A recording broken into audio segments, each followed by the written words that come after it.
Hello, hello, hello. How are we doing? Hope everyone is absolutely amazing.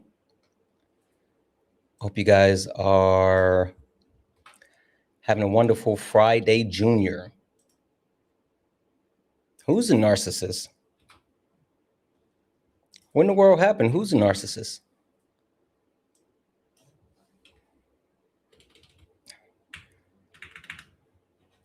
Hello, hello, hello, hello, hello.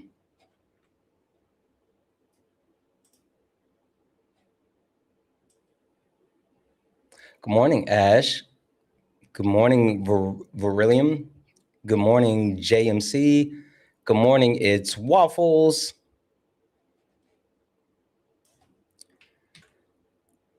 Good morning, good morning, good morning. How's everyone doing? Where'd that go? Okay, there it is.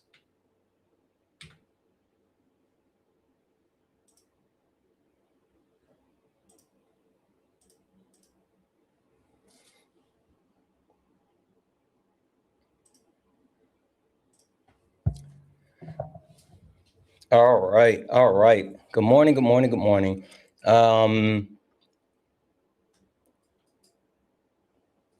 We're gonna go ahead and get started.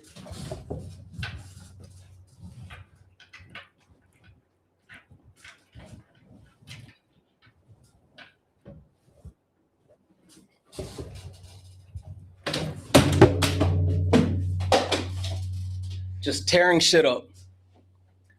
I'm tearing shit up this morning. Just tear it all up.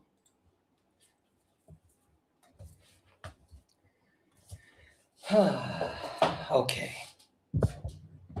I genuinely dislike traveling because I don't want my setup to be different, but I absolutely there's no instance where I wouldn't want to stream. But man, I hate if things aren't just so, because I am very much a creature of habit. Anyway, we're going to get started here. Let's go ahead and get the tiki-talk in the building.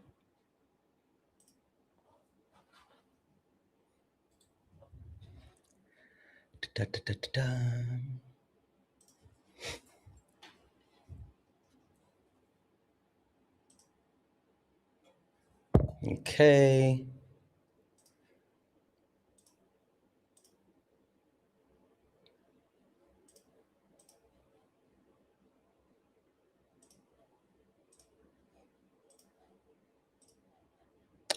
All right.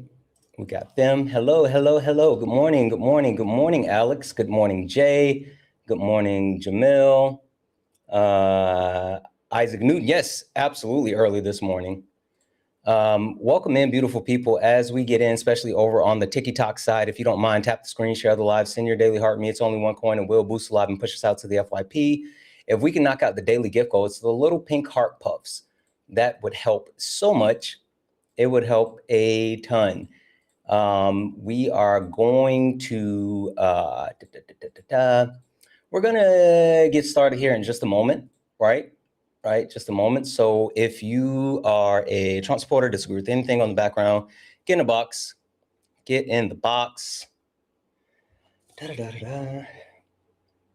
Da-da-da-da-da. Da-da-da-da-da. Da-da-da-da-da.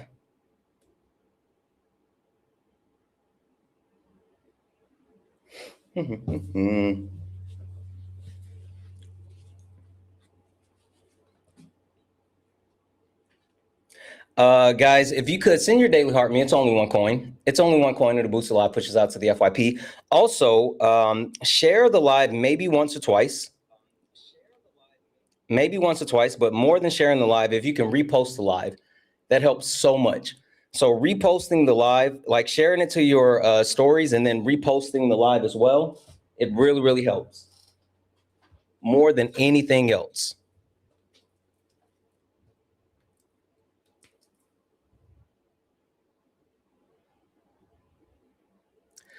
Da, da, da. So guys, a couple of things that I want to talk about this morning before we get started. Dipey Don had a really tough day yesterday. Did anyone else get a chance to see that? Did anyone else get an opportunity to see how bad of a day Trump had yesterday?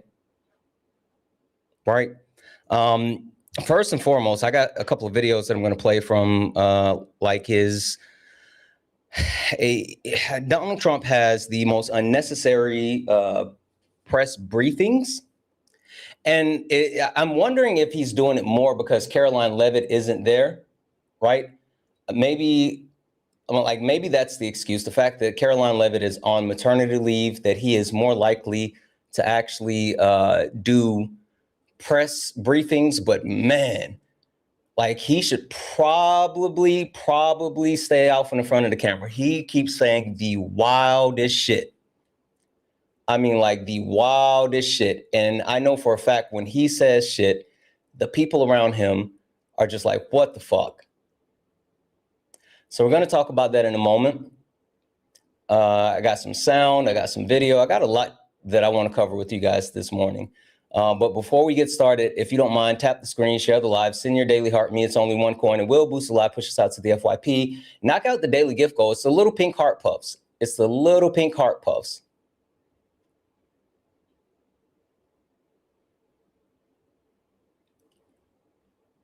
All right.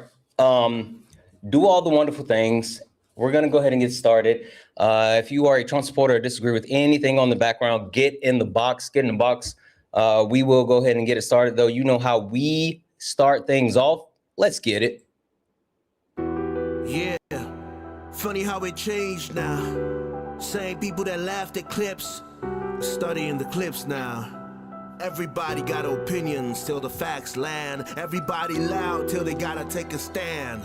Every stream feel like somebody betting they pride. I seen fake scholars fold in real time. Now they screenshot takes, run around and remix it, and pull up thinking somehow they can fix it. Nah, you stepped in the wrong room, donut. This ain't rage bait, this pressure. Patriarchy, race, class, labor, healthcare. I don't do surface level, I peel layers. And every time they think they got me cornered, numbers go higher. Chat flyer mods working, crowd waiting. Somebody finna get cooked tonight. Welcome to the ring now. Yeah. You talk big till the facts come out. Slap nuts, sit down. Oh. Welcome to the ring now. Yeah. Got the whole chat screaming when the logic break down. Yeah. Welcome to the ring now. You ain't built for this smoke.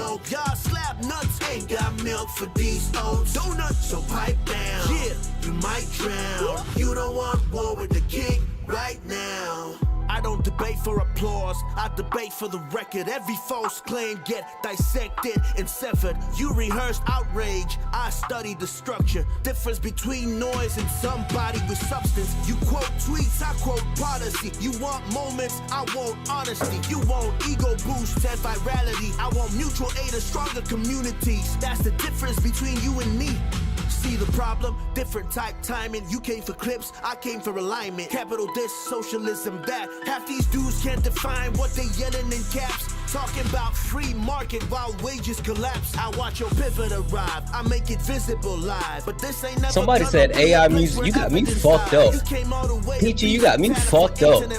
While the whole chat waiting to see who got checked next. Welcome to the ring now. Yeah. You talk big till the facts come out. You better go find somebody else who tried to steal my swag with the intro music. Find out if they do AI music, not around here. This is all original with a real artist. Fuck out of here. You don't want war with the king right now. Yeah. Welcome to Sparring with Santana.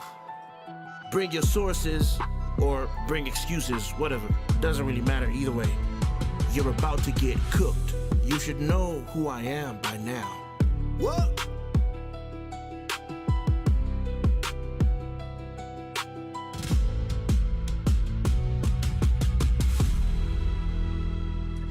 Guys, welcome in, welcome in, welcome in. This is Sparring with Santana, one-on-one debates with Trump supporters or anyone that disagrees with anything on the background. I am Santana, guys. Only request up if you are a Trump supporter or disagree with anything on the background. We're only looking for some debates. If you are a friendly, do all the wonderful things. Tap the screen, share the live, send your daily heart me. It's only one coin. It will boost the live and push us out to the FYP. I got a lot that I want to cover today, including the insane things that's been happening in and outside of our country. We're talking war, we're talking CPI, we're talking like just overall the state of where we are. But we are here for some debates first and foremost. So again, only request up if you are a Trump supporter or disagree with anything on the background. We're only looking for some debates. If you're friendly, do me a favor. Do all the wonderful things. Tap the screen, share the live, send your daily heart me. It's only one coin. Also, share the live maybe once or twice. That helps. That helps. Once or twice absolutely helps. But more than that, we absolutely want to repost the live and share it to your stories. You said, what do you mean by white women prioritize comfort? Sure. Let me run through this really quick because I think a lot of people don't understand that we need a reality check more now than ever in the United States here, right? So first and foremost, we could talk about Republicans. The Republican Party stupidity is home. They continue to show that if you are someone that supports the Republican Party or if you are a member of the Republican Party, there is the ebb and flow of stupidity that's shared between politician and constituent. And I can prove it. Moderate Dems. Anyone who's still kind of standing on the fence and holding out hope that we can somehow work with Donald Trump, the Republicans, MAGA, the right, whatever the fuck you want to call it, you're an idiot. There's no middle ground. Middle ground is bullshit. You cannot negotiate with fascists. That's the truth. White men. I know this is going to hurt your feelings, but I feel like you need to hear it.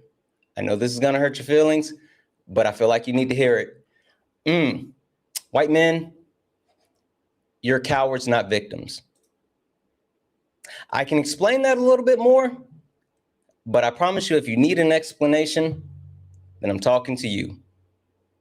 White women, this one's a little uncomfortable for people, and I understand why, because it's hard to kind of quantify what this actually looks like and what this means. But I think this is super important that we break this down and talk about it. White women, you prioritize your comfort.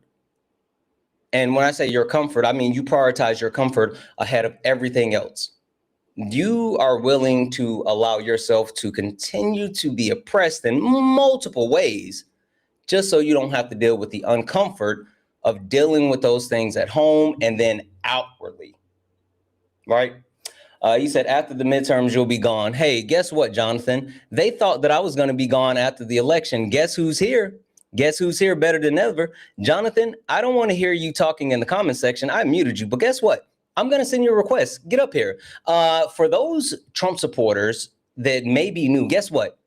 We don't do thumb thugging.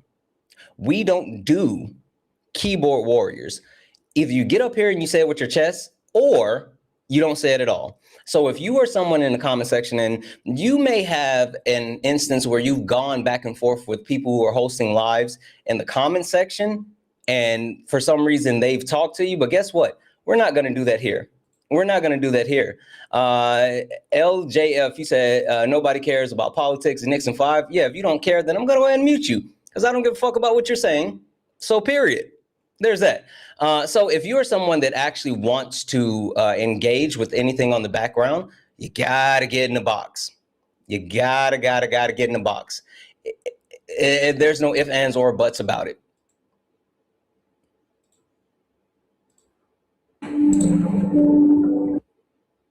Why'd you swipe out of me as soon as you got up here? Because music was playing. Oh, okay. Hey, so I want to start off by saying I do agree, and I've been saying Nixon 5, right? Mm-hmm. But there's that. Great win yesterday. Great win last night. It doesn't surprise me. I mean, like, so Jeff, I don't know if you know who Jeff is, but Jeff from End of a Species said Nixon 4, and I was like, come on, that's kind of insulting. Like I thought Knicks in 5. But anyway, we do care about politics. Do you were you just being an asshole about your Knicks, or do you disagree with something on the background, or a Trump supporter? I am a Trump supporter. Okay. But I was just saying, like, I don't really care. I'm not really thinking about politics at the moment. I'm just thinking about the finals. Really? Like, I still think you would think about politics. A little bit, but not as much. Oh, okay, give me 2 seconds. Banzilla, you said you're a phony. Guess what? You're muted. Get up here and tell me about it. Get up here and tell me about it. I muted you, you coward. Come up here and talk about it. If you can't say it with your chest, then you don't get to say it at all. You know what? LJF, a little pleasantries before we get into this. I will say, I'm a Lakers fan. I'm happy to see what's happening to the Knicks. You guys have you guys are a really loyal fan base, and I think you deserve it. And I've been cheering you guys on since a little wild sometimes. Not gonna lie, it's been over 20 years. It's 99 was the last time we made it. Mm-hmm.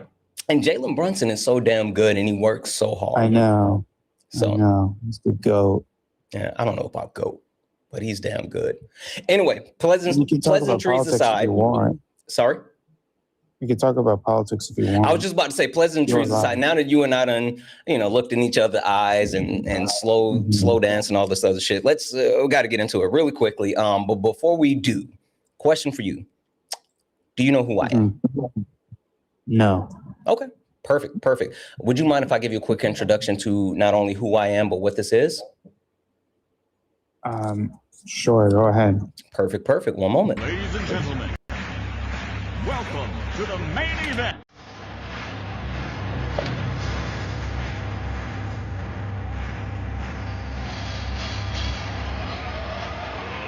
Let's get ready to rumble!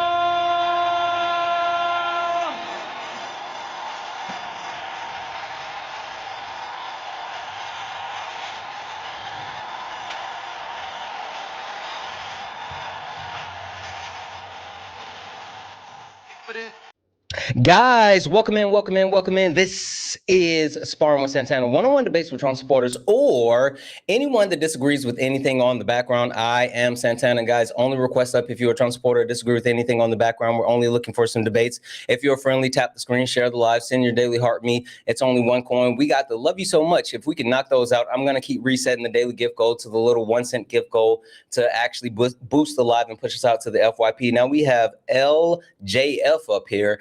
And not only is he a Knicks fan, but he is a Trump supporter. So putting aside the fact that his team is playing winning basketball, the person that you support is an absolute loser. So I'm a little bit confused. How is it that someone who obviously has a really good team can still support today, June 11th, 2026, someone who is absolutely destroying our country?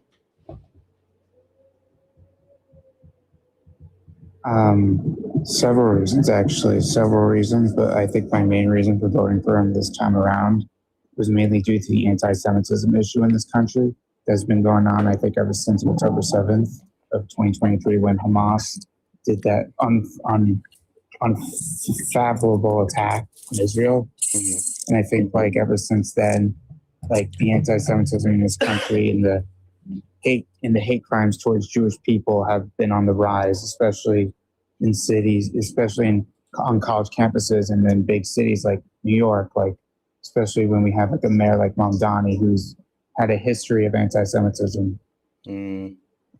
Okay.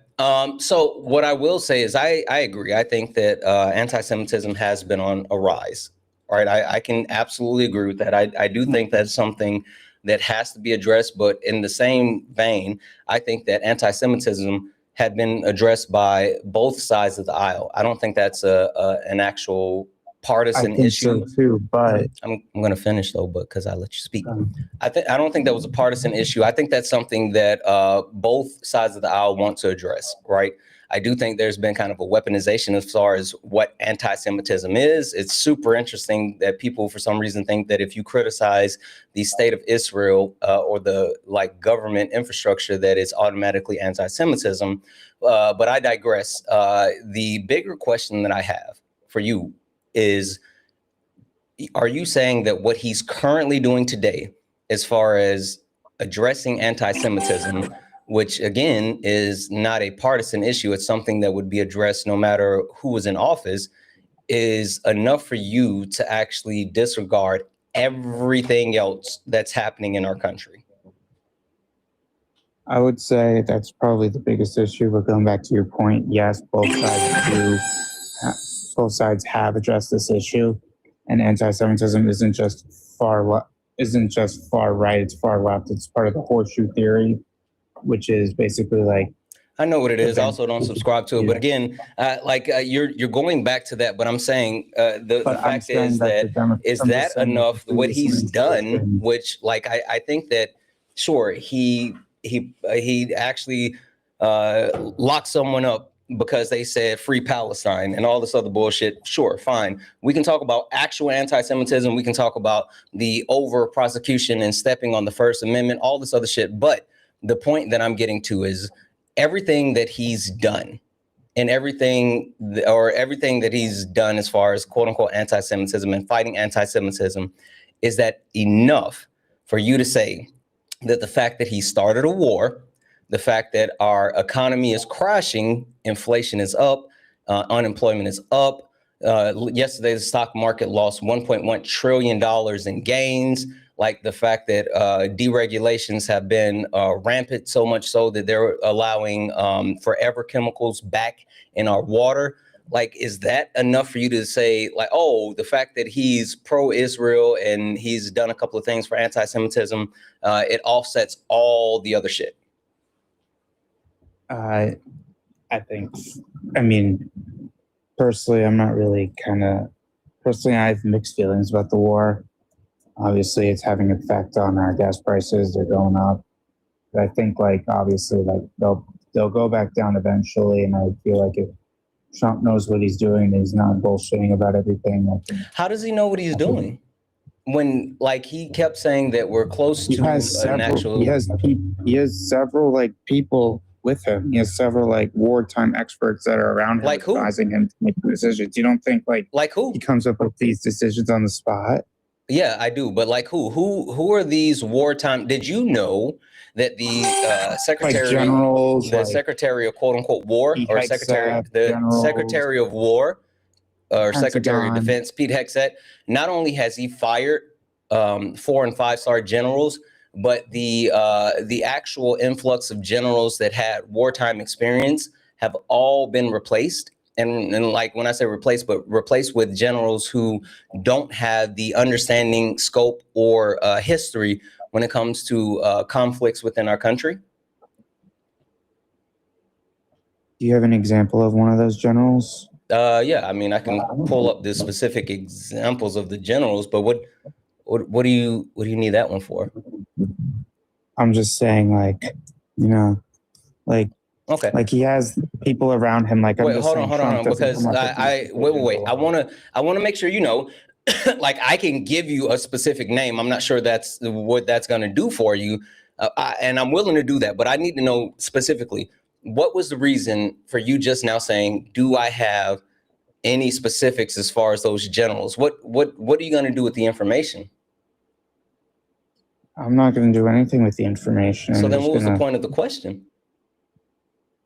I don't know. Was it to muddy the water and pretend as if like this isn't something that's valid? Because again, I have no issue with pulling up the names, and I'll give you a couple of them right now. But I just want to know, like, in honest, like sincerely, what's the point of knowing the names? How do you know, like, these generals are? How do you know these things about these generals? Oh, because it's public knowledge. You can see what their ranks are. You can see how long they've been serving. You can see what conflicts they've been engaged in. Like, it's public knowledge. That's why I said I can pull it up and tell you exactly who these generals were and who they were replaced with. But the question that I really want to get to, because what it really is, and this is not personal to you, right? It's more so the people that I talk to and the people that I debate, they always say, give me your source, or give me this, or give me that. And then I give them this information and they don't do anything with it. And it actually doesn't change their perspective. It doesn't do anything. It's just them trying to either muddy the water or delay in some way. So Do you want the name of the generals? Are you doubting their experience, or what? Like, what are we doing? I'm doubting that. I'm doubting that you want like that. I'm doubting that you have faith in them. You're doubting that Like, I have faith in them. Yeah. Why does it matter if I have faith in them or not when I'm talking about I the rank in their them. experience? I think everybody in the nation should have faith in them, but you guys don't give them a fucking chance. No, again, what does it matter if I have faith in them when I'm talking about their rank and experience? The rank and experience, I mean, experience is important, but like, obviously you have to have faith in your country, right? Well, but you said that Trump is surrounding himself with, you said Trump is surrounding himself with wartime, I don't want to mince what words you said, but basically people with experience in war. And then you cited Pete Hegseth. And I'm vehemently saying no, not only is Pete Hegseth, other generals, other people in the Pentagon. Pete Hegseth has no wartime experience. He actually served a few times. He's actually a combat veteran before he did Fox. Yeah, he has no wartime experience.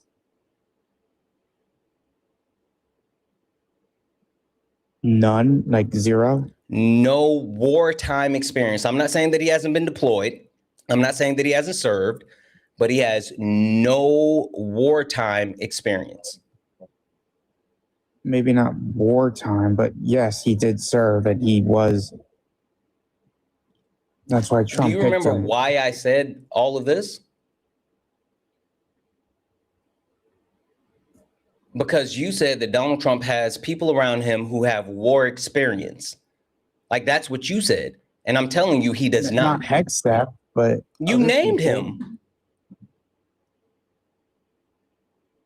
And I'm telling you that the generals that have been in place, the 4- and 5-star generals that have been in place, that have a long history of serving, who have actual wartime experience, actual history of making these type of massive decisions, not only are they not being consulted, but the Trump administration has replaced them with people who don't have that.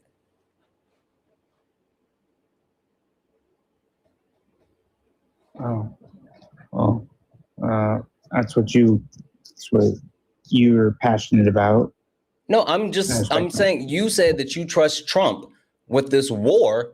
And I said, why? And you said, because he's surrounding himself with people with wartime experience. But I'm starting to get a little bit, weary and suspicious. You should have been weary and suspicious when it started. Like the first bombings and the first couple of things, I understand. Like, we need to get after the terrorists, but like the way he's going after it and the way it's affecting the home is making me feel, like what's going on is just really. You know who you should really be taking this up with? Bibi Netanyahu. Bibi? Yep. You think Bibi's in Trump's ear all the time? Yep. Did you know? Did you see what Trump said to Bibi? Oh, yeah, I saw it. But that's not the first time. But did you know that Bibi Netanyahu, since Trump has been in office, Bibi Netanyahu has been to the White House over 7 times? And specifically, Bibi Netanyahu and Israel came to Donald Trump and the United States and said, hey, we have to actually preemptively strike Iran, because if we don't strike Iran, then they're going to strike us. And then they said, but you know what? If you don't go in with us and help us do this, we're going to do it anyway. And then you're going to have to come to our defense. So you can either help us or we can do it, and then you can help us later. And the fact is that he said the same thing to Joe Biden. He said it to Trump before. He said it to Obama. He has a history of trying to get the United States of America to engage in conflict with Iran. And Biden actually said no. I'm sorry. Not he. It's not. It wasn't just Netanyahu. It's all of Israel's, like, ever since they've been around since 48. Yeah, no. You're that's accurate. But I'm just using him as an avatar for the governmental system of Israel. The only president actually to not allow Israel to have any sort of nuclear power was Kennedy. Yeah, again, I'm using Bibi Netanyahu as an avatar for the entity of the Israeli government. but I need you to focus. The issue is that everyone else said no, but Donald Trump said yes, even though the information said that Iran was not a nuclear threat. And Donald Trump went along with it. And even Marco Rubio, the Secretary of State, admitted that the reason why we struck Iran is because Israel told us so.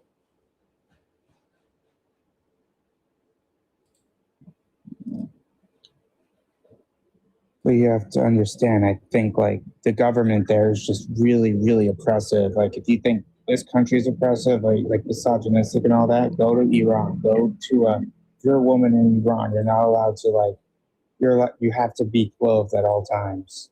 It's so misogynistic. I hear you. I'm not championing the current regime that's in Iran, even though the United States of America placed Iran's regime in. But what I am saying is that the United States of America, specifically the Trump administration, is in this conflict currently because they listened to the Israeli government and the information that was received from the Israeli government. And you said you're starting to be wary of the war. And I'm saying you should have been wary from the beginning when Bibi Netanyahu came to Trump, gave him this information like he had given other presidents before Trump.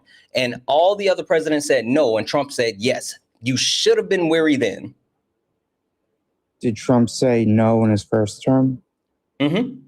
Bibi asked this. So even Trump himself said no. Yeah, in his first term, absolutely. You know why? Yeah. Why? I think why did he say no the first term? I think so. Why did he say no the first term? Wasn't this like, what was it called? It was when he moved the embassy to Jerusalem, right? Why did he say no to striking Iran the first time? What was it called? I'm thinking of something. It was like when Trump made the U.S. embassy, he moved it to Jerusalem. Was it around that time? That has nothing to do with him saying no the first time to actually engaging in conflict. The reason why he said no the first time is because, one, we were in the JCPOA, right? And so the premise as far as like, oh, nuclear missiles, that wasn't a thing. But didn't because not only were we in the JCPOA, but even the Trump administration were signing off on the actual fact that Iran was not enriching uranium to the point of being able to make nuclear weapons. Now, yes, Trump pulled us out of the JCPOA in 2018, and then that gave Bibi Netanyahu the doorway to start saying, oh, they're making nukes, right? Now, a funny thing happened after pulling us out in 2018, and then in 2019, yes, Bibi came a knocking, but Donald Trump actually had adults in the room. You remember those generals, those wartime generals that I told you that aren't in his administration this year? What's his name? That guy, I forgot his name. He's on TV a lot. That guy. There's a lot of people on TV a lot. Like the general that was that's on TV a lot. Not Raising Cane. That's his current general now. What? I don't know what general you're talking about that's on TV a lot. I don't know. There was a general that bashed him in 2020 on TV. I remember. I think it was on NBC or something. I don't know. Are you sure it wasn't a colonel? Milley. Thank you, General Milley. Milley? Okay, yeah. Anywho, yes, he had actual people with actual government experience in place, and they stopped him from just accepting those terms. But then in 2020, something interesting happened as well. What happened in 2020?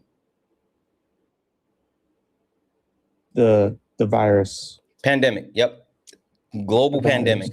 So all of these things combined to Israel not getting their way the first term, and then they came back to Joe Biden. Joe Biden said no, and now they actually swiped back around to Trump, and Trump said yes. So again, the big point that I'm trying to get across is that there has been a history of United States presidents saying no, and now Donald Trump has said yes, and now we're in an unnecessary conflict where Donald Trump can't make a deal, and Israel is not interested in making a deal. So much so, to you just brought up the point, what did Trump say to Bibi Netanyahu a couple of days ago? He said about that was about Lebanon. Yeah, what did he say? He said you're fucking crazy. Yeah, what else? And they shouldn't do it. Yep, he told them to knock that shit off. He told them to stop. And the reason why he said stop is because while he's trying to make a deal and he can't, Israel keeps antagonizing Iran by sending strikes to Lebanon and even Iran. So every time there's a quote unquote deal on the table, Israel blows it up because they're not interested in a deal. Even Bibi Netanyahu, while coming to the United States of America, sat down with 60 Minutes and they flat out said, hey, when is the war going to be over? Trump is saying that it looks like we got an agreement in place and the war is going to be over soon. Is the war going to be over? And then Bibi Netanyahu was like, nah, like, I mean, I hear you, but we got other stuff to do. Look, man, I'd love to continue this conversation, but I really have to get to work. All right, I'll let you go. Thank you for coming up in Nixon 5. Appreciate it. Nixon 5. He had to go to work.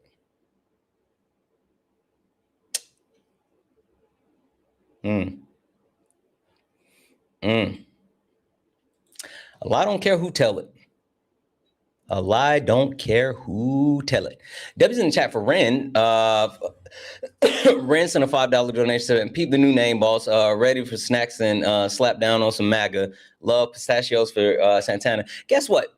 Yeah, I haven't had pistachios in a while. Yeah, you're missing out. I've been eating pumpkin seeds. So I know you just changed your name, but I got pumpkin seeds, not pistachios. But W's in the chat. Thank you so much for the $5 donation. Big W's in the chat for Ren for the 5. W's in the chat for Eddie for the $5 Aussie to say, did you see his True Social where he posted Reuters article about the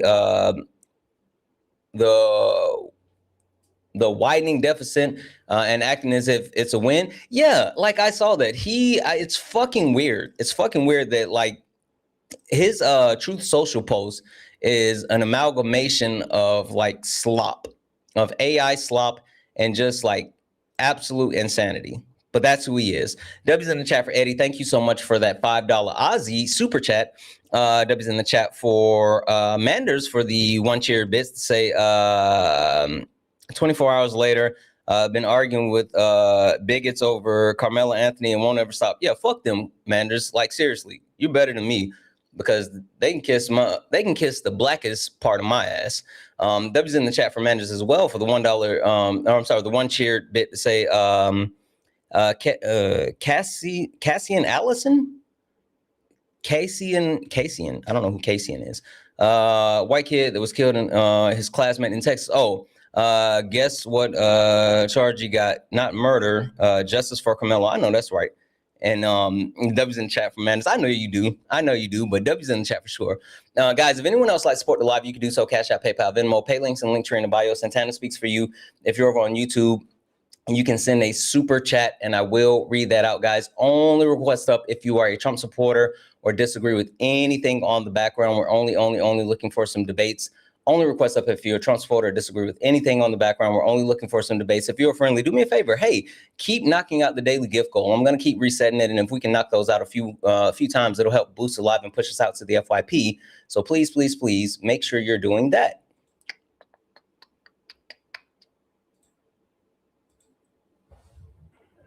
Hi, Mr. Hockey. Are you a Trump supporter or disagree with anything on the background?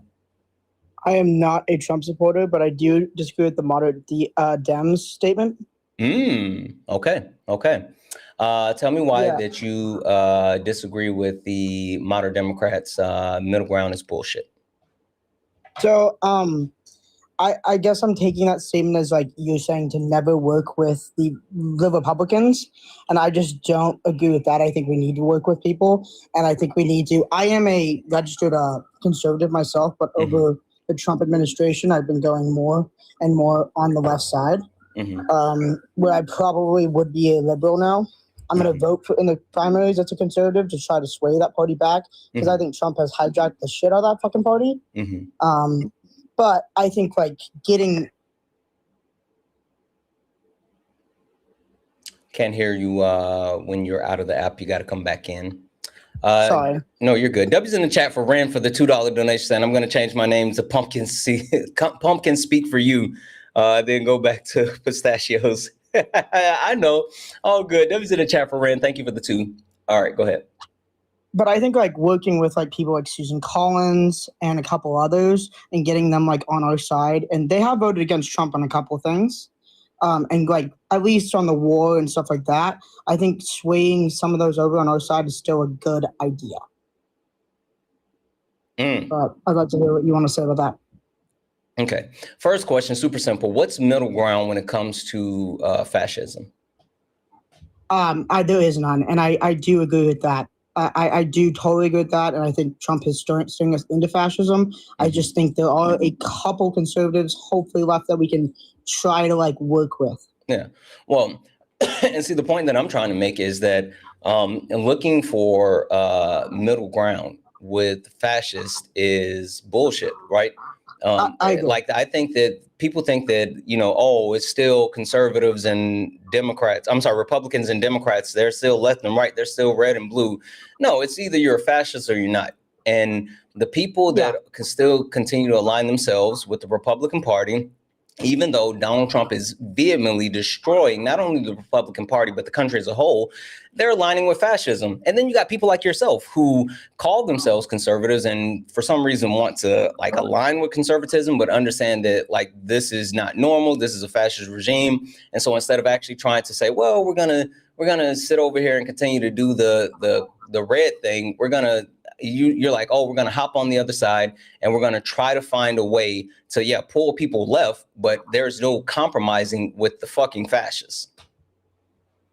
I agree. I don't think there's any compromising with that man. I don't disagree with your point there at all. I was hoping that like I think there's like two differences in like the Conservative Party between the Trump Party and then the conservatives. What's the difference? Because I don't see any daybreak. It's shallow, but I just think there's a couple of them left that are just not like who? Right. Because the ones with an actual backbone have been driven out of the party, right? If you take, I know you said Susan Collins, but that's not a great example. But take a look at Thomas Massie. Thomas Massie voted with the Republican Party 97% of the time. 97% of the time. And because he wanted to pass the Epstein Transparency Act, Donald Trump called him a rhino and got him primaried, and he's no longer going to hold office. Marjorie Taylor Greene voted with Donald Trump 99% of the time. Like you look at her voter record, 99%, but she wanted the Epstein files released. He called her a traitor. And her family got threatened so much to the point that she actually relinquished her seat in Congress. So the question I have for you is, who are those Republicans that would stand up to him and actually stand up to fascism that's not being excommunicated? Because Susan Collins is not one. Okay. I guess there really are none, and I can see your point. I do. It's just really, sad. Yeah. It's really, really sad. Because the Conservative Party, I know you have liberal values, and I do too, some as well, but like, I don't have liberal values. I'm not a liberal. I mean, it used to stand for something. Stand for capitalism. I mean, yeah. I don't believe in capitalism. That's fair. I personally do, but that's fair. I'm sure. I think it's our conversation is probably ended. I think I agree with you. Okay. All right. Well, I appreciate you coming up. I appreciate you as well. Yeah. I have appreciated the live. Thank you. What up, Ryan? What up, Simply Caramel? What up, guys? W's in the chat for all the amazing people showing up here, guys. Only request up if you're a Trump supporter or disagree with anything on the background. We're only looking for some debates Only request up if you're a Trump supporter or disagree with anything on the background. We're only looking for some debates. If you like to support the live, you can do so. Cash App, PayPal, Venmo. Pay links and links are in the bio. Santana speaks for you. If you're over on YouTube, you can send a super chat and I will read that out. OMG, Joel Fishing. Are you a Trump supporter over on YouTube? Over on YouTube. OMG, Joel Fishing. Are you a Trump supporter or disagree with anything on the background?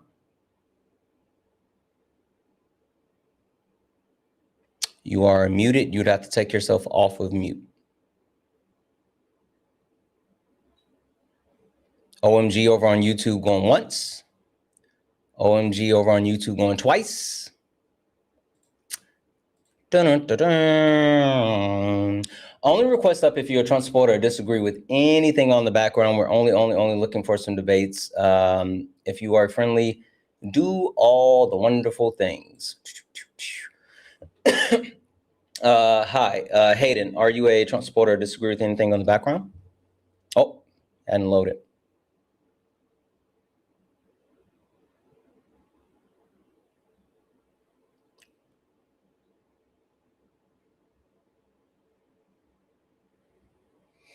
I don't think this person's going to load. Hayden, if you're still here and you want to request back up, go ahead and hit that button and I'll bring you back up.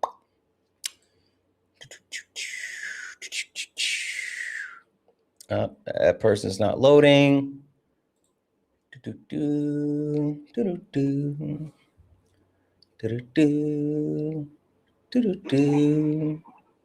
Hi, are you a Trump supporter or disagree with anything on the background? I didn't mean to request up. Sorry. No worries. I'll drop you down. Only request up if you're a Trump supporter or disagree with anything on the background. We're only looking for some debates. Keep tapping the screen, guys. Tap the screen, share the live, send your daily heart me. It's only one coin. It will boost the live and push us out to the FYP. Also, if we can knock out the daily gift goal, it's the little finger hearts. It's the little finger hearts. Can we knock out the finger hearts, please? Please, please, please, please, please, please. Please knock out the finger hearts.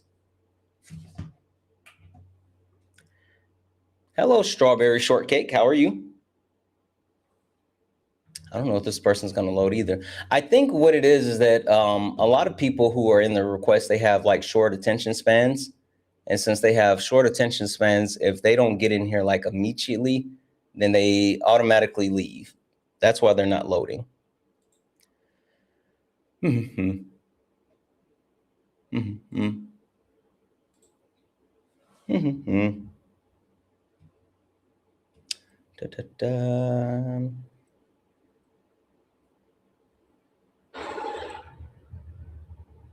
Hi, are you a Trump supporter or disagree with anything on the background? Khan, are you a Trump supporter or disagree with anything on the background?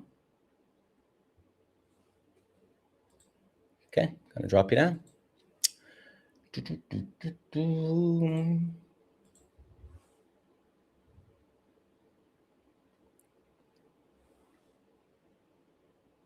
Hi, are you a Trump supporter or disagree with anything on the background?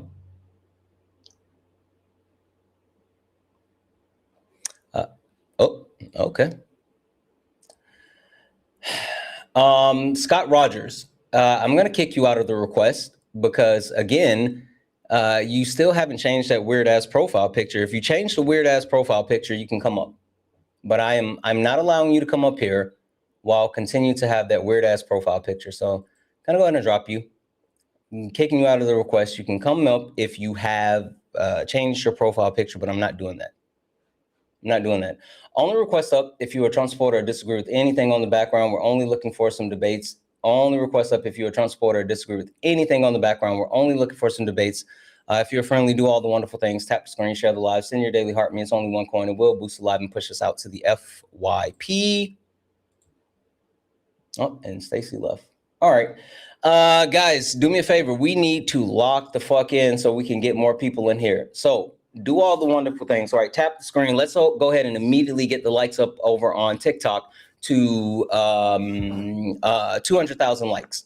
Can we knock out the daily gift goal? Can we make sure that we're sharing it, right? Do all the wonderful things. If you are over on YouTube, Twitch, Kick, Instagram, and you would like to join the live, you do not have to leave where you are. You don't. All you have to do is actually click that link that's in the pin message. Oh shit, I gotta drop it back in the pin message. That's on me. I got to drop that back in the pin message. I'll drop the link, put it in the pin message, and then you can actually come up and debate. You don't have to leave where you are. You just have to get over here and debate, and you don't have to have a TikTok. Oh, Stacey, hi. Are you a Trump supporter or disagree with anything on the background? Stacey, are you a Trump supporter or disagree with anything on the background?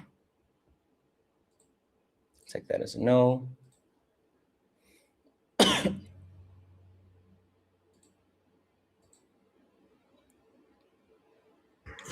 Hi, are you a Trump supporter or disagree with anything on the background? When did you last shit, Santana? Only request up if you're a Trump supporter or disagree with anything on the background. We're only looking for some debates. Let me get this message pinned. I'm sorry, guys. I thought I had a pin. I had a pin earlier, and then I had to take it down to pin another message. But we should be G to G now. Let's see here. And then pin this here. Boop. And go here.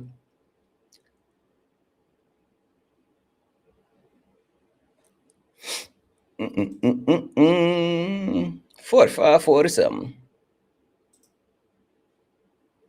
All right.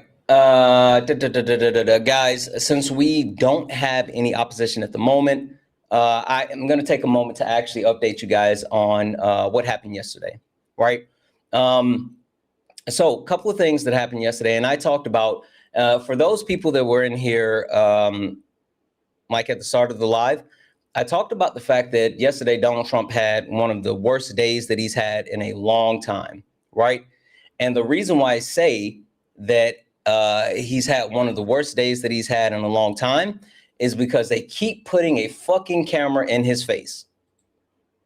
I don't know who's responsible for putting these cameras in Donald Trump's face, but fucking hell, whoever's doing it is not doing him justice. So, as you guys know, yesterday, the inflation report came out, right? The inflation report came out, and the issue with the inflation report is it was so bad.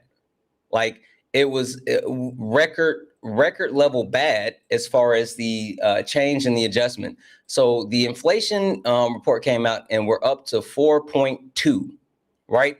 And this is on the back of Donald Trump running on lowering prices, lowering grocery prices, making things more affordable. Johnny King, no, get out of my request.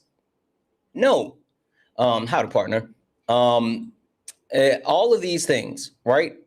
And so Donald Trump said that if you bring him into office, if you actually vote for him, he's going to fix all the shit, right? That's what he said. And when inflation skyrocketed, yesterday, Donald Trump actually said this. Sure, the right people come into our country. I will. I will. Are you concerned, Mr. President, about the latest inflation number which came out this morning? Could that be a No, I love it. The numbers were great. You know what I really love? I love the inflation. You know why? Because as soon as this war is over, you know, I can say it now. Something you didn't know. Do you know we've been taking out millions of barrels of oil? Nobody knows it. You know who doesn't know about it? Iran, until right now. We took out the other night 22 ships late at night with no lights because they don't have any radar because we blasted the crap out of it. We took out, that's why oil's $85 a barrel. I mean, you take a look. Remember when I did this, I said, look, the one bad thing will be we hit the best economy we've ever hit. And I said to my people, I had Scott, I had Howard, I had Pete, I had all of them. I had Todd in the room. I said, the one thing we have to do now, we had just hit the highest stock market in history, highest 401ks in history. Everything was going well. And I said, I hate to do this to you guys, but Iran's going to have a nuclear weapon very soon. We have to go and attack. So we hit them with the B-2 bombers. Now, a couple of things. Everyone's hyper fixated on him saying that he loves inflation. And yes, like, what the fuck? What the fuck, right? He absolutely did say that he loves inflation. But he said something that he wasn't supposed to say. He said something that he wasn't supposed to say. Apparently, the United States of America has been sneaking oil through the Strait of Hormuz. He wasn't supposed to say that. Apparently, that wasn't supposed to be a thing. But Trump spilled the beans. Trump spilled the beans. Now, the interesting thing about Donald Trump saying shit like that is that he puts the people that support him on their back foot. And then they have to try to figure out ways to justify the shit that he says. And then I want to start with Mike Johnson, because we all know Mike Johnson will absolutely get on his knees and bow at the feet and kiss Trump's feet as far as anything goes. There's never a situation that Mike Johnson is not going to defend Trump. So when Mike Johnson was caught and they said, hey, what do you think about him saying he loves inflation? This was Mike Johnson's reply. The president said today, I love the inflation amid these high economic. I knew somebody was going to ask me that. It was totally out of context. You know what he was talking about. That's the message that voters want to hear right now. No, the president is laser focused on the domestic economic situation. He is working to bring down prices. He is working to get the Strait of Hormuz reopened. We have passed legislation. He's used executive orders to get the cost of living down. What about the economic today? Everybody got their highest tax refunds they've had in their whole lives. They're getting greater paychecks. There's all sorts of great economic indicators, but there's still challenges, gas prices among them. So what he was saying is it's going to be great to have that number and compare it to what comes next when we get these situations resolved. That'll be a fun thing to consider and to compare. That's what he was talking about. That was the context. I was standing right behind him. Are you worried about these economic numbers, though? So for anyone saying they can't hear, FYI, for some reason, this video is only playing from the left side instead of both sides.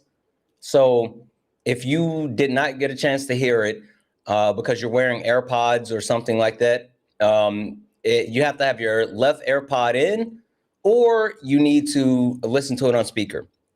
So for the people that missed the actual sound, I'll give you guys just a couple of seconds and then I'll replay it.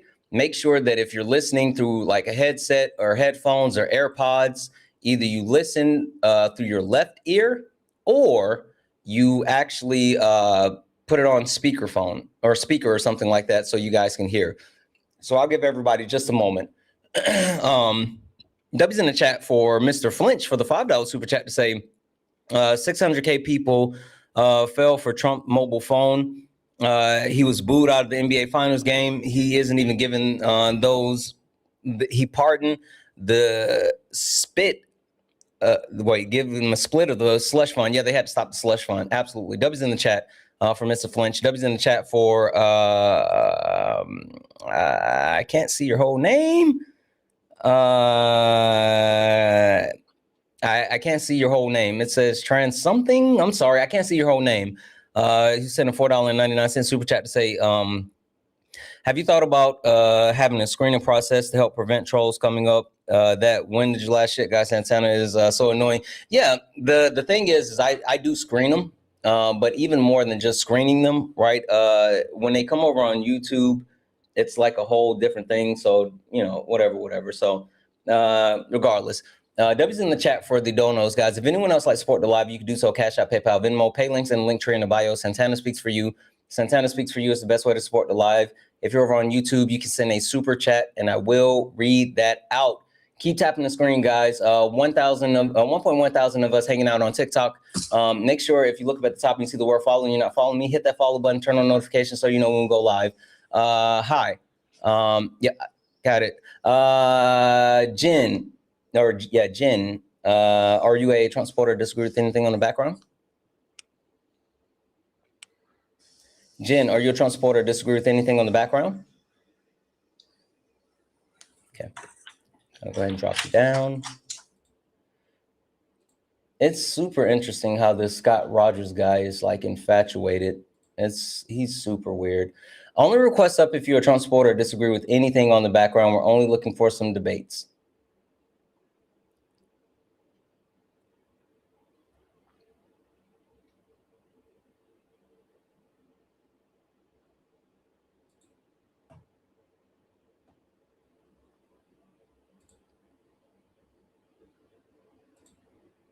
I don't think they're going to load for me. Debbie's in the chat for Abby for the 5. Say, good morning, Santana. Today's my 25th birthday. Hey, happy birthday, Abby. Happy birthday. Debbie's in the chat for Abby. Happy birthday. I love spending my mornings with you and your lives. I hope you have a great day of debates. I hope so as well. Debbie's in the chat for Abby, guys. Massive Debbie's in the chat for Abby. And if anyone else likes to support the live, you can do so. Cash App, PayPal, Venmo. Pay links and links are in the bio. Santana speaks for you. If you're over on YouTube, you can send a super chat and I will read that out. All right. So the people that were in the request, either they didn't load or they ran. So it's all good. So again, only request up if you're a Trump supporter, disagree with anything on the background. We're only looking for some debates. So I'm going to replay the sound for those who missed it. For those people who didn't have their AirPod in the left ear, I'm going to replay that again. So make sure, again, the sound is only coming from the left ear. So either put in your left AirPod, headphone, or whatever, or put it on speaker. I'm going to play it again. It's only about 52 seconds. The president said today, I love the inflation amid these high economic. I knew somebody was going to ask me that. It was totally out of context. You know what he was talking about. That's the message that voters want to hear right now. No, the president is laser focused on the domestic economic situation. He is working to bring down prices. He is working to get the Strait of Hormuz reopened. We have passed legislation. He's used executive orders to get the cost of living down. What about the economic today? Everybody got their highest tax refunds they've had in their whole lives. They're getting greater paychecks. There's all sorts of great economic indicators, but there's still challenges, gas prices among them. So what he was saying is it's going to be great to have that number and compare it to what comes next when we get these situations resolved. That'll be a fun thing to consider and to compare. That's what he was talking about. That was the context. I was standing right behind him. Are you worried about these economic numbers, though? So Mike Johnson said that we're taking Trump out of context, even though that's what Trump said. Like he's literally saying that it's us who's taking Trump out of context instead of listening to Trump's words. Hi, are you a Trump supporter? Disagree with anything on the background? I'm a neolibertarian phalangist. Is that fine? Only request up if you're a Trump supporter or disagree with anything on the background. We're only looking for some debate. So him saying that we actually took Trump words out of context speaks to the fact that, oh, it's us, not him. They're gaslighting us. Hi, are you a Trump supporter or disagree with anything on the background? I'm not, but I wanted to ask you a quick question, if that's all right. Is it about the background? It's about your Dave Rubin debate. Okay. I just wanted to ask, I thought you did a really good job, but I wanted to ask about your whole argument regarding there wasn't an issue under Obama, then there was a gap, now there's an issue under Biden. Can you just flesh that out? Because Dave obviously didn't respond to it, so I just wanted Yeah, actually I can. So the premise that I was trying to get to, and it's something that a lot of people don't talk about, is that Barack Obama had a negative immigration rate, meaning he deported more people than came into the country.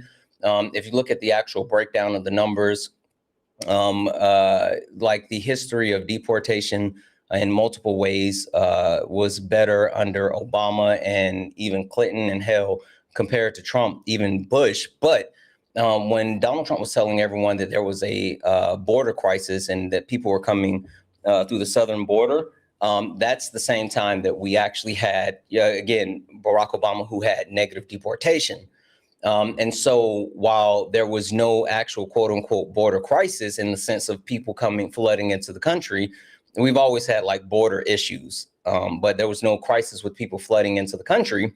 Donald Trump was going around telling everyone that like, hey, there's caravans, there's people coming into the country. We got to build this wall. We got to protect the country, blah, blah, blah, blah, blah. And so Donald Trump actually ran on a border crisis that he actually created, in the sense that Once he got into office, and there was multiple destabilization of the global South countries, including Venezuela, due to the United States engaging in conflict with those countries. Well, the people that live in those countries have been hearing Trump say, oh, the borders are wide open, they're wide open, da, da, da, da, da, da. And so they decided to come to the US. And even if you take a look at the numbers prior to with the border crossings prior to COVID, you see there was a massive spike in 2019 as far as border crossings, so much so that Donald Trump actually went to Congress and tried to get money for the wall. They said no, and he took money from the Army Corps of Engineers to try to build some of the wall. And the only thing that really stopped the massive influx of people coming into the country was COVID and the fact that Donald Trump could enact Title 42. So the big point that I'm trying to get across is when Donald Trump was telling people that there's a border crisis and everyone's coming in, that was a lie. But he did actually create the incentive, letting people know that the borders were wide open. And then when the United States does what the United States does, people just automatically say, well, Trump said it's open, so we're just going to go there. Gotcha. That makes sense. All right. Thanks, Santana. I appreciate it. Yeah, absolutely. Have a good one. You too. Only request up if you're a Trump supporter or disagree with anything on the background. We're only looking for some debates. You said absolutely load of horse shit. That's what Scouting said. Oh, you disagree? Scouting, I'm going to go ahead and mute you, Bub. Come up here and tell me how that was horse shit. I sent you a request. Scouting Bob, you said that was a load of horse shit. Come up here and prove me wrong. I muted you. Come up here and prove me wrong. If what I said was horseshit, come up here and prove me wrong.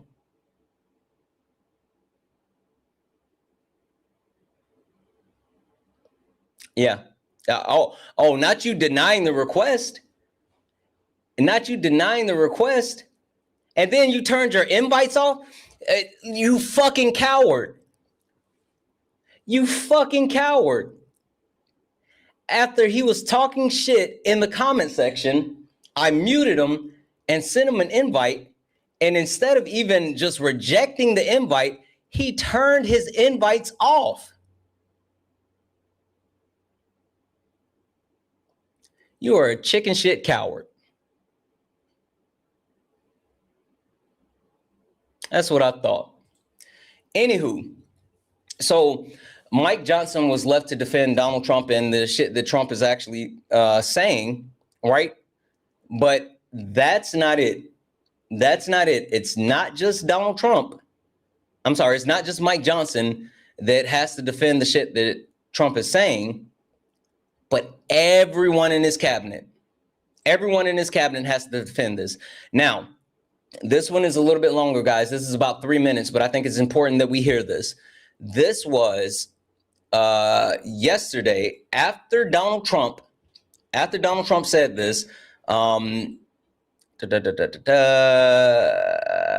Chris Wright, the Secretary of Energy, was testifying in front of Congress, and he didn't know that Donald Trump said what he said, and he got pressed. He absolutely got pressed. Hold on one second, guys. Oh. Hi, Ryan. Are you a Trump supporter or disagree with anything on the background? No, I just had a quick question, if that's cool. And so you're not a Trump supporter and you don't disagree with anything? No, I just had a question, if that's cool. Only request up if you're a Trump supporter or disagree with anything on the background. We're only looking for some debates, guys. Only request up if you are a Trump supporter or disagree with anything on the background. We're only looking for some debates, guys. Please respect the boundaries of the live.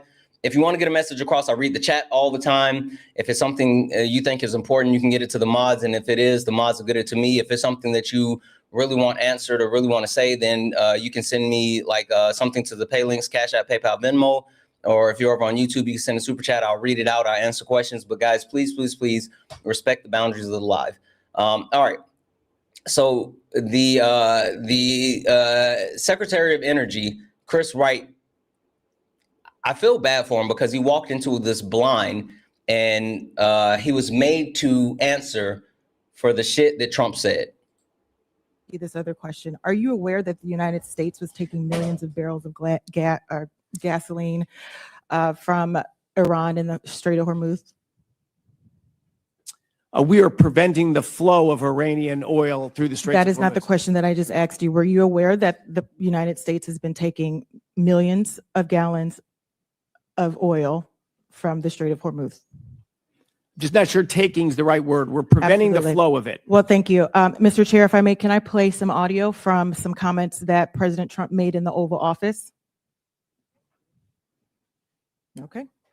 The numbers look right. I don't think you know what I really we've love? heard this I love the inflation. You know why? Because as soon as this war is over, I can say it now. Something you didn't know. Do you know we've been taking out Let's suspend millions of that, barrels please. of oil? Nobody knows it. You know who doesn't know about it? Iran until right now. Mr. Secretary, it seems like you didn't know about this either. So why would the United States be taking out millions of barrels of oil from Iran? Well, it's essential that we prevent oil sales from generating revenue for Iran to spend to develop nuclear weapons and oppress Mr. Secretary, I understand this might be an uncomfortable line of questioning and you don't want to do it, but you are not answering my question. So I'm going to ask you again, and I'm going to hope that you will answer it honestly. Did you know that the United States was taking millions of gallons of oil from Iran? I'm unaware. So do you think that the president is lying based on the audio that you just heard? And I will send it to you in case you say you didn't hear it. Oh, no, I do not think the president's lying. I think the president's talking casually about our efforts to stop the flow of Do you Iranian think that oil. And war we're is stopping those casual? tankers Do you from think flowing. that it is appropriate to talk casually about war? I think you talk to all different audiences and you talk in all different styles. But I don't have any serious objection to what he said. You don't have any serious objection for someone talking about war casually? Do you have that objection? There are 13 service people who are dead. There are hundreds more that are injured, but we should be talking about war casually. He treats this war deadly serious, and he has worked tirelessly on this war. Mr. monitoring Secretary, it, you caring just said about that it. he was speaking casually about this. He speaks 20 hours a day. He speaks 20 hours a day in different styles for different audiences. He is the president of the United States of America. He is the commander of chief who is responsible for 13 service members who have died and hundreds more who are injured. So you mean to say to me, testifying in front of this committee in the United States House of Representatives, that it is appropriate for the commander of chief to talk about war casually? He speaks candidly, openly, and honestly. I think all of America benefits from that. Well, I appreciate your attempt to protect your boss and to keep your job, but let me be very clear with you. It is not appropriate to talk about war casually. So FYI, again, that was Representative Skies in the House who absolutely press the shit out of Scott Wright. I mean, absolutely press the shit out of him. And what it boils down to, because someone said W reporter, that wasn't a reporter, that was a member of Congress. That's what Congress should be doing. Congress should be holding them accountable. Congress should be holding them accountable. And the fact of the matter is, Donald Trump continues to actually blindside his own people. Which is insane. Because I agree. When did we start talking casually about war? That's not a thing. That's never been a thing. And so to try to pretend as if, oh, now this is acceptable or this is normal, it's not. It's not. Hi, are you a Trump supporter or disagree with anything on the background? I'm a Trump supporter. Okay. You disagree with anything on the background, or did you want to talk about why on June the 11th, 2026, you still support Donald Timothy Trump?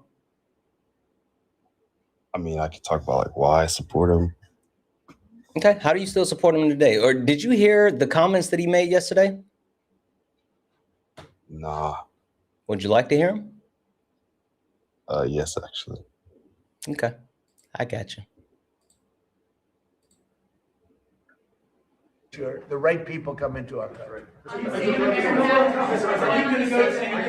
will. I will. Are you concerned, Mr. President, about the latest inflation number which came out this morning? Could that be a No, I headwind love it. for The numbers were Republicans great. to try and You know, In case you missed it yesterday, inflation, it was 4.2%. And that's higher year over year, but not only year over year is higher, but it's been rising at an exponential rate, so much so that CPI rose, like the cost of living, like all prices are up all across the board, while Donald Trump ran on like lowering prices for everyday Americans. So how do you feel about Donald Trump after, a couple of weeks ago saying that he doesn't care about the finances of the American people, doubling down and saying now he loves inflation? Well, when he said he doesn't care about the finances of the American people, I think he meant like in a war context, like that's more important. You know what I mean? Well, no, I mean, he actually doubled down on that one and said that, people are good with paying higher prices. I think he means like temporarily. You know what I mean? Like, oh, but this isn't a temporary thing. This has been the high prices have been rising forever, and the prices were even rising prior to, excuse me, prices were rising prior to the war. So Donald Trump like promised reprieve on day one, and the prices have continued to rise in general. And there's no like target end to the war. Like that's the interesting thing about all of this. If there was like a deal that was on the table or something that was getting ready to occur, then I could hear you. But Donald Trump like doesn't have any real plan to reduce prices, and things just keep going up. And the only thing that he cares about is the stock market, right? But the crazy thing about that is even the stock market yesterday took a massive hit and lost $1.1 trillion. $1.1 trillion of gain was wiped out of the stock market.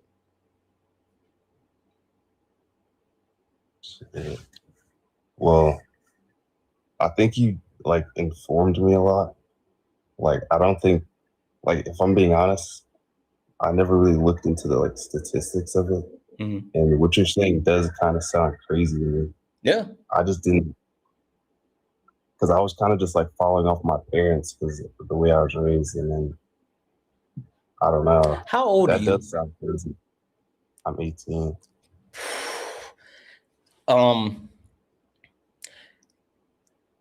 How prepared are you to hear like some really tough truths? Regarding what? Your future. All right, what's good? Are you sure you want to hear it? Yeah. Okay. Supporting Donald Trump has led to not only a future where you're going to be in a position that's going to make you worse than your parents, but worse than your grandparents, in a couple of different ways, right? The housing market is worse.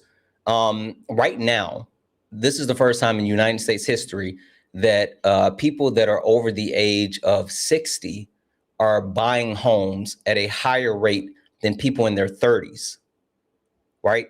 But that's because people in their 30s can't afford homes.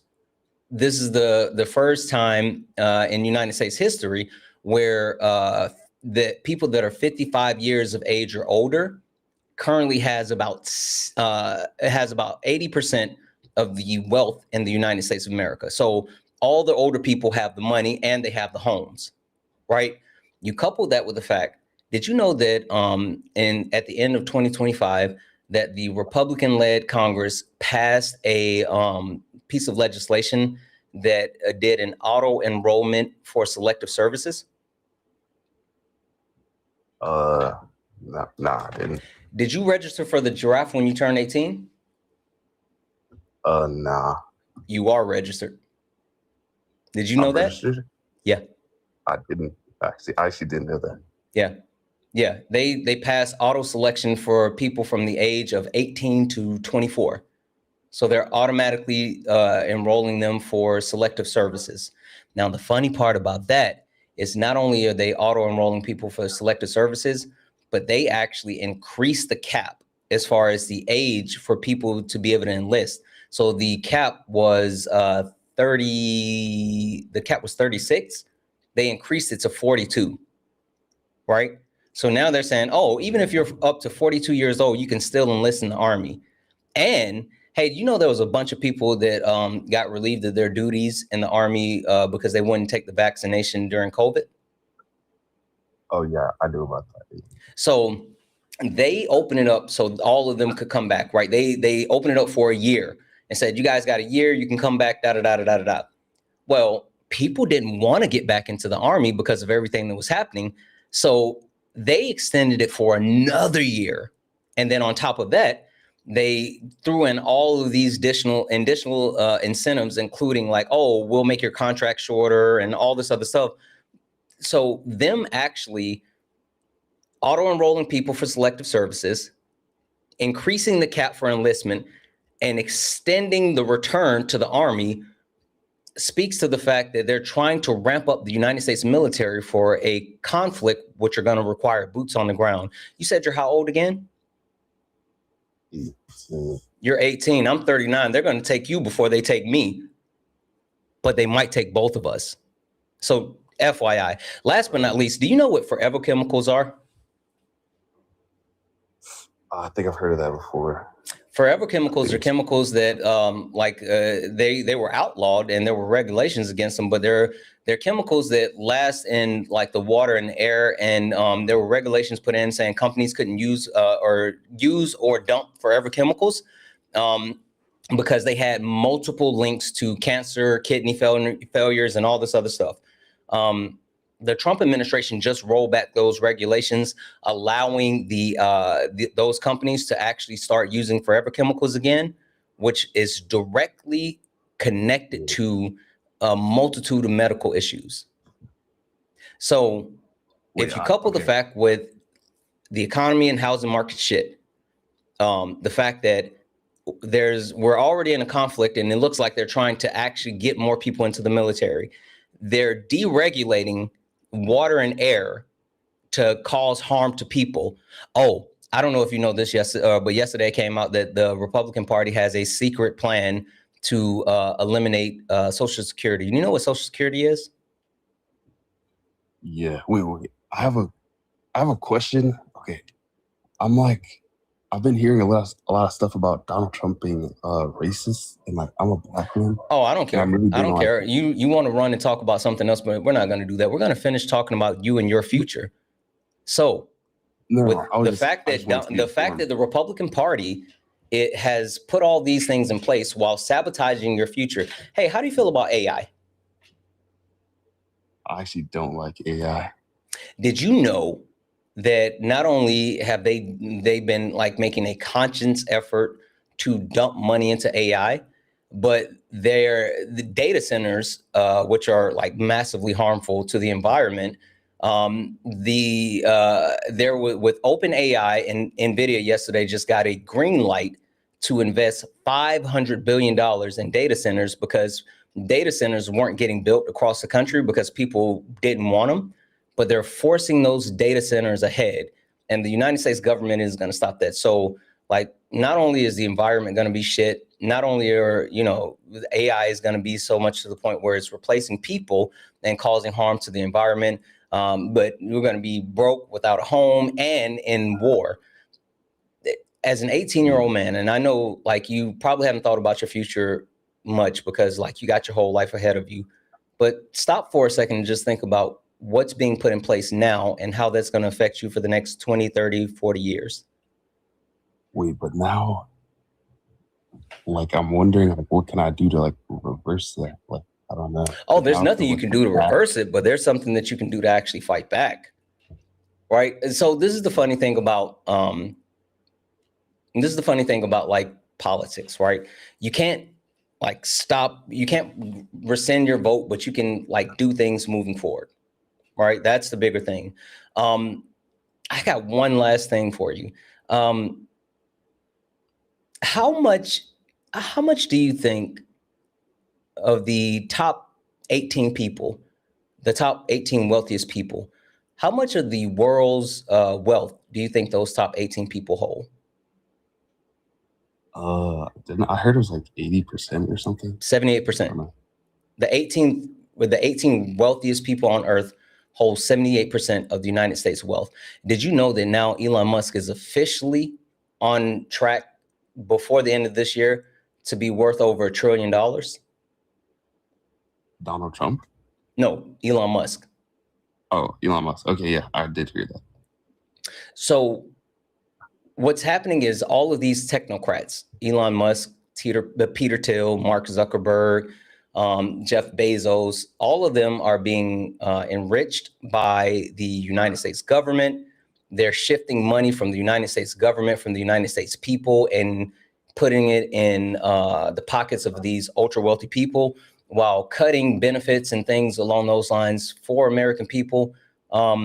They're setting you up to not only have to pay for this, like your generation, but they're literally setting you guys up to deal with the collapsed country. That doesn't scare you? I mean, honestly, like I'm just being informed right now, and it does sound pretty like scary, but I'm just. Hey, can I ask you a genuine question?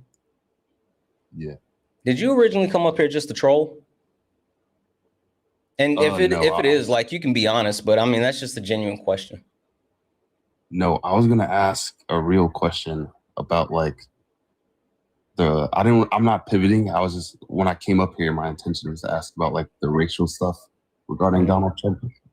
I don't think that's like, I mean, yeah, Donald Trump's a racist, but like, I think the rest of the shit that's happening is way more important. Like, he's literally, like, when I tell you, holy shit, he's selling our country. Like, he's literally, so there's also reports now, the chat, I will say that I still need to completely vet this one.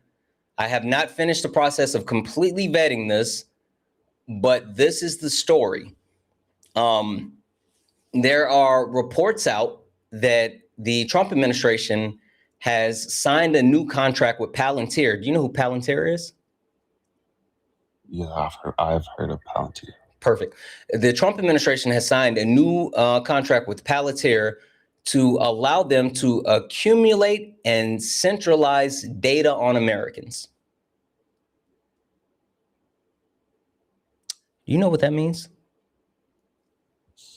I think I know what you're getting at. Is it like a privacy thing?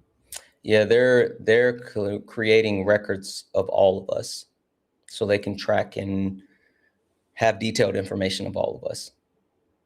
Wait, what do they do with that information? Whatever they want. Make people disappear, make people silent, all of those things. Hey, did you know that Palantir actually had the software that they were using for facial recognition, and they tested it out in Gaza with the war? I'm sorry, not with the war, but the genocide that was occurring in Gaza. They used the training for the facial recognition software from Palantir there. Wait, I don't really understand. They trained the facial recognition software in Gaza while they were killing the people. And that trained software that they used, they're now going to be implemented in the United States to be able to use facial recognition software here. Oh, okay. Yeah. So, I mean, you could talk about Trump being a racist. I think that's a moot point. I think what's more worrisome is like all the other shit. Well, I'm wondering, why didn't I like know this? Like, is this like a known thing, or like, are these things like known? Well, the one thing that I will say is, I mean, you're 18, right? And so I don't blame you for not knowing these things. You're a young man, and like, I'm sure you got other shit going on, right? Seriously. And I'm not even like, I'm not, being condescending or anything like that. But also, like, a lot of people just don't know this stuff because a lot of people are trying to live day to day and make it from day to day. I mean, again, the fact that like all of our prices up, people are now spending more on the same shit that they were buying a year ago, and it costs way much more now. And have you ever heard of Maslow's hierarchy? I have not. So Maslow's hierarchy speaks to, there's a pyramid that speaks to humans being able to fulfill their basic needs. And if their basic needs aren't met, then they don't worry about things up the pyramid going all the way up to the top, which is luxury, right? So if you can't eat and drink, you're not going to worry about owning a Ferrari, right? So Maslow's hierarchy says at the very bottom is water and bread. At the very top, it's a Ferrari. People who can't get water and bread don't care about a Ferrari. And so the point that I'm trying to get across with that is people are so worried about just existing and surviving that they are not paying attention to all the other stuff that's happening. And that's why they're doing all the other fucked up shit as quickly as possible. Well, I have another question. As for like the top like percentage of people in like wealth, is there like a statistical reason, or is there like a studied reason on why they don't give their money to people? Or is it just like capitalism? Why would they? They don't have to. Is there never like a point in which they like reach a certain amount of money that they're like, okay, I can... Oh, do you mean they win capitalism? No, like, I don't know. Maybe you're right. But I mean, like, the thing about like capitalism is that it's a self-consuming entity, meaning that no matter how much you make, you always want more. And no matter if you're the only person left with all the wealth, you will consume yourself. There's no cap. That's why Elon Musk is not happy with being the richest man on earth. He wants to be a trillionaire. And then once he has $1 trillion, he's going to want $2 trillion. It's never an instance of like having so much that you just say, I'm good. It's always an instance of consume more and continue to grow. Now, that's the funny thing about capitalism, right? Now, the only way that we can stop this and fight back is through class consciousness and solidarity. Do you know what that means? Yes. What does that mean? Class consciousness, like everyone around like is aware of something. What class am I talking about? I'm assuming like United States just in general. The proletariat. Everyday people, you and I, the people who don't benefit from capitalism. The people like you and I, that no matter if we get $100,000 or hell, even $1 million or $100 million, we're still not the actual people that benefit from capitalism, right? The only way that we can actually change the system is through, one, making sure people know that this is happening. We create that class consciousness. We have to raise the intelligence of the proletariat. We have to have unity as far as solidarity. Shout out to Solid. We have to have each other's back. We have to stop selling each other out for capitalism. One of the greatest examples that we've seen of this, and this was recent, you know what happened in Italy a couple of months ago? Not specifically. I don't know. So in Italy, they were getting screwed, right? They felt like their government was like literally screwing them, raising prices and, you know, rent prices and all this other shit. You know what Italy did? What did Italy do? Italy said, fuck this shit, I'm out. And they stopped. And when I say stop, they stopped going to work. They stopped going to school. They stopped spending money. They stopped doing anything. They literally shut the economy down in that country and shit changed because all of them did it together. They came together as a solid group and said, we won't take this anymore. And they stopped doing all the shit that's necessary because, you know, the funny thing about capitalism is while we're all forced to participate in capitalism, capitalism doesn't work without the proletariat. The bourgeoisie doesn't benefit without the exploitation of the cheap or free labor class. And so if we actually have solidarity and power and we have class consciousness, we can shape and change how things work. Now, I will say that there are some people that actually, you know, say like, hey, we got to go about this a different way. Some people believe in a violent revolution. Some people believe that things can change. I'm not going to say exactly where I fall, but I will say that revolution is necessary. And how we go about that revolution is going to depend on who is willing to recognize class consciousness and who's willing to stand up and fight together. Okay. Okay, but I have a question. I don't mean to sound like dumb or anything, but don't use that word. That's ableist. But like seriously, if you're up here to learn or you got like a genuine question, it's no such thing as a stupid question. Go ahead, I got you. Okay, I didn't know that was ableist. I'm actually sorry. It's all good. Yeah. Like but you learn and you go from there. what was I saying? Okay, is there like a I don't know. It's just I'm trying to make sense of like the top percentage of like people with money. And, like, is there like a point in making that much money? Because like, your life can only be so comfortable, and like it seems like if it was like more distributed, that it would just make sense for everyone to be like, oh, I don't know if what I'm saying. It would make more sense if we could return the power to the proletariat. If we could return the wealth to the proletariat, if we could ensure that not everyone has to have the same ceiling, but everyone should have the same floor. But capitalism doesn't allow us to do that. Capitalism doesn't allow everyone to have a good life, because people hear about like socialism and communism and they say, oh, that means like the government owns everything or people can't have this or that or whatever. Like under socialism and communism, there's never an instance of people like not being able to progress and have like better lives than other people.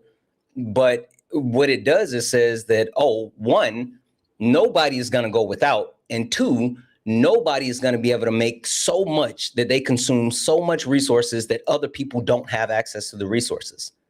So to your point, right? If you wanted something where like there's a cap or there's a limit or, you know, like you can still be successful, you can still have nice things, you can have a nice house, you can have a nice car, but you wouldn't see the discrepancy where you have a trillionaire like Elon Musk and then a veteran who served our country walking around with no shoes on. You wouldn't have that.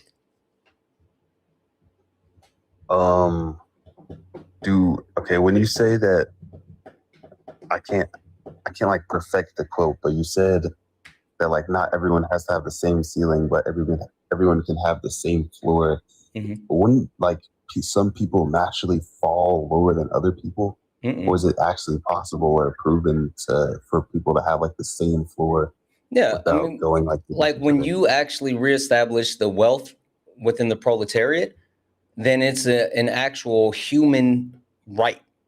So when you create the human right, you say everyone has the right to food, to water, to a place to live. Everyone has the right to these basic things. Not everyone has the right to a mansion, but if we got more, did you know that we have more homes in the United States that are abandoned than we have people that are unhoused?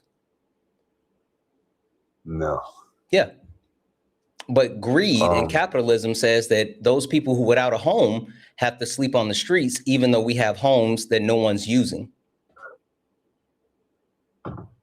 Yeah. Do you think that in me and you's lifetime that we will see the world that like you're talking about?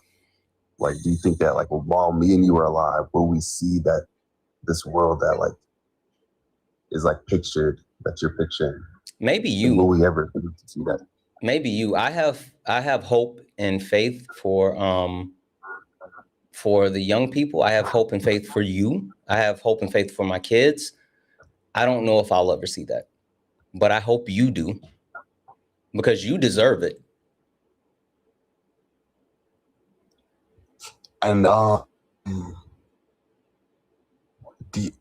United States has been like around for so long. I'm wondering 250 years how we haven't reached that. Like how haven't we reached that already? You want to hear something scary? I feel like you remember I before we started, I said, did you want to hear some hard truths? Yeah. Okay. Do you know what the average span is for a country? Average lifespan for countries? I heard it was up around 250 years or something. Yep. The average lifespan for a country is 250 years, which the United States of America is entering our 250th year this year. The United States of America is doing the exact same thing, bar for bar, line for line, the exact same thing that the last 5 global superpowers who their currency was the centralized currency for the world. You know how everyone trades in dollars? I don't know. I don't know what you mean by that. That meaning everyone like trades in dollars. when internationally, when one country wants to trade with another country, usually they trade with the US dollar instead of like the ruble or the yen or whatever. International. Yeah. Yeah. So the last 5 countries who were the global superpower that had the centralized currency for the world, the United States is doing the exact same thing as the last 5 ones did to cause their country to collapse. So not only are we in our 250th year, which most countries don't last past 250, we're doing the same shit that caused the last 5 countries that were the superpowers to collapse. Well, why is this so popular though? Like, why does Trump win elections if this is like obvious and like in our faces? Like, this is like. You really ready to hear it? What? This country was founded on racism, sexism, and classism.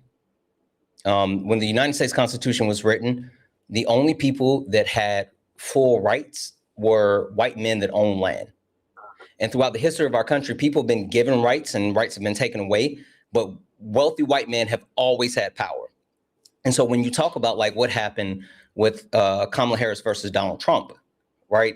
You could take a look at like, Kamala Harris only had 107 days. People didn't understand how inflation worked. Like there's multiple factors. Kamala Harris didn't openly disavow the genocide that's happening in Gaza. You can talk about all those things, but when you really talk about the core root of it, white men showed up and voted for Donald Trump at a higher clip than any other president in United States history. They showed up to protect their spot on the top of the on top of the patriarchy because they felt threatened by a black woman. You know who Ronald Reagan is? Of course. Have you ever seen the Reagan map? Is it like, nah, I might have. Let me show you the Reagan map really quick. Now, keep in mind what I just said. Donald Trump in this past election got more votes than any president in United States history. More white men, I'm sorry, not more votes, and more votes from white men than any president in United States history. Donald Trump outperformed Ronald Reagan, and this is the Reagan map. You see that? Okay, yeah. That's what Ronald Reagan did. And Donald Trump got more white men to vote for him than the president that did this. Joseph Robinette Biden got 81 million votes in 2020. And in 2024, with Donald Trump not breaking 81 million votes, still got more votes from white men than Joseph Robinette Biden got with 81 million votes. So the point being is white men saw their spot being threatened by a black woman, and they showed up and showed out for Trump. Wait, okay. I have another question. Mm-hmm. I'm wondering just like, how is this like possibly like, when we like look back on like old times, like the Holocaust, and you say like, how did we let this happen? Or like, what's funny? The United States of America has this sense of like, people in our country have a sense of everything being so long ago, but it's not. How long would you say that black people within the limits of the law, how long would you say black people have been like full citizens within the United States of America? Full citizens? I don't know. I say like, I don't know, 100 years or something. I don't know. You think so? Okay, so let's start this. The Emancipation Proclamation, you know what that is? Yep. What's the Emancipation Proclamation? I know it has to do with Abraham. Oh, are you there? Can you hear me? Hello? You cut out for a second. Okay. But I said, I know it has to do with Abraham Lincoln freeing the slaves. Okay. Yeah. The Emancipation Proclamation, it didn't free the slaves, but it was him signing the actual legislation to say slaves would be free within the Union, which that did nothing for the Confederates. But the Emancipation Proclamation was signed on January 1st, 1863, right? Do you know what Juneteenth is? Yes. What's Juneteenth? I know it's like the celebration of when the slaves were actually freed, or when. Yep. When like the June 19th, 1865 is when the last slave in Galveston, Texas was officially freed by other Black people, right? And so even though Abraham Lincoln signed the Emancipation Proclamation on January the 1st, 1863, Black people were still enslaved until June 19th, 1865, right? Over 2.5 years. Now, you talk about 1865, and today is 2026, right? Or I'm sorry, this year is 2026. That's a difference of 161 years, right? Yeah. But Black people weren't free for that 161 years, right? For how long were they? So you could talk about segregation. I'm sorry, you could talk about reclamation. You can talk about slave codes, pig laws. You could talk about Jim Crow, like all of this stuff that occurred. But that was 161 years ago. Technically, when you talk about full protections under the law of the land, you know what the law of the land is, right? I've heard of the phrase. It's the United States Constitution. Okay, yeah, another Constitution. But have you ever heard of the term no taxation without representation? Yeah. That's like the pillar of what the country was founded on. Like they threw tea in a harbor because Britain was taxing the colonies without giving them proper representation. They were so pissed about the taxes, right? And so they said no taxation without representation. Well, representation is voting, having a voice. The Black people within the United States of America did not get a voice and full rights until 1965 when the Civil Rights Act passed, right? 1965 from 2026, that's only 61 years ago. You said you're 18. Are your grandparents still alive? Yeah, a few of them, yeah. Do you know how old they are? I know my grandmother is like 81, maybe, or 82. Your grandmother was alive when Black people weren't full citizens. Think about that. So when people say like, oh, this happened so long ago, it didn't happen so long ago. It's just that people like to pretend that things happened so long ago in the United States when it hasn't been that long. The United States is a relatively young country. Now, China has been around for 5,000 years. The United States of America has been around for 250. So all of the stuff that people say, oh, it was so long ago. No, it's not. But like we have such a bloody history. People want to pretend like, oh, all the bad things that happen are so far in our past, and it's not. Well, so was America like morally bankrupt? Because how were we able to make it to the top with all of this, like all of these like disgusting things that you're explaining? The military industrial complex. You know what that is? No. So prior to World War I, what do you think United States really, what was like the biggest benefactor of the United States economy? Probably slavery. Yep, and cotton. When the United States of America, the reason why like chattel slavery was such a huge thing in the US is because the US exported, I think it was like 90% of the world's cotton, right? Yeah. But we were like textile prior to the World War I. And then World War I and World War II, the reason why the United States was able to be so successful It's because those textile mills that we had, we were able to shift gears, and instead of actually pumping out like products, we're able to shift gears and start pumping out bullets and bombs and tanks and shit like that, right? And so instead of actually making those products, we started making weapons of war.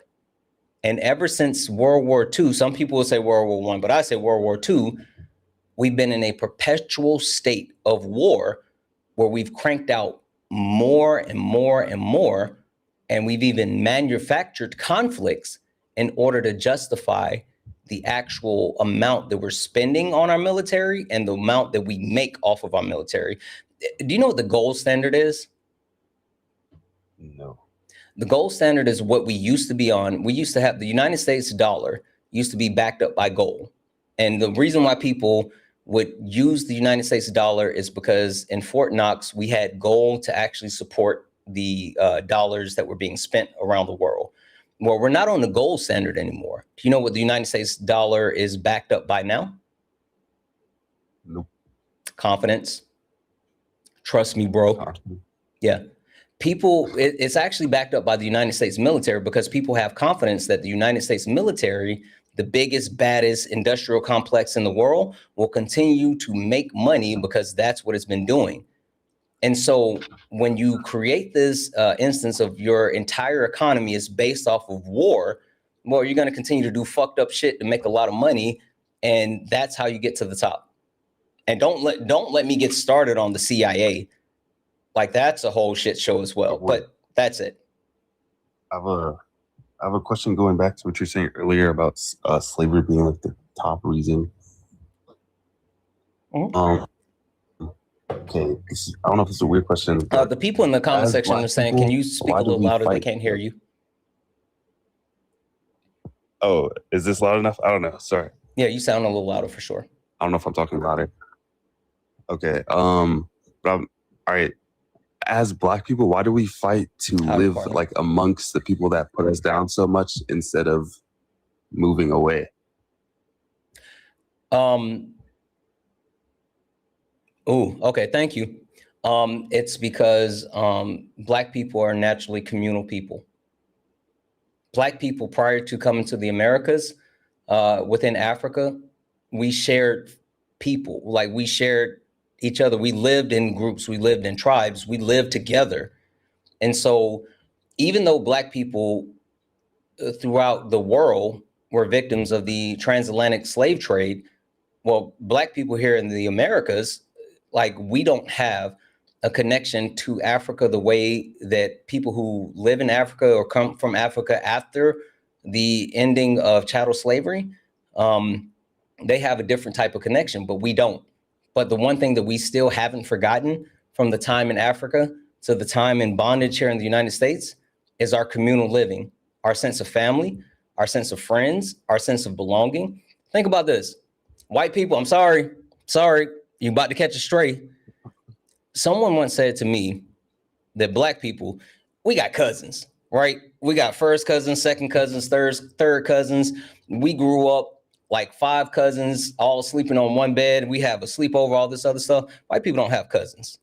Someone once said that, and that, like, I was like, holy shit. And I talked to some of my white friends. I was like, hey, did you grow up with your cousins? And I was like, no. I was like, huh, that's interesting. So not to say that they don't actually physically have cousins, but the sense of community that's always been persistent throughout the history of Black people in the Americas, no, we might have lost a lot from the transatlantic slave trade, but we didn't lose our sense of community. I have another question. Why? Okay, all people are the same, right? You know what I mean? Like Black, like no matter what race. They're not. Okay, I'm wondering. The reason why I say that is because to pretend as everyone's the same denies the lived experience of people. It's okay to celebrate the differences that we have.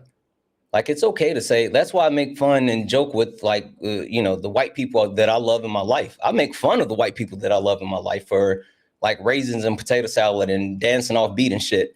Like, it's okay to acknowledge that we have different lived realities. But what's not okay is denying those live realities. So if you're talking about genetically, biologically, for the most part, sure. But as far as like how we exist, no. Yeah, I mean, like, okay, if Black people are like naturally communal, why aren't like white people per se? Like, what's the difference? Like, what's like outlying factor that makes this like different?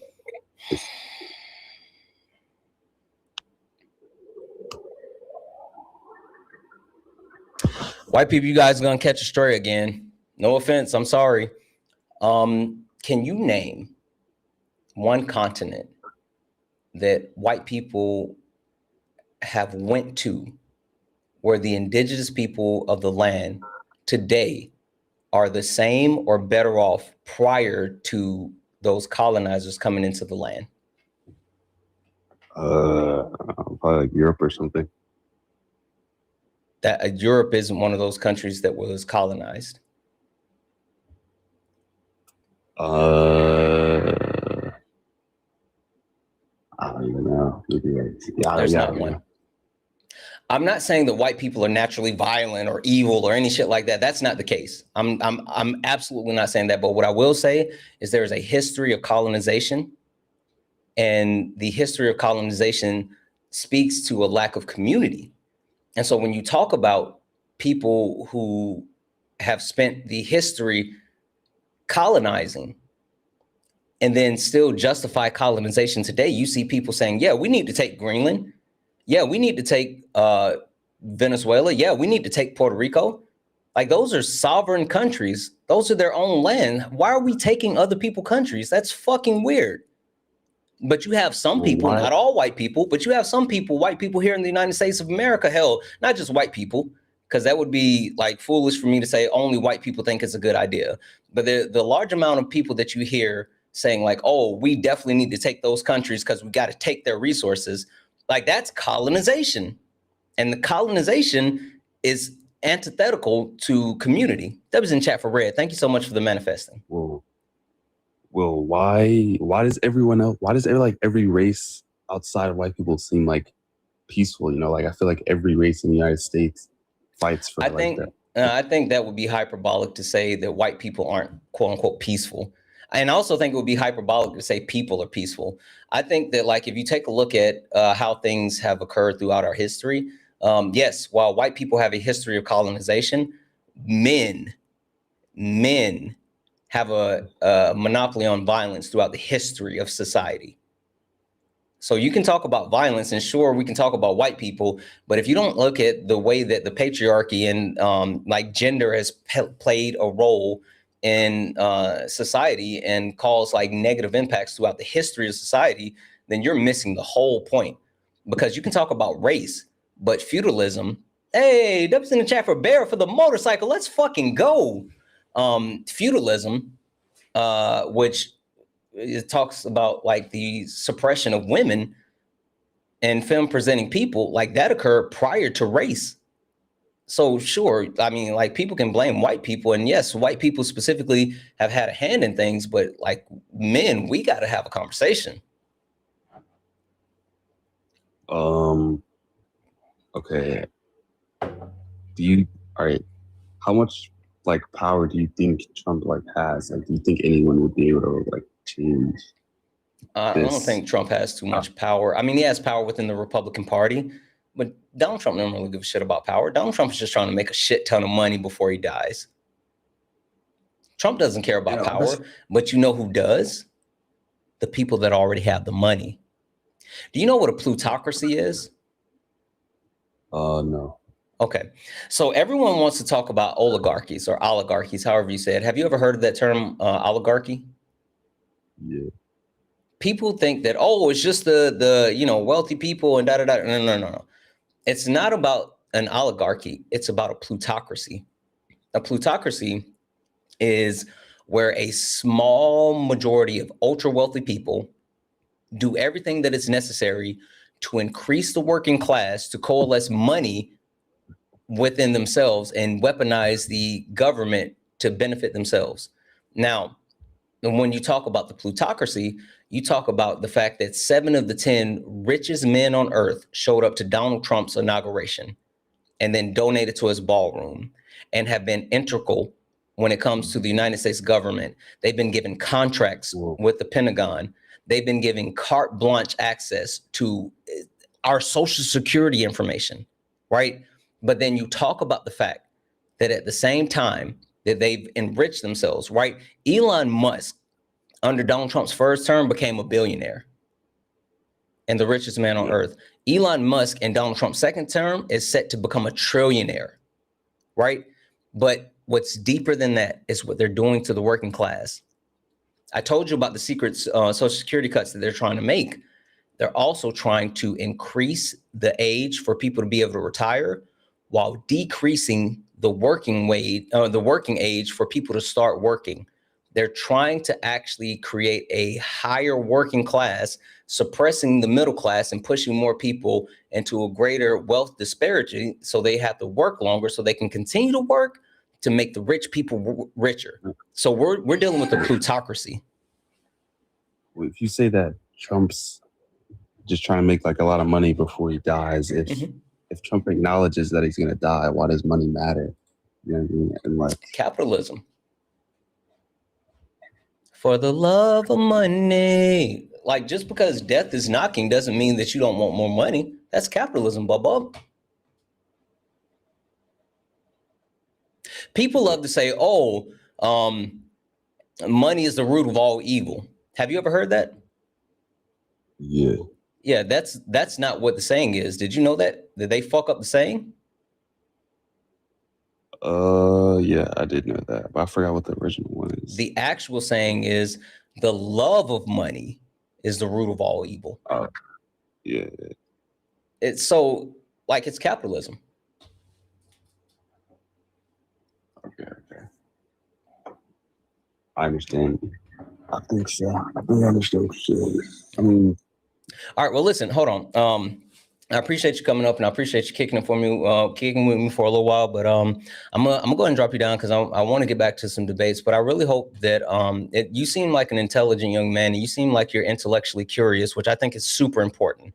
So one, I hope you stick around, but two, I hope you dig a little bit deeper and try to check out some of the things that I'm talking about, because like you're 18, you literally have your entire life ahead of you, and if you and your generation don't do something about it, then like everyone's fucked. Did you know that most revolutionary action was started and sparked by young people?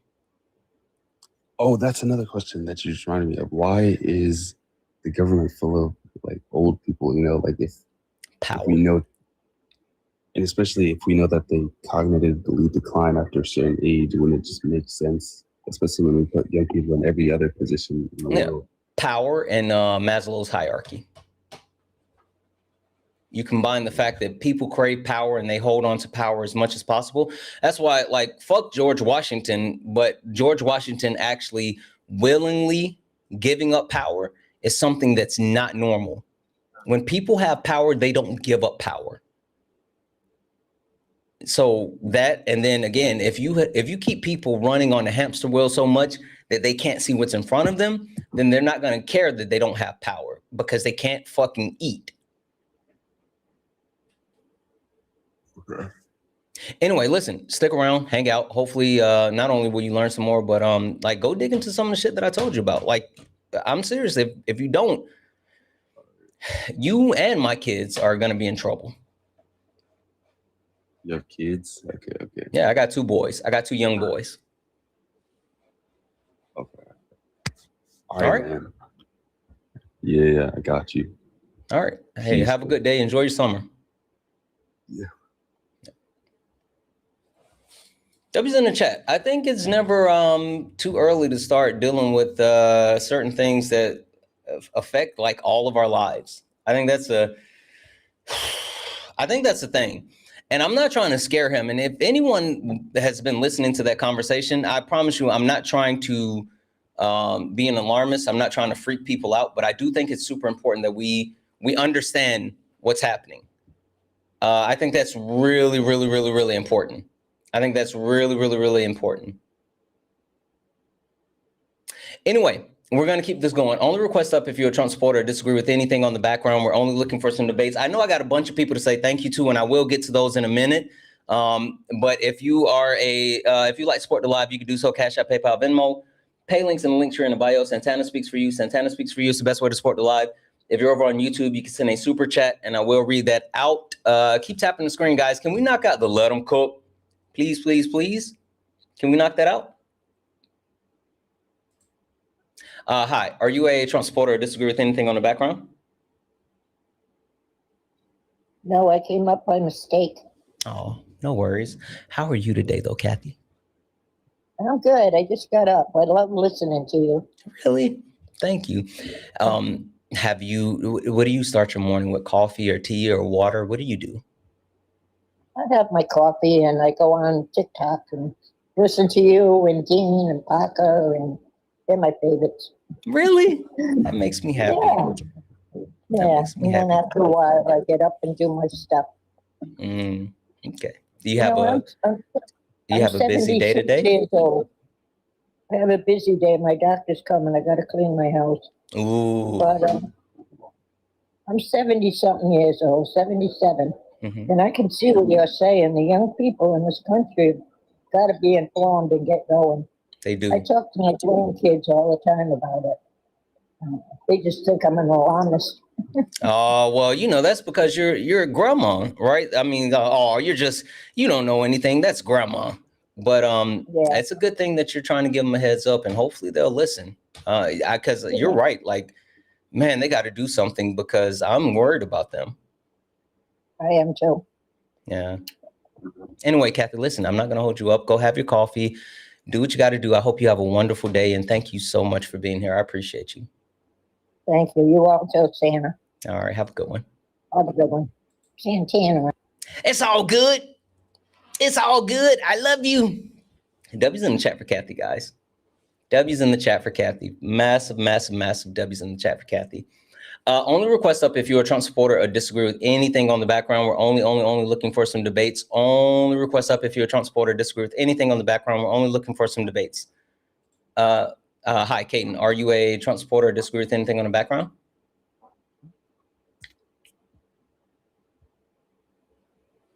Okay.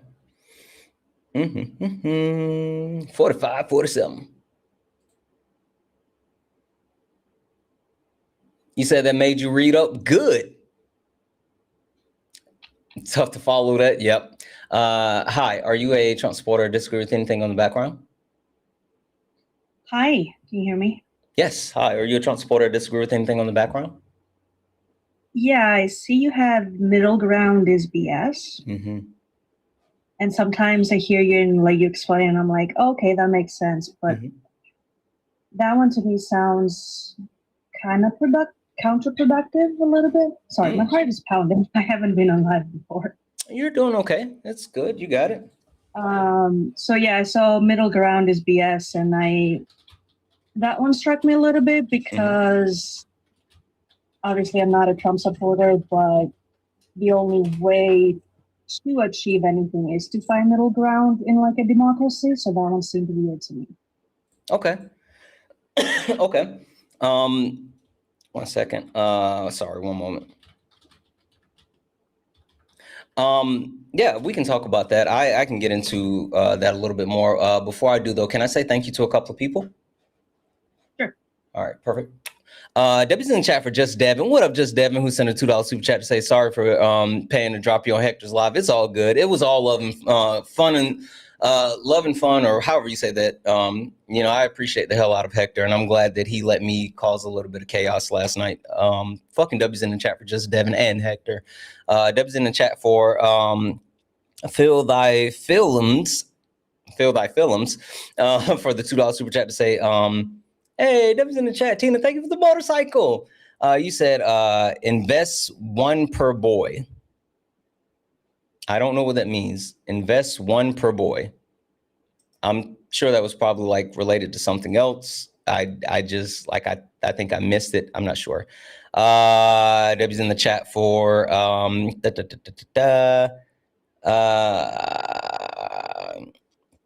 W's in the chat for Project 454 over on Twitch that sent 25 cheer bits to say Johnson is looking forward to the day when he's no longer speaker. A job he got purely off of his mediocrity. Facts. W's in the chat for Manders for the 1 cheer bit to say lay the facts, Santana, make him understand. I think he did. I think that was a really good thing, and hopefully he takes something away from that conversation.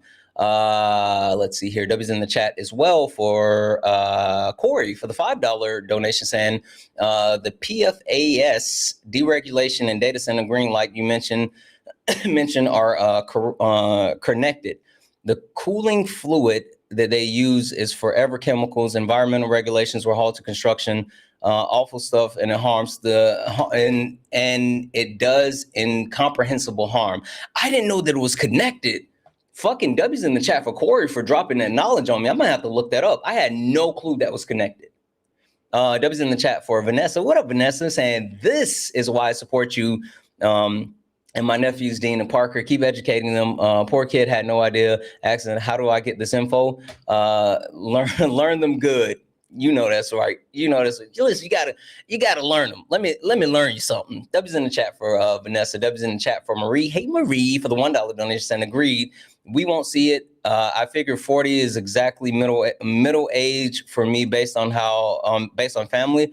But if my students see it, it'll be good enough for me. The kids asking how we haven't gotten there already. The answer is so depressing. Yeah, it is. It is depressing if you think about it too hard, and that's why I try to focus on like my kids, and I try to focus on the younger generation. If I'm going to be completely honest, if it wasn't for the hope that I have for the younger generation, I don't think that I could keep moving forward. If I'm going to be completely honest, if it wasn't for the idea for a brighter day for like my kids and your kids, I don't think that I could do it. If I'm going to be just honest. W's in the chat for Shady. Hey Shady, who sent a $25 donation, said love watching your streams. I appreciate the hell out of you. W's in the chat, thank you so much for the 25. W's in the chat as well for Melissa for the $1 donation, saying long-time follower / listening. Curious if not on TikTok, would you ever become friends with Dean and Parker, Solid, Ari, everyone else on your team and such? I learned so much from your lives. No. The answer is no. And the reason being is because I would have never known they exist. I don't live around Dean, Parker, Solid, Ari, Sean, Jeff. I don't live around any of these people. And so if it weren't for the internet and the way that our world has become so like condensed, I say this all the time, the world is so small now. And if it wasn't for the internet and, you know, things like that, I would have never known that these people exist. So Debbie's in the chat for Amanda for the $5 donation, saying, I was a teacher for 10 years. The way you spoke to the young man was something to be proud of. You might have been a teacher in another life. I don't think I have the patience for it. You have a talent for adjusting your approach and helping facilitate change for the future. Hats off, no pun intended. Absolutely. I'm not going to hold you. The two people that I give, or the two groups of people that I give the most grace to, is Black people and kids. Like I sincerely give the most grace to Black people and kids. So Debbie's in the chat for Jory, I think it's pronounced, who sent a $5 donation saying, hey, what's your opinion on Carmelo Anthony in Texas? I knew it was going to happen. I talked about it yesterday. I wasn't shocked. But as Childish Gambino said, this is America. Debbie's in the chat for Anna. Hey, Anna, who sent a $2 donation saying, wish I could donate more to the GOAT. Anna, you are fucking awesome. You know, I love you to the moon and back. Thank you for being here. $2. You're so kind, but I appreciate you just being here. Debbie's in the chat for Danella for the $5 donation saying, thank you for the hope I can give to my daughter. We have to encourage the youth. We have to, and they will do it. Debbie's in the chat. Debbie's in the chat for Malia for the $5 donation, saying, tell Hector you will always have the prettiest dome. Listen, love Hector. That's my brother, but he can't fuck with me. I'm unfuckwittable. W's in the chat, guys. If anyone else likes to support the live, you can do so. Cash App, PayPal, Venmo, pay links and links are in the bio. Santana speaks for you. If you're over on YouTube, you can send a super chat and I will read that out. Keep tapping the screen. Let's go ahead and get the likes up to 500,000 likes. Also, if you look up at the top, we only got 44 new followers on the stream, and we've been streaming now for almost 2.5 hours. I know that for a fact there's more than 44 people that have not followed us. Hit that follow button up here, turn on notifications so you know when we go live. We go live all the time. Only request up if you're a Trump supporter, disagree with anything on the background. We're only looking for some debates. Okay, sorry about that. Thank you so much for giving me a moment. Middle ground. You think the middle ground is the only way that we are going to somehow affect change? Is that an accurate statement? I don't know that it's the only way, but I think if you don't find middle ground with people you disagree, you can go to the other extreme, and also you can push people into feeling like you're targeting them, like they're marginalized, like they don't have a voice, and then that kind of has the effect that you're feeling you're just pushing onto the other side. Okay. So middle ground is a compromise on both ends, but I think that's what democracy is about, is agree where we disagree. Okay. That's a fair statement. Run through this thought experiment with me. So let's not even go to the fact that the top of the Republican ticket is fascist. The fact that the Republican Party is installing actual Nazis. Let's just think about the Republican Party as a whole, right? The entity of the Republican Party, the way they've been for years and years and years now. Can you tell me one piece of legislation that's been passed by the Republican Party over the last 60 years that has benefited the everyday American more so than the ultra wealthy? No, and probably there isn't one if you're asking me that question. No, I don't know of one. And I'm not trying to support Republicans by any means. No, I get what you're saying. But I'm walking down this thought process with you. So yeah, no, there isn't one. I don't know of one, no. Sure. What do you think, like the last major win for the Democrats as far as a piece of legislation that overwhelmingly benefited everyday Americans more than the ultra wealthy?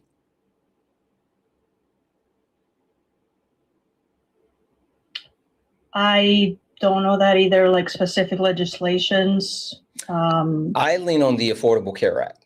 I think the Affordable Care Act was a massive win for all Americans more than anything else. Do you remember the big kerfuffle with the Affordable Care Act when it was first passed? Remind me. It's a poison pill that if you didn't have insurance, then you were going to be fined. You remember that? Yeah. Do you know who implemented that poison pill into the ACA? No. It was the Republicans. The Republicans actually threatened to filibuster the ACA if the Democrats did not add the poison pill into the Affordable Care Act. Why would the why would the Republicans openly add something so negatively, something that impacts American so negative that like they're literally causing Americans to pay more just to not gain access to something?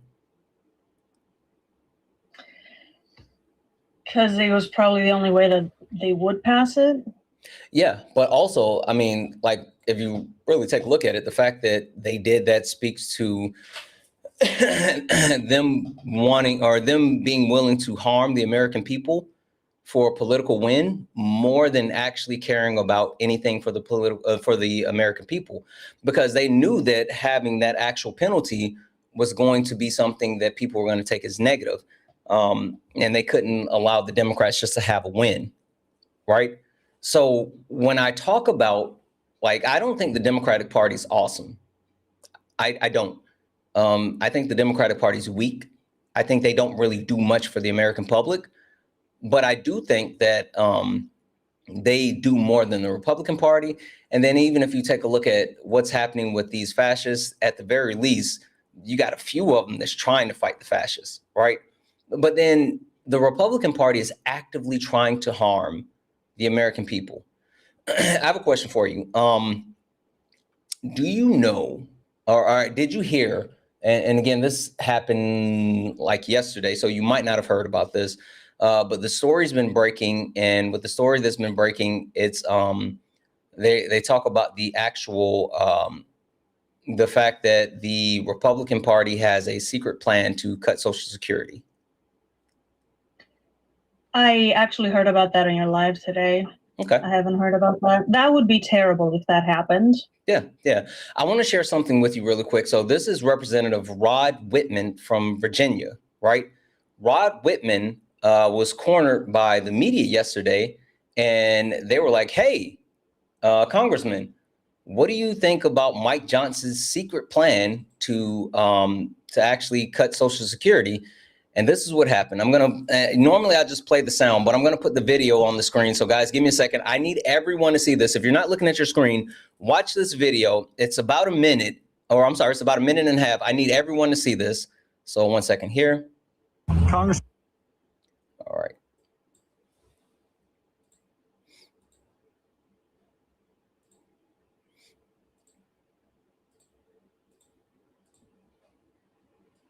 Okay, get this over here and then go. Where is it? Sorry. There we go.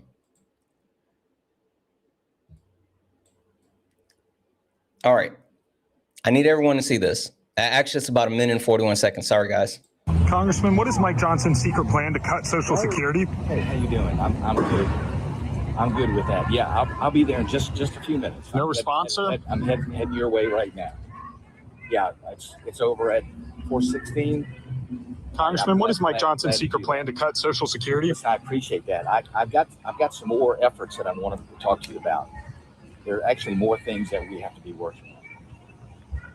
Yeah, I want to make sure that we're no response, sir. Yeah, listen, thanks. I appreciate your help on this. I really do need some more of your input. Yeah, if you can actually reach out, I'll make sure that we do more of this. Yeah, listen, I really appreciate it. Thank you. Mm-hmm. Yes, I believe me, I understand. There's more of those things that we need to work on. Yes. Well, thanks again. Listen, I appreciate it. Thank you. Congressman, what is Mike Johnson's secret plan to cut Social Security?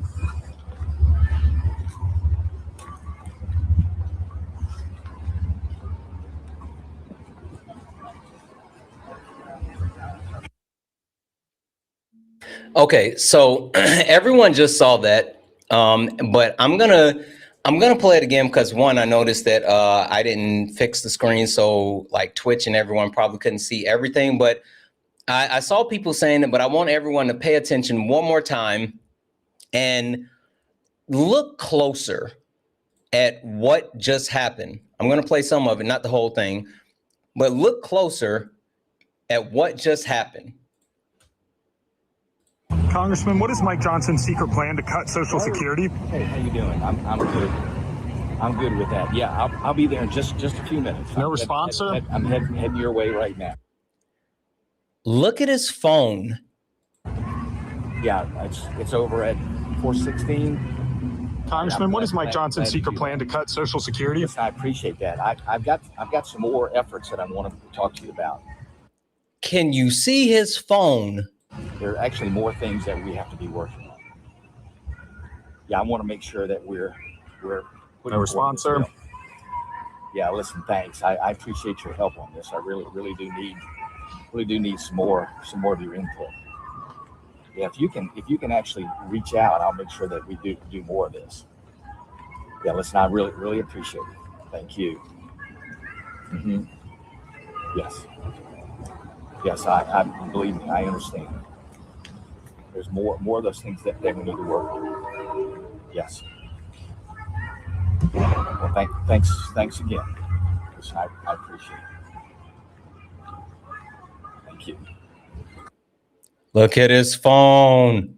Congressman, what is Mike Johnson's secret plan to cut Social Security?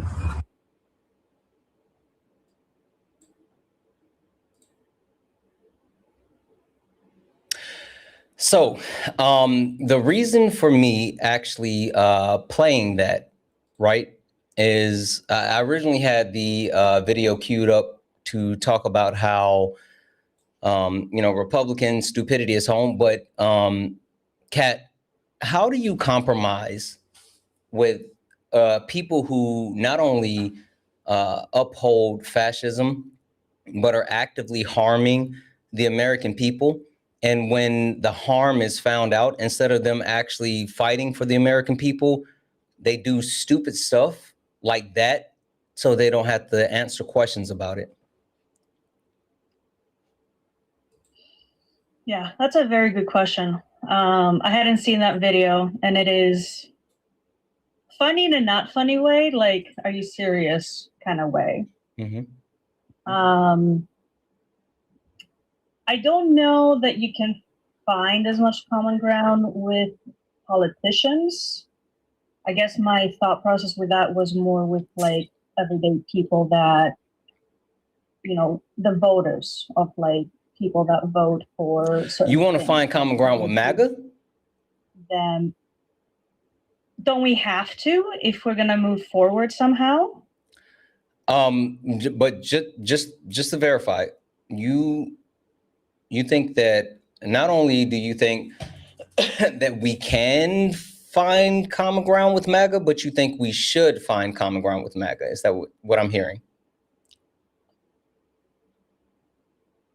I don't know if we can, but the idea that we would completely shove them to the side and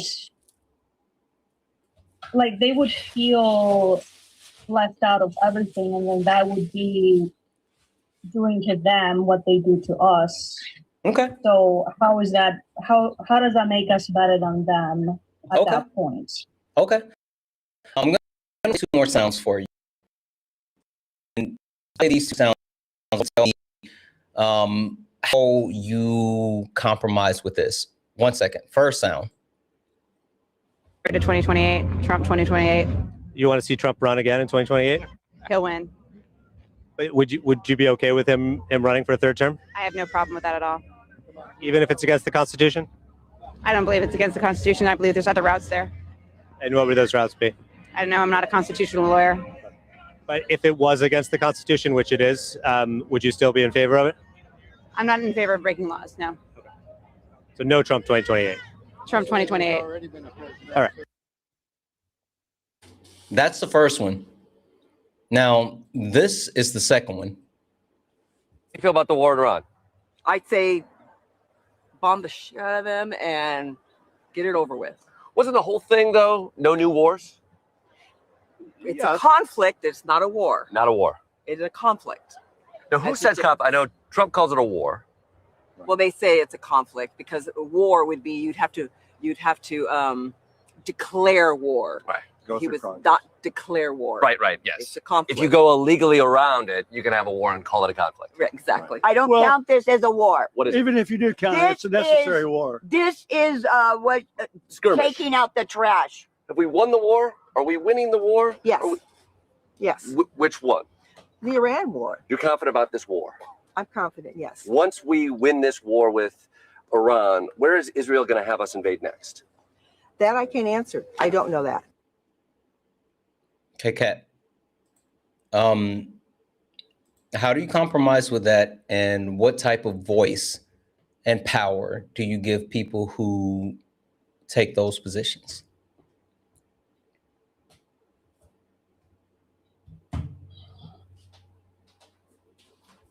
Yeah, I'm not sure on that. You make really good points.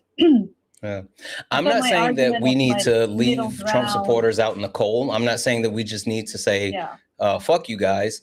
But I think that we're at a point in our country where even if people supported Donald Trump, like the people who understand the amount of harm that's being caused are actively saying, fuck this guy, fuck this regime. Like, let's get him out of here. We'll figure out the rest later. Because I still don't believe in what you guys believe in, but I know this shit ain't right. And so they're no longer identifying themselves as MAGA or Trump supporters. So the point that I'm getting to now is the people that still support. That's why when people come in here and I say, you know, do you disagree with something on the background, or do you want to tell me, I always say the date. Do you still want to tell me how on June the 11th, 2026, you still support Donald Trump? Because one, I don't care why you voted for him. Like that was in 2024. You can justify that whatever you want. I'm not here to litigate the past. But like everything that's happening and seeing how our country is today, like for anyone to still support him today is fucking mind blowing. And so that's the point that I'm at is like, I hear what you're saying, but anyone that's still willing to support Donald Trump today is either someone who is openly and blatantly trying to harm not only the country or others, someone trying to enrich themselves, or just someone that's just stupid. Like, I don't know what compromise we could have with someone like that.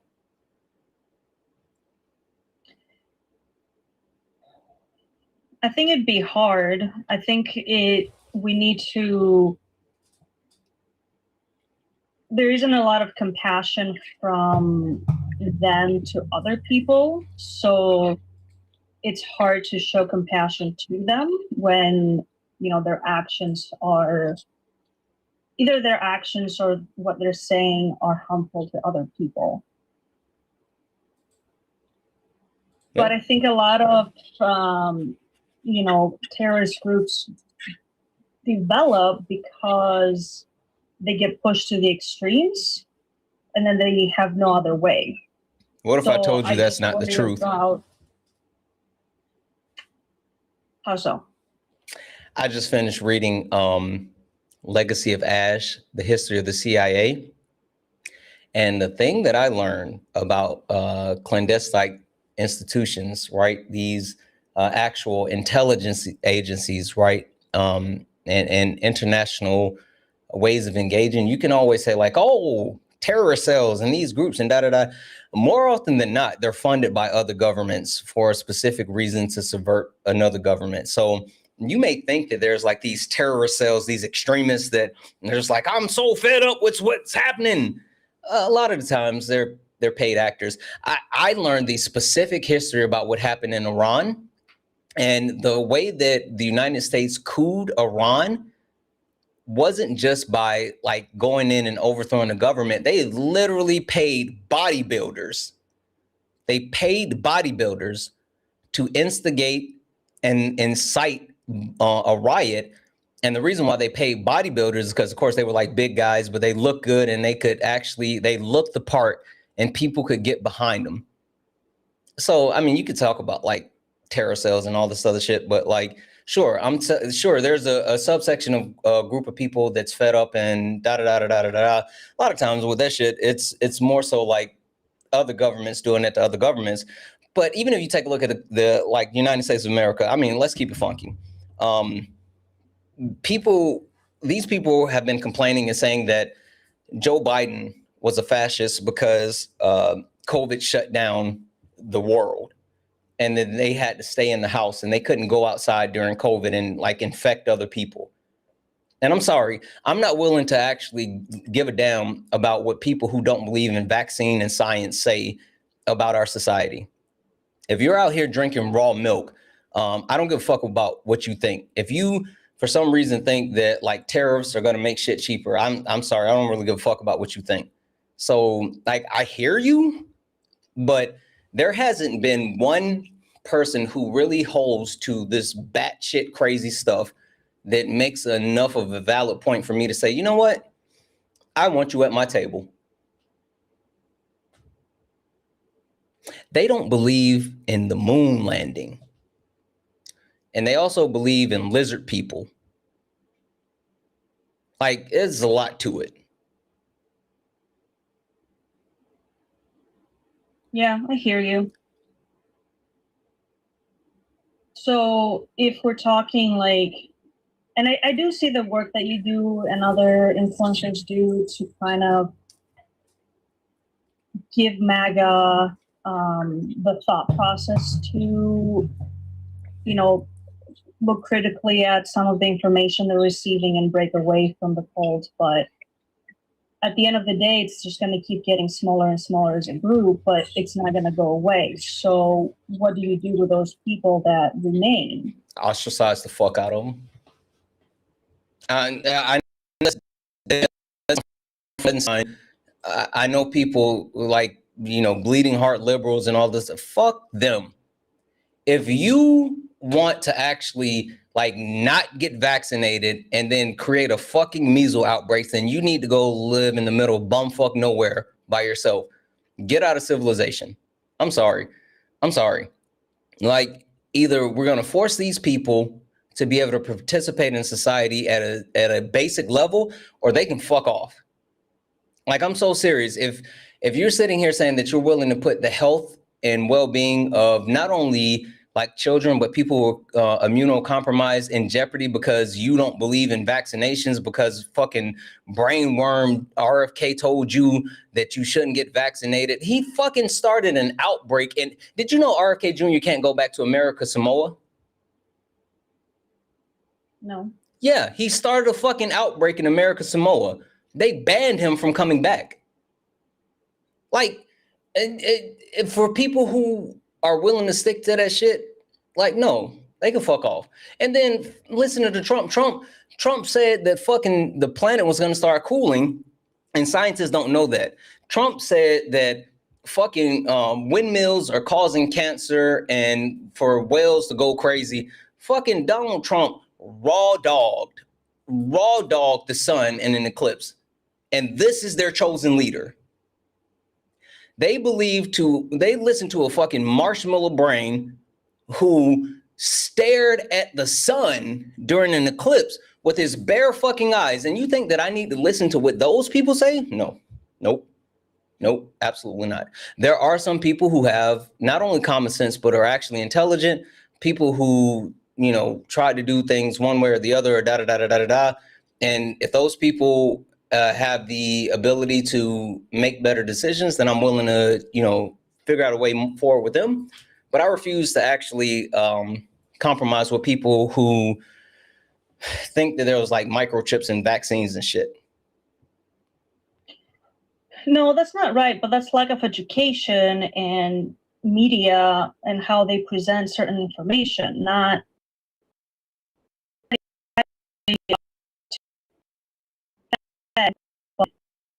it is like it's literally don't consume. Hey, Kat. Yeah. Have you ever ate shit? No. Why have you never ate shit? Doesn't smell or look appealing.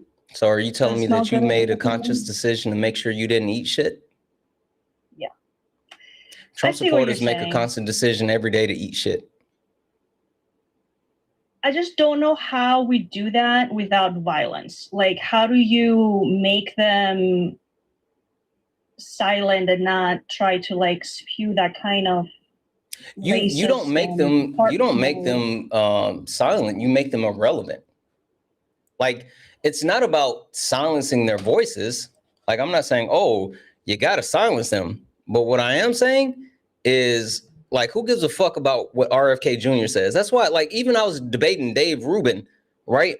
And Dave Rubin said, well, if you take a look at the border, then this happened on the border. And I'm like, where'd you get that information from? He was like, oh, I got that from RFK Jr.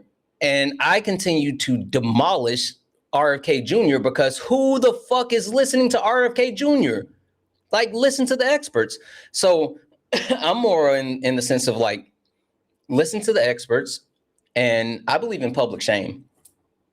I believe in shaming people. I believe in bringing shame back. And that's why, like, I was listening to Dean yesterday, and someone sent a donation. It was like, Dean, you know, I really enjoy you, but if you were a little bit nicer to people, then maybe more people will listen. And Dean was like, you know, I've tried and I've been as nice as I can. And it's kind of hard for me to be nice to these people. And I've just kind of resided to, I'm not going to be nice. And I'm thinking to myself while I was listening to him, fucking right. Because you know what? I match energy. And if, like, there was a young man that came up here earlier, he said he was a Trump supporter, but he came up here trying to learn some stuff and I tried to teach him. But then there's also some ignorant people. Hey, that was in chat for Terry for the helmet. There's also some ignorant people that come up here on my live, and as soon as they get ignorant, I'm on the fuck shit. So I believe in, if you're unwilling to actually engage in good faith and intelligence, then I believe in shame. We need to bring shame back. That's why I love doing these debates, because doing these debates give us the opportunity to say, hey, this is your stuff, this is my stuff. We're laying our stuff out. Who got the best stuff? Like, whose stuff is better? If your stuff is better than my stuff, then people are going to believe you. But if my stuff is better than your stuff, then people are going to believe me.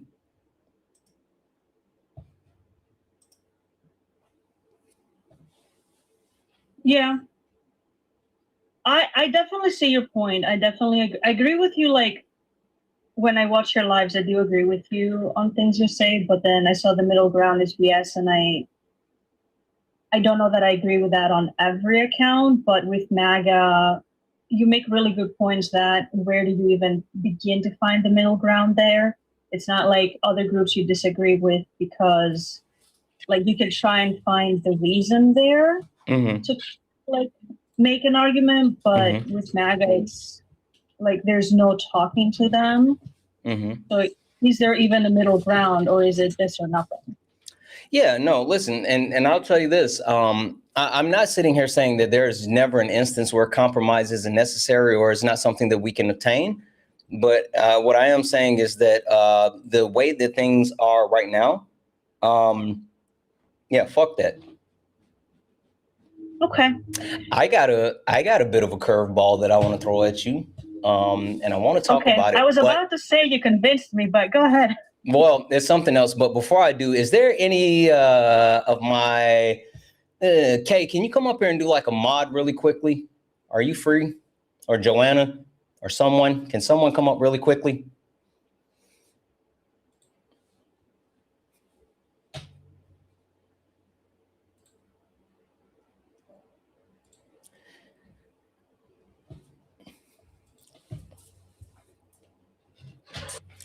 All right, Joanna, I'm going to give it to you. I'm going to run to the restroom. Alrighty, you do you, boo. Hey, happy people. Hope y'all enjoying this Thursday. The stream has been fantastic. I know I've enjoyed the education. Hopefully that young man goes and learns some stuff. Because for the most part, I just keep thinking these cannot be the children that Whitney said are our future. But we'll get them together. Y'all keep doing everything that you've been doing. Absolutely keep tapping the screen, keep sharing the live. If you haven't grabbed your heart meat, get that done. Take your points for that. TikTok has this new cute way that you can design the heart meats. Now you can give them shades and cute eyes and a little hair and different accessories. Do all of the best things. If you haven't followed Twin everywhere, make sure that you're doing that. We're also on the YT. If you missed something, if you want to go back and rewatch something, if you want to help Twin get his money up, get those watch hours up on YT, do that too. If you're not on Twitch, shout out to Twitch.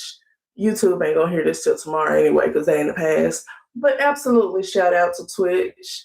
Pro tip, if you want to subscribe on Twitch, you can make Jeff Bezos pay for your subscription if you have a Prime account. Love that for us. Keep doing, like I said, all the best things. If you want to donate, because that's the best way to support Twin, he'll say the pay links. They're also in his link tree, and I post them periodically in the chat as well. Thank y'all for being here and enjoying these conversations and these debates. Hopefully we get more. It does seem like those people are being a little chicken shit these days, so I think they know that they don't really have it. Anything else? You look like you feel better. Oh my gosh, I thought we was gonna have to shut this thing down. Oh, Debbie's in the chat. Thank you so much, Joanne. I appreciate the hell out of you. I've been sitting here drinking coffee, water, and an orange Fanta. Whew. Yeah. Oh yeah, you had all the. Who loves orange soda? Kale loves orange soda.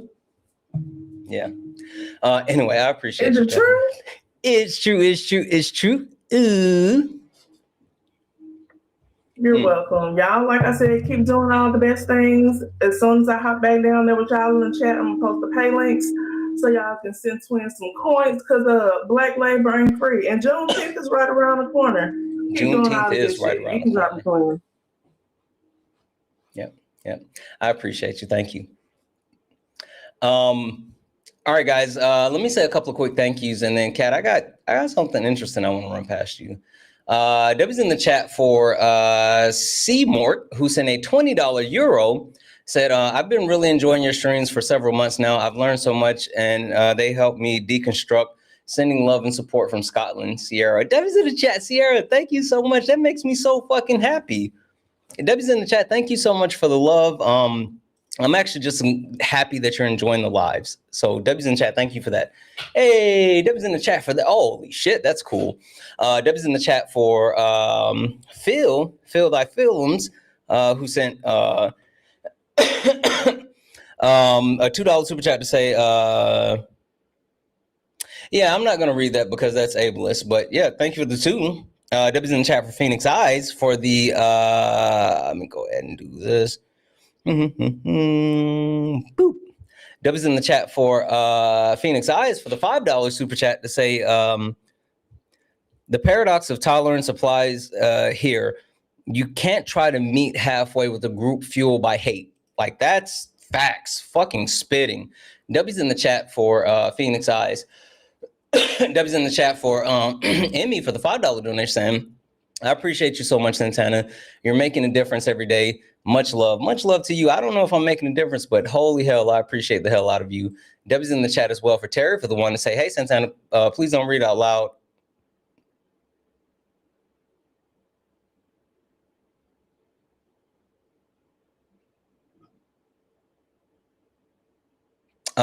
Yeah, shoot me an email, Terry. Go to my link tree and shoot me an email for sure. Debbie's in the chat for Brittany for the $1 donation saying your ability to lead with patience, wisdom, and compassion is truly rare. I don't know about that one. In a world that often feels divided, you embody the kind of change we need more of. I'm deeply grateful to learn from someone who demonstrates grace at the highest in every form and every day. Like you guys, I don't know who you all are talking about, but it can't be me. I'm not gonna hold you. Like, I appreciate the love and the kindness and support, but man, you guys think way more higher than of me than like I appreciate the hell out of you, seriously. Debbie's in the chat for Mike for the $2 donation saying, Santana, hey, thank you so much, catty girl. Santana, if that phone call right there, if that phone call right there don't tell you exactly who you're dealing with when you talk about people lying, then everybody is choosing to ignore the shit. Oh, you meant the Republican. Yeah, exactly. That shit was diabolical. Debbie's in the chat for Jace for the $1 donation saying, what's your opinion on Congressman Mike Flood? Who is Mike Flood? I don't know who he represents. Sorry. Let me look this up really quick. Mike Flood, Nebraska first. Oh, fucking Mike Flood. I know who that is. I got a sound. Okay. Sorry. I got to play this shit because I got this shit for you guys. This is something that I was going to play. I already had it locked and loaded. I just didn't get a chance to get there. So, for people who don't know who Mike Flood is a House of Representative member in Nebraska. And Mike Flood had a town hall where people in Nebraska were expressing their concerns with him. And the people of Nebraska who overwhelmingly voted for Donald Trump, who are farmers, who are low income, are expressing to not only Donald Trump, but the people within his party, his administration, like all of these people absolutely telling them, hey, guess what? Like, shit's not good, right?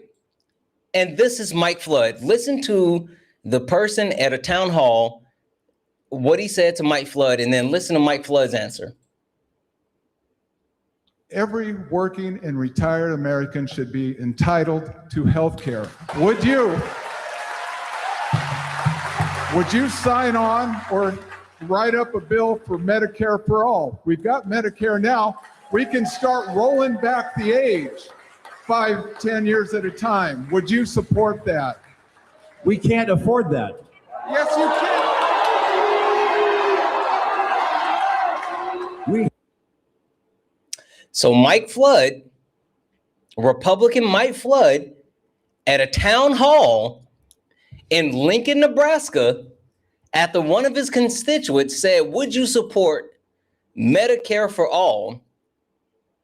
His answer was, we can't afford that.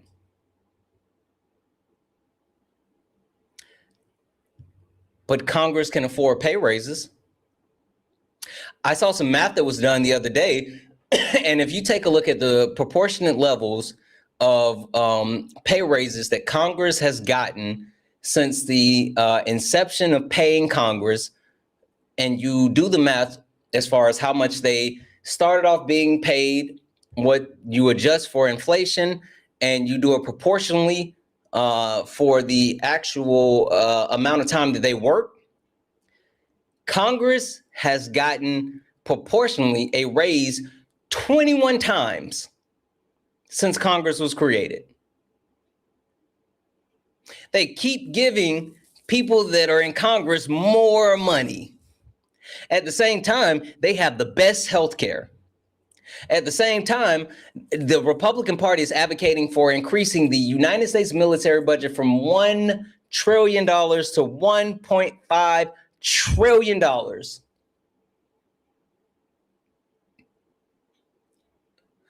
But we can't afford Medicare for all.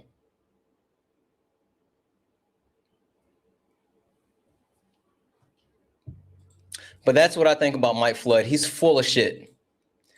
Sorry, I had to get that sidebar. And W's in the chat for Wesley for the one that said, hey, Santana, Bishopville, SC, Lizardman, heard of it? I haven't heard of Lizardman, but I've heard of Bishopville.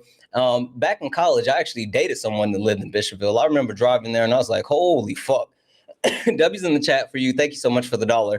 And W's in the chat for Olivia, who sent a $15 donation saying, nudist colony exists because walking around naked is frowned upon in our society. Let's make anti-vax colonies. Facts. They can make their choice if they want to, but they shouldn't be allowed to commingle with us and put the rest of society at like fucking facts. If you guys want to be anti-vaxxers, go live. W's in the chat for Aaron for the $2 donation saying, Joanna needs to be the pilot. Wonderful pilot over the speaker voice. I don't know what Joanna said to you guys, but I trust her. So I know she dropped something on you. W's in the chat for Bree for the $2 donation saying, I've always felt so unseen. And then you and all the people, you acknowledge my existence and I hold on to that. It helps me fight the bad thoughts that someone like you may actually give a damn about someone as small as me. Thank you.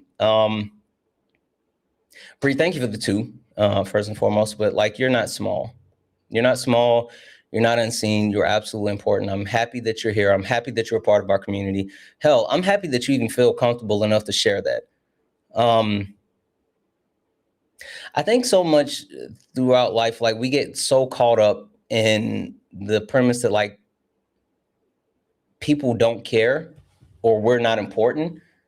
And I think everyone has not only some level of importance, but everyone matters to someone. And even if you don't know that you matter to someone, doesn't mean that you don't matter to someone. And I think that's important to hold on to. I think that's important to keep in mind. And I'm just really glad that you're here with us. Like sincerely, I'm just glad that you're here with us, Bree. And massive W's in the chat for Sharon for the $30 donation saying just some love for the live. Sharon, holy shit, thank you so much. W's in the chat for Sharon. That is a lot of money. W's in the chat. Thank you so much for the $30, Sharon. I'm going to use that. And I think I'm going to take management to get some tacos or something. I don't know. I kind of want some tacos. W's in the chat. Thank you for the 30. And last but not least, W's in the chat for Jada. What up, bro? Who sent a $5 donation saying, I want to donate more. Stop it. You're fucking good. You know that. Like, you're always here. You're always showing up, showing out. Like, seriously, I appreciate the hell out of you. But I'm treating wifey to the festival hosted by Tyler Creator this year today. Holy shit. Tickets are on sale today, so wish me luck at that war. Anyways, here's your dose of, hey, Santana, I appreciate you. Much love, my guy. I'll be watching today as always. W's in chat for Jaden. I appreciate the hell out of you. Enjoy your time with the wife. Like, do that. I know management and I are talking about, she wants to go to a World Cup game. That's a whole different thing that I got to talk about, guys, because like Trump fucked over FIFA and there's a whole thing. But yeah. W's in the chat for now. Also, W's in the chat for Michelle. Michelle sent a $5 donation saying, hey, Santana, just want to send some love since I won't be catching many lives this weekend. I'll be with my family who flew in from Puerto Rico to celebrate my fucking NBA graduate. Fucking W's in the chat for Michelle getting her MBA. I know that's fucking right. Y'all better party it up. And as a matter of fact, take a shot for your boy. I don't know if you drink tequila, but make sure you take a shot for me. W's in the chat for Michelle, guys. Congratulations. That's fucking awesome. W's in the chat for all the donors. If anyone else likes to support the live, you can do so. Cash App, PayPal, Venmo, pay links and link tree in the bio. Santana speaks for you. If you're over on YouTube, you can send a super chat and I will read that out. Guys, keep tapping the screen, share the live. Look up at the top. If you see the word follow, that means you're not following me. Hit that follow button. We're on our way to 200,000 followers. We only got 61 new followers on the stream and we've been live for like 3 hours. Please, please, please. Hit that follow button, turn on notifications so you know when we go live because we go live all the time. So make sure you hit that follow button. Kat, do you think white women prioritize comfort?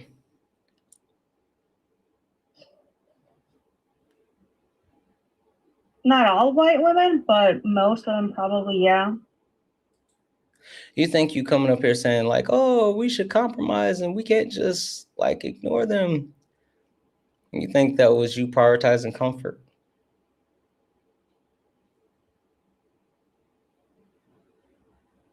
You think it was? I don't know, maybe. I think that even though you can conceptualize like how dangerously certain people can be and are, you don't want to ostracize them because like you mentioned, oh, this is how a lot of terrorist groups get started and like feeling like they have a voice. I think that breaks down to like your worries for them because that's going to put you and maybe other people in a place of discomfort, but advocating and not in the sense of like middle ground, but in the sense of what about them kind of reflects on a position of comfort. I wasn't viewing it as comfort, as more like compassion and kind of a little bit of fear that if pushed to the extreme, most people are capable of terrible acts, terrible, violence. And like these people have guns. So it's like you don't want to, and also you don't want to do to others what others do to you. So just because they're being hateful towards us, being hateful towards them, even though it may be warranted, it still feels wrong to a certain degree. And that might be comfort. That might be not me wanting to get out of my comfort to put those people in the same place that they put others. You might be right about that. I'm not sure, but I guess when I was thinking middle ground, the first thing that came to mind was when we were talking about the rich man, Musk and the such of like, they have so much money. And for us, it's like, okay, let's take all of it, but they don't want to give any. So the middle ground is like, just give some as a starting point, and then we'll see. Like, you can't take all of it. You can't take none of it. Like the middle ground is take some. And that's a starting point. Yeah. That's kind of like where that thought started. Yeah, I hear and then you. Shift to MAGA, and MAGA is very much the extreme scenario. Yeah, and so like that's what I was about to say. So I hear you. I hear you, but I think that like like you, and which don't get me wrong, right? When I talk about white women prioritizing comfort, many people say, well, Santana, are you talking about they should put themselves in danger? And I say this all the time, like, make sure that you remove yourself from harm before anything else. But then, you know, fight like hell, do what you got to do, blah, blah, blah, right? And so, like, sitting here saying that, oh, you know, it's a little bit of fear, it's a little bit of worry. You think that, you know, they could do some things and all this other stuff. That's literally prioritizing comfort, right? Your worry of what may come and how there could be negative blowback is getting ahead of like the ability to make our country better for everyone. And I'm not saying that you're wrong in the sense of, like, yes, they've shown a propensity for violence. I mean, like, the FBI did a deep dive, and over the last 30 years, the majority of domestic terrorism has been caused by right-wing extremists. Hell, we saw them storm the United States Capitol with the gallows and smear shit on the wall. So we know, like, they'll do that. But I think worrying that we have to give way or give fascists a seat at the table, or people who are actively looking to harm others a seat at the table, because if we don't, then we have to fear retaliation or violence. I think that's the antithesis of prioritizing comfort. Yeah, as I was talking to you, you made me think of different things that I hadn't prior to coming up here, like negotiating with the fascist middle ground is half fascism, so that's not really good. Half fascism is whole fascism. Don't half-ass it, guys. Whole-ass it. Sorry, go ahead. So, you know, thinking of it that way, it does make a lot of sense. Yeah, yeah. And what you do up here is, you are very smart and very educated. I don't know about that. I think that So, I can find stuff. Like, education is not just a degree; it's the continuous learning capability and opportunity and desire to keep learning. And I think you have that. I appreciate it. You're able to pass it on. I think I have a desire to work on myself, and that's it. I think there's people who are not only way more educated than me when it comes to degrees, but like intellectuals, people who are deep thinkers, people that I look to and I constantly sit under their tree of knowledge. So, like, if you think that I know anything, you should check out some of my friends. They read. They're a bunch of nerds. Like Ari, she's a nerd. Solid, he's a dweeb, but he is a deep thinker. Jeff is like a super nerd. He has to be like half robot or some shit. Anyway, like, but I think that while I appreciate the compliments, I think that, like, making sure, like, do you know any of these people that I were just naming? No, not all of them. I think I've seen some on your live and other people's lives, but not all of them. Yeah, I appreciate the love and the kind words, but like, if you really want to show me you appreciate anything that, like, I may quote unquote teach or whatever, the best way for you and everyone that's listening, everyone within the sound of my voice, the best way for you to show me any type of appreciation for anything that I quote unquote taught you is to go to the people that I find so much value and learn from every single day. Whether that's Sean, Swan, Jeff, Solid, Ari, people who might not have the platform the size of mine, but definitely deserve not only more praise, but like the eyes and the ears that I get on a daily basis. Like, they deserve it. Could I ask you, you mentioned I prioritize comfort, and that's been sitting with me for a minute.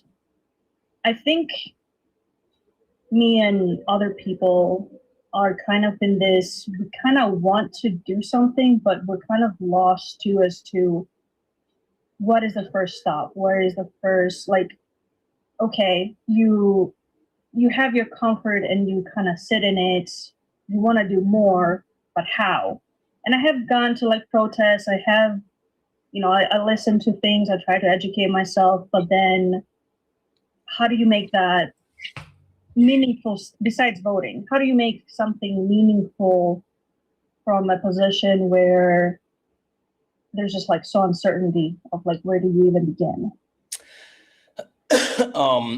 Well, I'll say this first. Yes, guys, I didn't forget about Colby. Shout out Athena. Absolutely, Colby. A lot of people, so this question comes up a lot, and I talk to people like, oh, educate yourself, do something, da da da da da da. One thing that you can actually do, and the reason why I just mentioned all of those other people, the reason why I always bring them up, like, I don't know if you've ever been here at the end of my live, but at the end of my live, I always look for my friends and I have them come up and I have them talk to people and tell people what they're doing. And the reason being is because I think community is so important, right? And not only just like, I'm not talking about a echo chamber or a silo where you just get the same school of thought, but people who will enrich your life just by their presence is important. And having a community where you can learn and grow and, become a better person is so important. And I say this to our community all the time, like, we're going to grow together. And so while it is important to individually educate yourself, while it is important to do something, it's so important to find community. So if you don't have the means, if you don't have the resource, I tell you this, Ari, I know I was talking to my wife last night and I was telling her, I was like, yeah, I downloaded some new books. She was like, who made the new book list for you? I said, Ari. She said, are you doing something for her? Because like, she's doing all this work and you need to do something for her. And I was like, yeah, I do.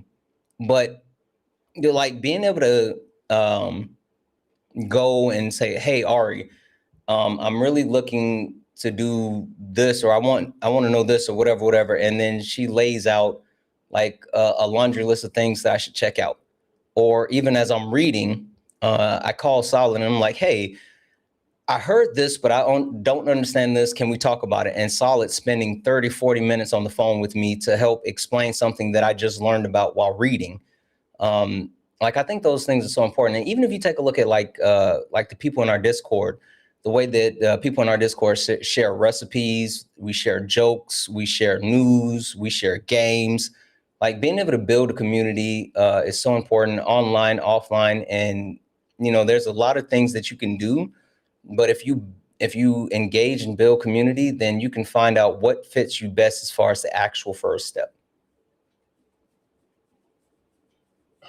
I'm guessing you're saying build a community more than just friends. Yeah. You're talking about strangers that share common values. Is that what you're talking about, community? Yeah. People that are going to push you to be better.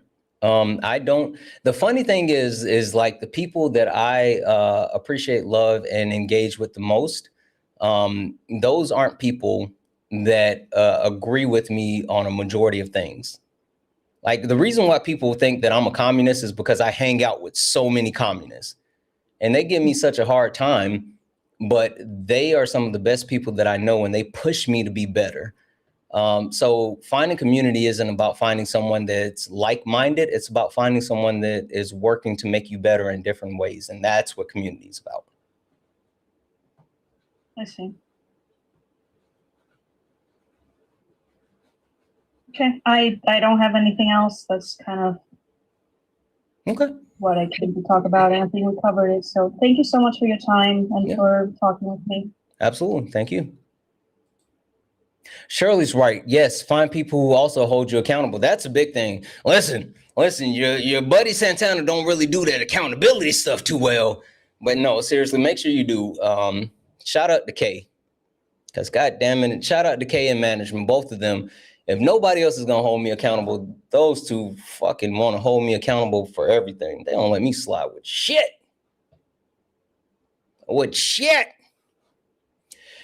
Anywho, guys, only request up if you're a Trump supporter or disagree with anything on the background. We're only looking for some debates. Only request up if you are a Trump supporter or disagree with anything on the background. We're only looking for some debates. If you're friendly, tap the screen, share the live. If you'd like to support the live, you can do so. Cash App, PayPal, Venmo. Pay links in the link tree in the bio. Santana speaks for you. If you're over on YouTube, you can send a super chat And I will read that out. Hi, are you a Trump supporter or disagree with anything on the background? Nope.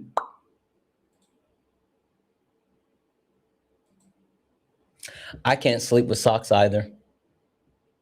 Hi, are you a Trump supporter or disagree with anything on the background? I love you too, Jordan. Dennis, are you a Trump supporter or disagree with anything on the background? Oh, no. It's all good. Hey, thank you for that. Thank you, thank you, thank you. Only request up if you're a Trump supporter or disagree with anything on the background. We're only looking for some debates. Let's see here. Jeremy over on YouTube. Jeremy, are you a Trump supporter or disagree with anything on the background? Hello? Are you a Trump Hello? supporter or disagree with anything on the background? Can you hear me? Yes. When did you last shit, Santana? When did you last shit?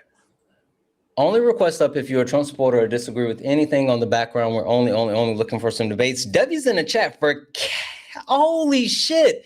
Kathy sent a Catty girl. Holy shit. She sent a $50 donation saying, thank you for educating the ignorant. Loved you on Jubilee. Keep cooking, chef. Listen, first and foremost, $50 is crazy. That is a lot of money. Thank you so much for the $50 donation. That is crazy work. You are far too kind. As far as cooking, like, you know, I do a little something. But I do enjoy the opportunity to educate. Kay makes fun of me because she says sometimes I take the long way around, and I do like the scenic route when having certain conversations. But you know, I don't know. Debbie's in the chat for Catty Girl. Thank you so much. That is fucking awesome. That's a lot of money. Debbie's in the chat for Marie for the $1 donation saying, girl, don't live in fear. I'm assuming that's how Marie said it. Girl, don't live in fear. Marie, I don't know if you do neck rolls because you white, but I'm gonna just say you did. Sure, they have guns. So do I. Recruit the South and all the blue dots carry and stick this shit out. Exactly. Debbie's in the chat for Marie. Thank you so much for the $1 donation. Debbie's in the chat for Darnell. What the fuck? Debbie's in the chat for Darnell for the $25 donation. That is not Darnell. Goddamn, Daryl. I said Darnell. God damn. Daryl, not Darnell. Holy shit. Daryl, I apologize for the $25 donation saying, the breakdown you did for the 18-year-old Trump supporter a little earlier was fantastic. Keep up the great work. Thank you. I appreciate the $25. That's absolutely kind. I'm just hoping that it sticks because the youth, they're important. And I'm hoping they understand how important they are. Like, I think they lose sight on that. And I'm really, really hoping they understand how important they are. Debbie's in the chat for just Devin for the $2 super chat to say, by the way, you have me wanting tacos. Fucking tacos are a dub.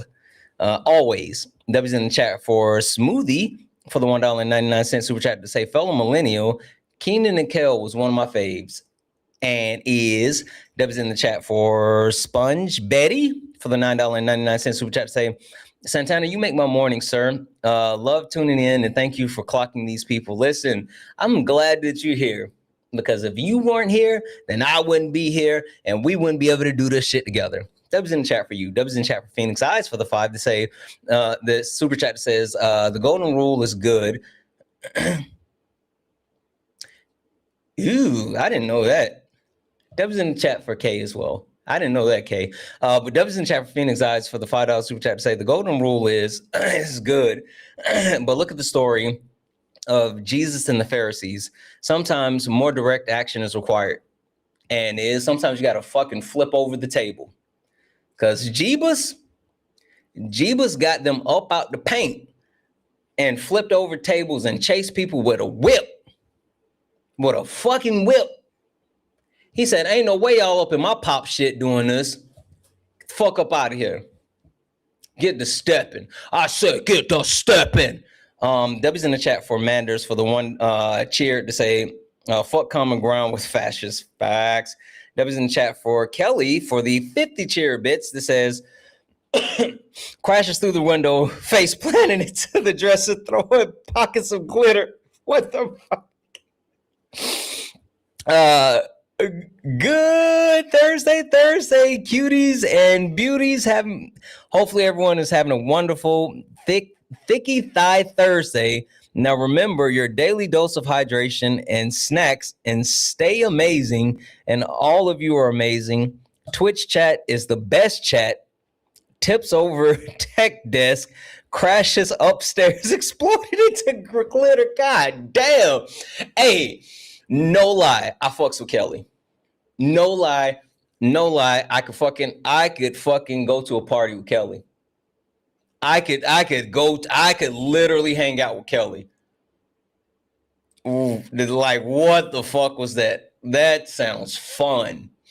That was in the chat for Manders for the one cheer bit to say, can we use your line? Because I told this dude his ancestors would be embarrassing. Oh, yeah. No. Go ahead and use that. Call them out on their ancestors. You got that for sure.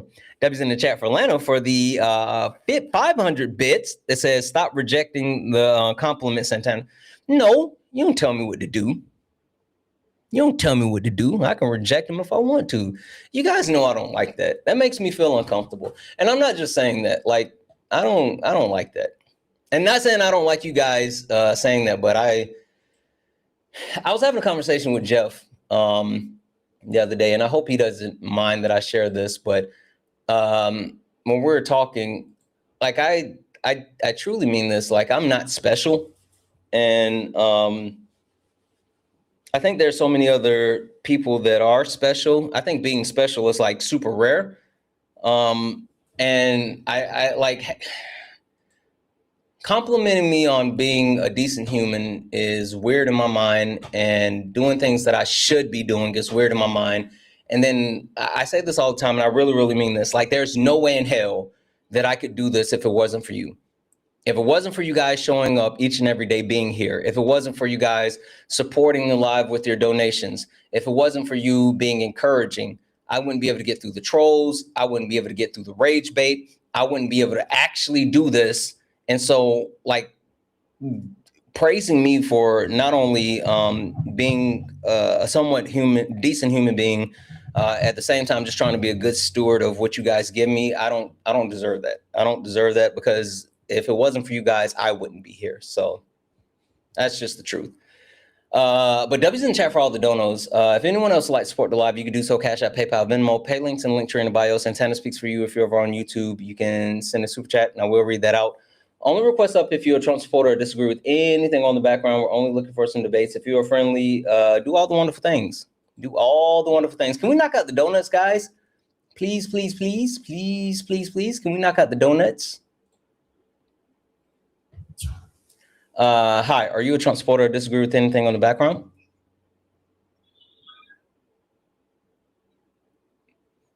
Don't tell my wife. Are you a Trump supporter or disagree with anything on the background?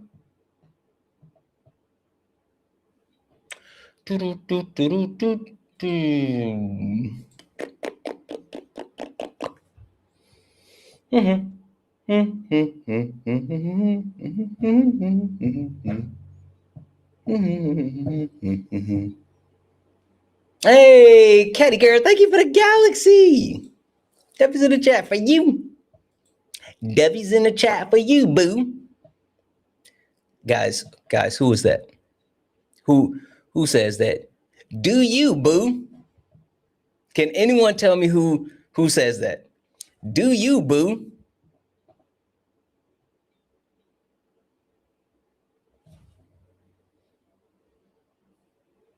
Come on now. I know you guys know. I haven't seen it yet.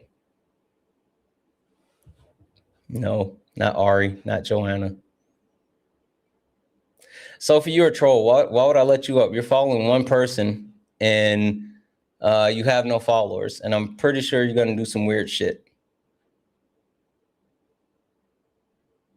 Let you up, please. I'm definitely not letting you up now because you said please.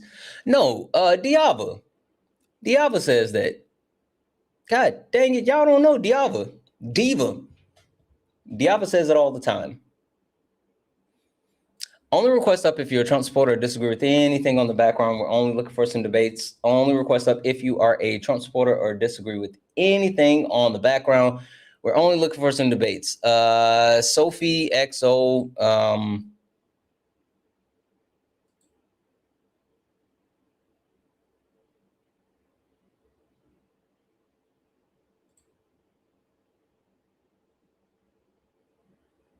1 second.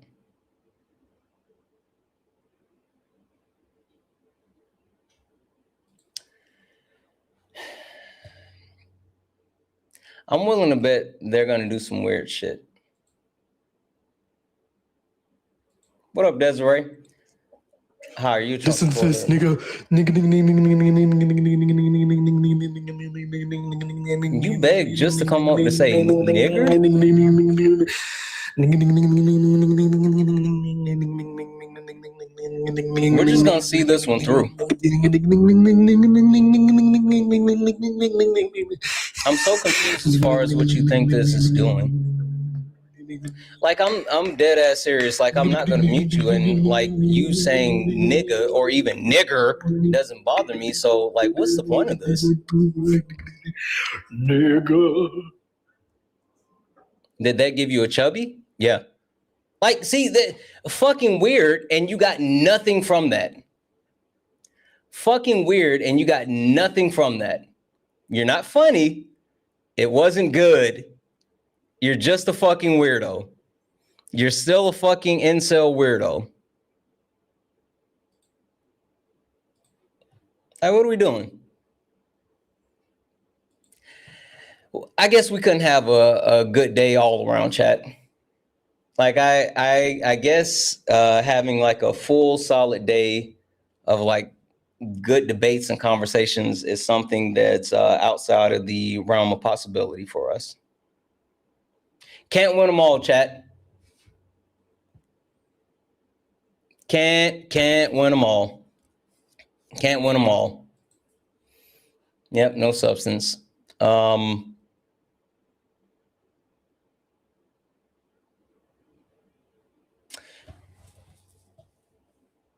Ooh, let me check that.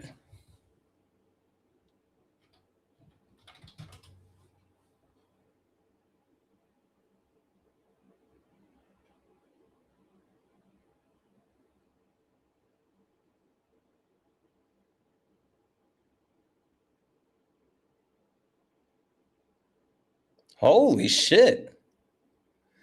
Apparently, holy shit.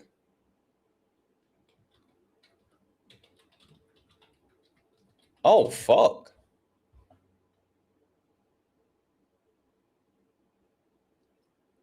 Apparently, the Pentagon is on lockdown.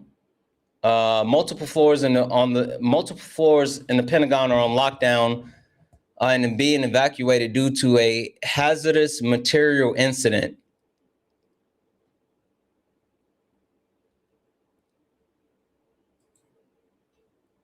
There's an air quality issue.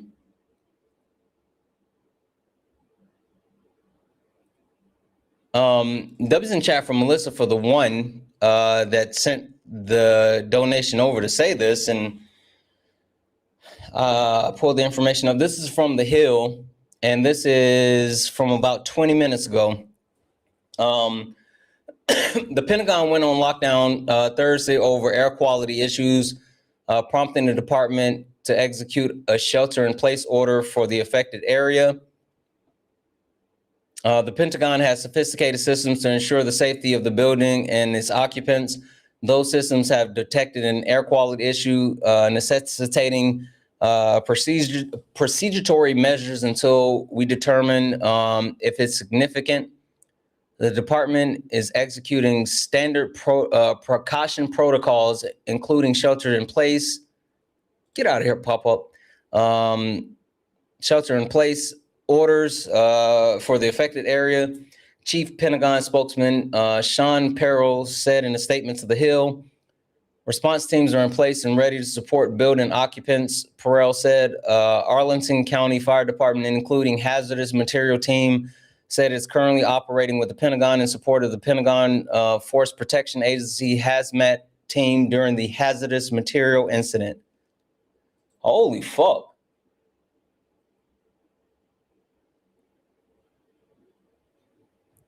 Let me see if I can find anything else that's newer.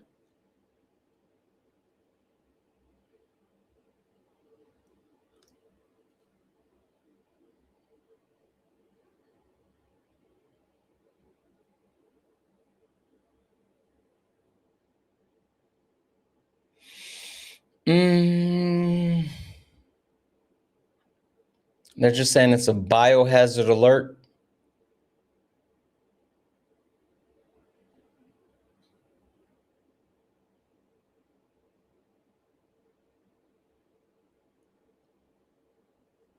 They're saying that it's the 4th through 7th floors and 2nd through 5th. Corridor 4 through 7 on floors 2 through 5 in the A right.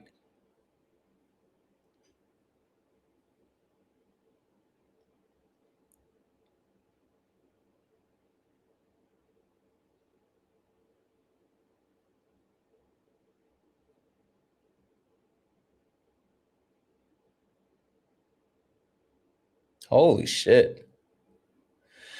Okay.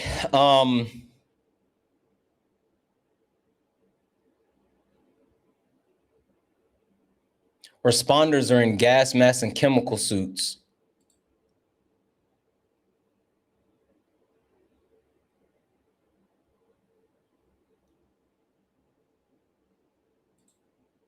What the fuck is going on?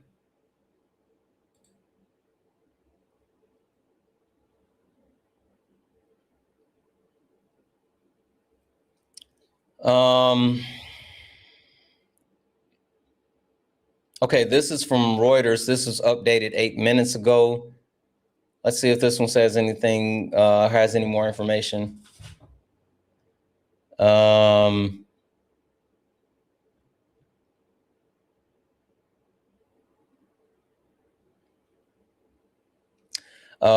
2 through 5 in the corridors, 4 through 7 have been locked down.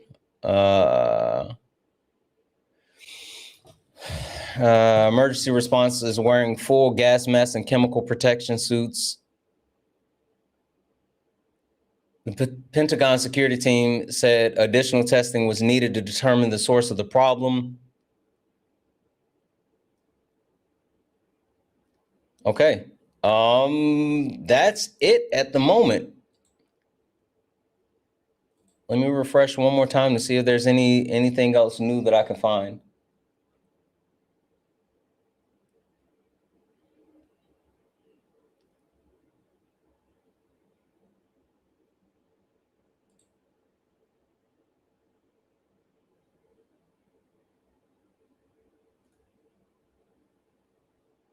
Okay.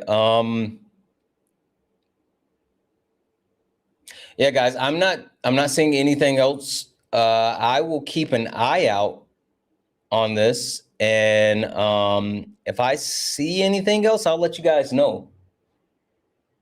Holy crap, that is crazy.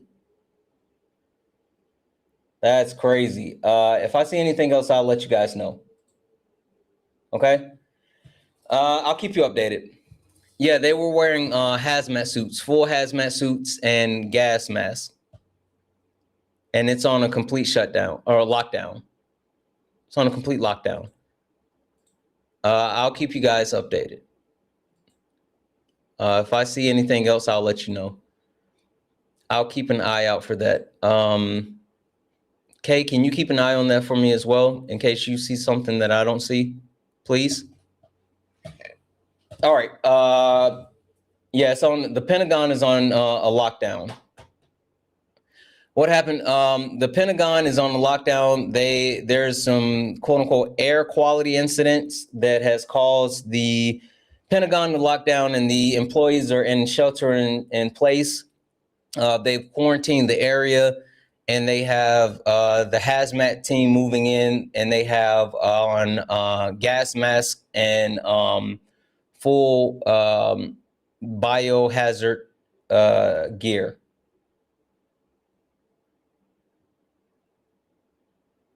So that's what happened. And that's what I know as of right now. And if I get more information, I'll make sure I'll let you guys know. All right, we're going to keep it moving. Only request up if you're a Trump supporter or disagree with anything on the background. We're only looking for some debates. Only request up if you're a Trump supporter or disagree with anything on the background. We're only looking for some debates. If you're a friendly, tap the screen, share the live, send your daily heart me. It's only one coin. It will boost the live and push us out to the FYP. Do we not have a gift goal? Do we hit the gift goal? Oh, we did. We did. Oh, 1.4 thousand people hanging out on TikTok. Look up at the top. If you see the word follow, that means you're not following me. Hit that follow button. Hit that follow button. Turn on live. We only got 69. We only got 69 new followers, and I might just be good with that. I might not need no more followers for the stream. I might be good with just 69 followers. God damn it, now I got 70. All right, if you have not hit that follow button, go ahead and hit that follow button. Turn on notifications so you know when we go live. We're on our way to 200,000 followers. Nice, yeah. W's in the chat for Caitlin for the $1 donation. Have you tried Mod Pizza? Yes. It's like Subway where they pick a base pizza and personalize it. They're all over Eastern Washington. I had Mod Pizza in South Carolina. I used to go to Mod Pizza all the time in South Carolina. That was in chat for Jesse for the $1 donation saying, you're right, you're not special. No one is, but some are exceptional, and you, my friend, are exceptional. Thank you for all that you do. Much. I wouldn't even say I'm exceptional. Jesse, I appreciate the hell out of you. I wouldn't even say that. I thank you, seriously. That was in chat for Cool Cat for the $5 said, by the way, still time to hide those songs from Hector. I don't know what Hector got planned, but you know, his troll is not better than my troll. So like, if you want to go band for band with trolls, I'm good. Fucking W's in the chat for Olivia. Olivia sent a $50 donation.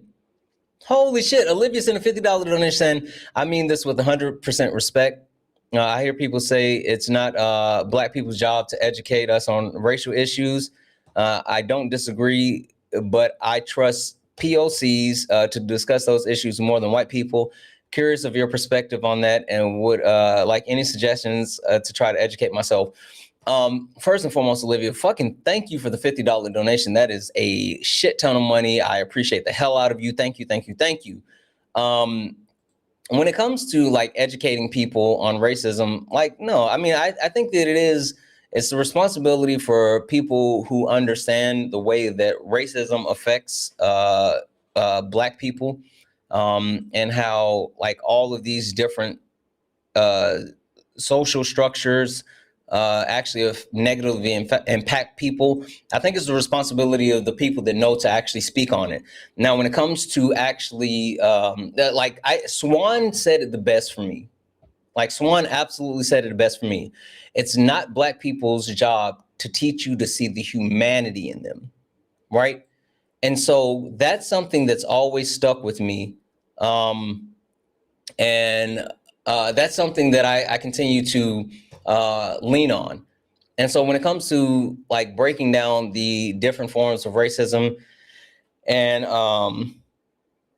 how things continue to negatively impact, I'm sorry, I was trying to stay updated on this, negatively impact marginalized communities, it's our responsibility to speak on it, but not our responsibility to teach you how to see the humanity within us.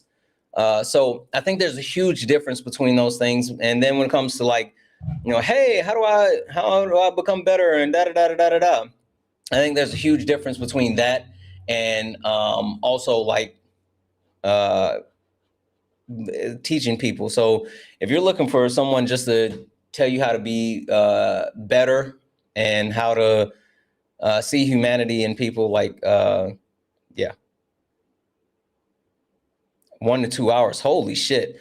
Apparently testing can take 1 to 2 hours to figure out what's going on. Oh, but W's in the chat. Thank you, Olivia, for the 50. I'm sorry. Hopefully, I was able to answer that. I apologize. I like that. Like the whole Pentagon shit got me kind of like what the fuck is happening, right? But I apologize. Hopefully that came through clear. W's in the chat for Peach Raid. What up, Peach Raid? The W's in the chat for Peach Raid.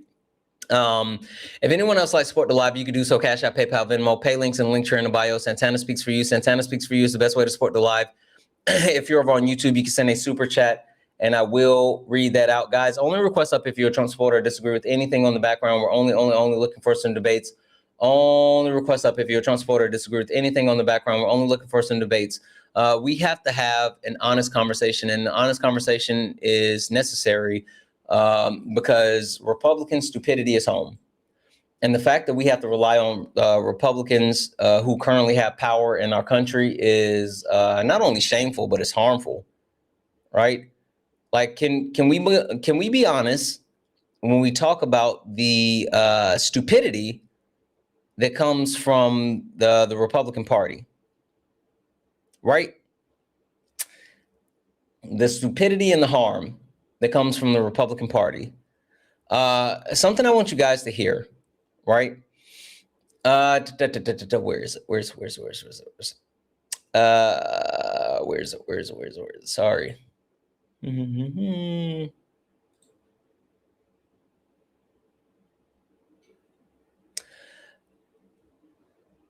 When we talk about Donald Trump and the people that he's put in power, the people that he's put in power have overwhelmingly been incompetent. And the people that he's put in power have overwhelmingly been abject failures, right? They've been a group of people who are unfit and unprepared to meet the moment. And when I say unfit and unprepared to meet the moment, there is nobody that exemplifies that more. Dang it, I downloaded the wrong one. There's no one that exemplifies that more than the failed Fox News anchor, the person that may or may not have drinking problems, but had to swear in order for him to obtain a cabinet position that he was going to give up drinking. No one meets that threshold like Pete Hegseth. Just mentioned you're going to plan to hit them and strike them hard tonight. If the response is in hitting bridges, electrical infrastructure, how would that not be a war crime potentially targeting civilian infrastructure? Well, it's precisely the kind of disingenuous question that I'm used to from the media, impugning the motives of the folks on our side who are incredibly professional and incredibly effective. We will hit them hard on our terms, on the targets that improve the environment for us to operate in and undermine the capabilities that Iran wants to have. Again, they can't do that to us meaningfully the way that we can to them. It's a nectarine. Pete Hegseth, the quote unquote Secretary of War, is out here talking about what will or will not happen. Now, at the same time as him saying this, we have to understand that hitting those types of infrastructures, bridges, waterways, things like that, that's a war crime. That's literally a war crime. And so pretending as if they can do that without any type of recourse, like what the fuck are we doing? Right? But the Trump administration doesn't care about the possibility of committing war crimes. Right? So let's not pretend as if knowing that this is a war crime is going to be a deterrent. Now, when I talk about incompetent people and stupidity is home for Republicans, I couldn't go without Hey,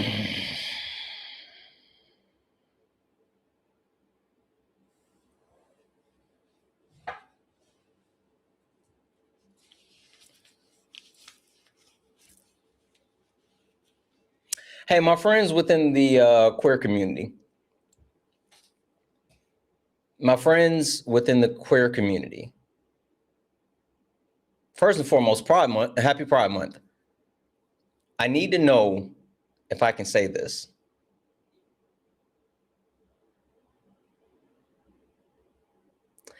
If I'm saying that someone is glazing or brown nosing, and I say someone is quote unquote meat riding, is that okay? Because I don't want to say anything that's harmful. Can I say that? Or is that overboard? That's universal? I'm good? I don't want to hear from people that's not within the queer community. Everyone else sit this one out. I'm only trying to hear the queer community voices. Is that okay? I'm good? Okay. If we're going to talk about Trump's biggest meat rider, then we have to talk about Lindsey Graham. We have to talk about Lindsey Graham. And when we talk about Lindsey Graham, this is what Lindsey Graham said after winning his primary in South Carolina. So I want to start with a bunch of thank yous. I want to thank the big guy, God. Trump comes later. Mr. President, you're not far behind God, but we're going to start with him. Lindsey Graham just equated Donald Trump to God.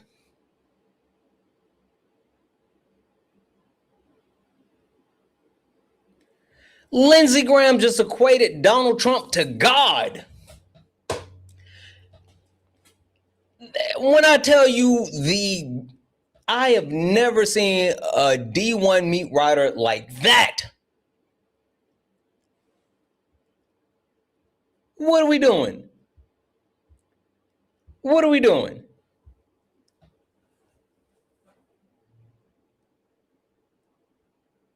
Insane. But that's who Trump surrounds himself with. That's the Republican Party. Those are the people that have power. And when those people have power,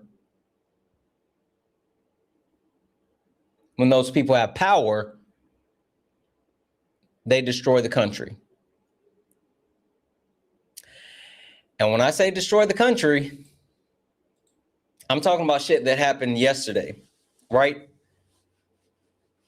Shit that happened yesterday, which is, of course, like inflation rising and things getting really bad. And you know it's fucked when they go on Fox News and start telling people that shit's bad.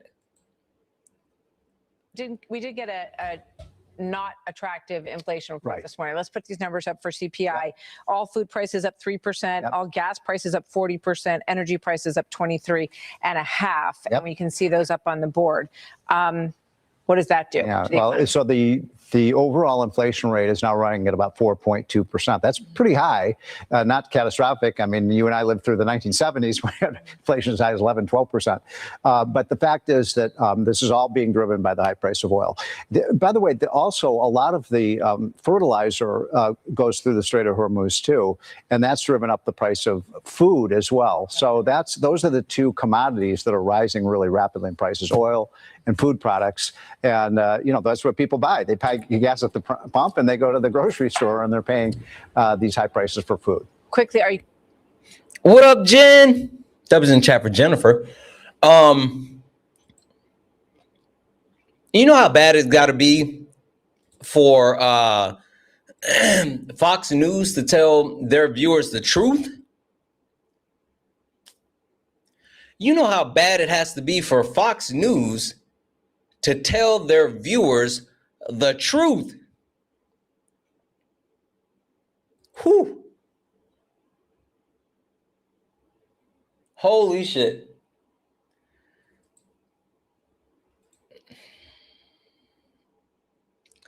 It doesn't stop there though, guys. It doesn't stop there. Debbie's in the chat for Terry for the $1 donation. Have you seen the new God of War game and all the backlash from the men about it? I think it looks amazing. What are your thoughts about it? I haven't seen like the whole thing, but I've seen Frey is heavily like featured, and that makes sense. What's the backlash? Why are men so? You're a great person. I just wanted to say that, and I'll let you go. Good job. Are you being?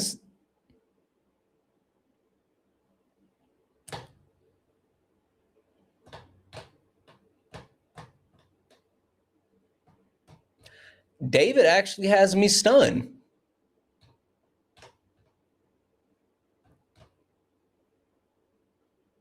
I was not prepared for that one. Holy smokes.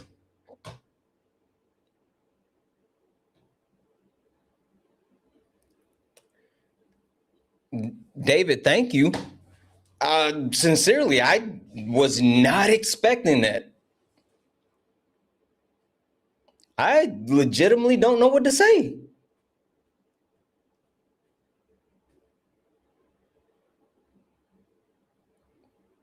Sincerely, David, thank you. I appreciate you.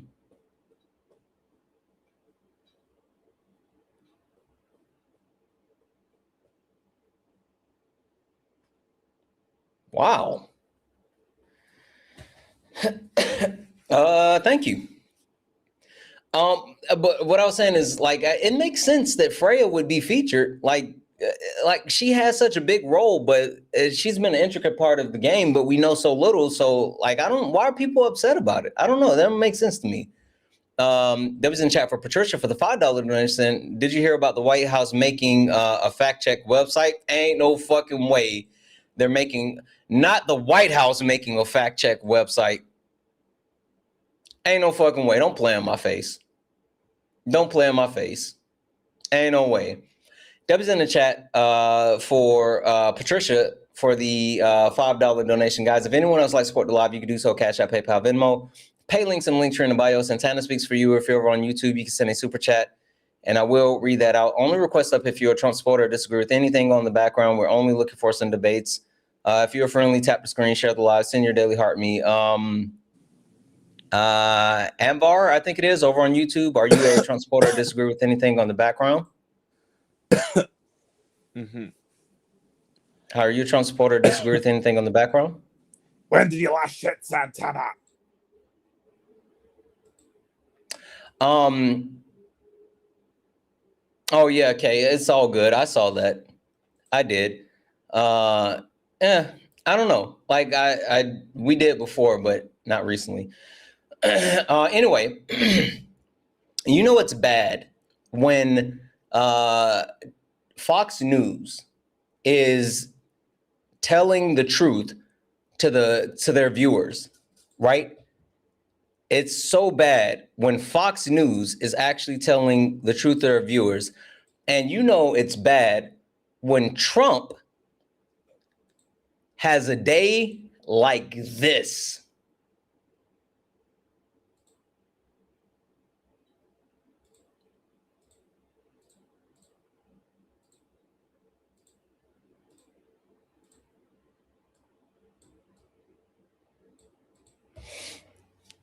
If you guys didn't see this, this happened yesterday. Yesterday at the closing of the stock market, there was $1.1 trillion in value completely wiped out of the stock market.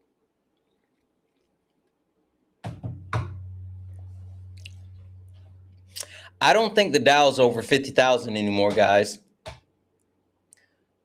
Look at this fucking red. Everybody lost money. Nvidia, Google, Microsoft, Amazon, Tesla. Every fucking body lost money. Thanks, Trump.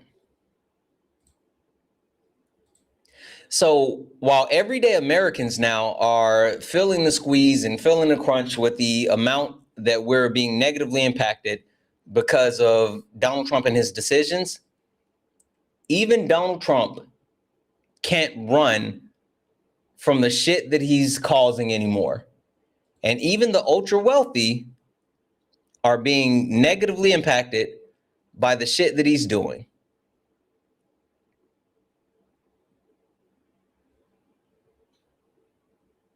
Couple of other quick things that I want to make sure I cover since I got you guys here.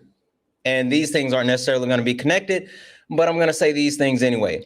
First and foremost, big W's in the, not W's in the chat, but this was a big W, right? A big W yesterday. Yesterday, the IRS was forced to hire back 8,000 workers after Trump and Musk Doge cut 28,000 positions. They cut 28,000 IRS workers and they had to hire 8,000 IRS workers back yesterday. That was a big deal. That was a big deal. Like, let's make sure that we're perfectly clear. The reason why they cut these IRS agents is because the IRS agents that were hired under the Biden administration got billions of dollars in back taxes from the ultra wealthy. That's why they fired these IRS agents, because these IRS agents recovered billions of dollars from the top 1% that weren't paying taxes. They didn't fire them because they didn't need them. They fired them because they were finding money from the rich people that weren't paying.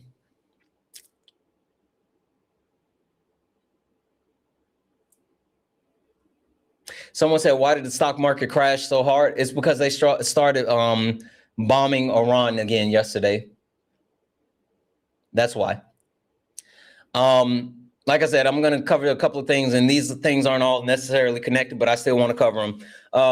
This next thing, Nancy Mace. You guys remember Nancy Mace? They're destroying as much as possible before they. Yeah, I think so too.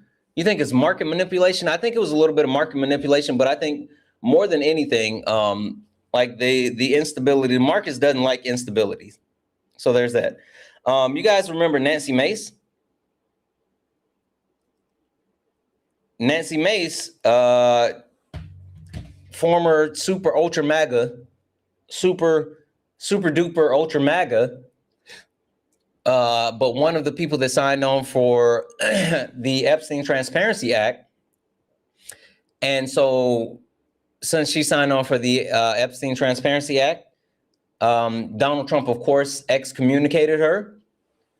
And so she decided that she was going to run for the governor's seat for South Carolina. And after being a member of Congress, after being one of the front loud MAGA supporters, the primary occurred in South Carolina for the governor's seat, and for the Republican ticket, Pamela Everett, which was the person that Donald Trump actually endorsed, but Pamela Everett got the most votes with 29.2% for the primary with 65,328. There were 5 people that were on the ticket for the primary position for South Carolina. And Nancy Mace, out of those 5 people, came in 1, 2, 3, 4, 5th, number 5, with 11% of the votes, with 24,567 votes. Donald Trump got Nancy Mace up out the paint because she wanted to release the Epstein files. Don't get it twisted. The only reason Nancy Mace is no longer in political power is because Donald Trump wanted to hide children being raped. Donald Trump wanted to cover up things that were happening in the Epstein files, and he punished the people that wanted the Epstein files released, including Nancy Mace, including Tom Massey, including Marjorie Taylor Greene. And even though Lauren Boebert is still in power, including Lauren Boebert, because he cut fundings for a clean water initiative in Colorado, Lauren Boebert's district.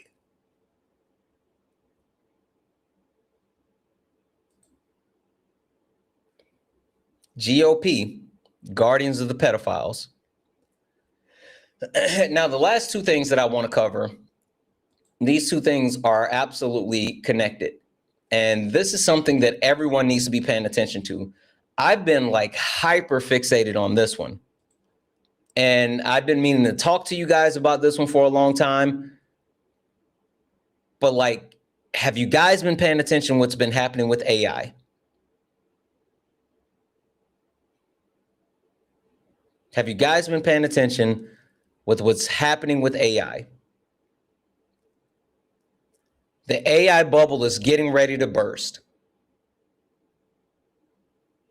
The AI bubble is getting ready to burst. A bunch of companies who've poured a shit ton of money into AI is saying they're not getting an ROI, return on investment, when it comes to AI. So companies like Starbucks, Uber, who are the other countries? Hold on. Let me see if I'm not countries, companies. See if I can say this without giving up what I was going to say. Starbucks, Uber, God damn it. I had a whole list. Damn it. Amazon. They're all cutting their budgets and stopping AI usage. This came out yesterday. An AI consultant revealed his client accidentally spent Deb's in the chat for Paradise. Thank you so much for the train. A client accidentally spent $500 million in a single month after failing to set employee limits on Claude usage. He forgot to set up the guardrails for the employees for AI usage, and they spent $500 million in 1 month.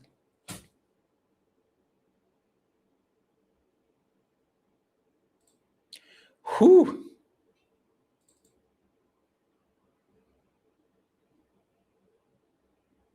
Amazon has reportedly scrapped its internal AI leaderboard as costs soar, with the senior executive telling staff, don't use AI just for the sake of using AI.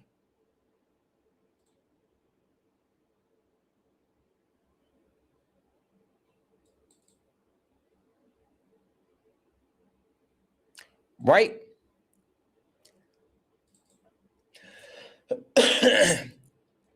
Uber COO says heavy AI spending is getting harder to justify as higher token usage fails to show a clear payoff in consumer features.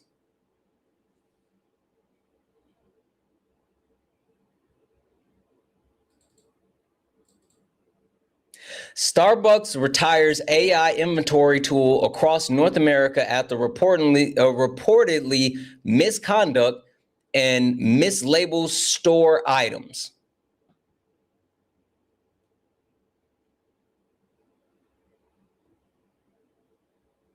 So the point that I'm trying to get across is there's been so many companies,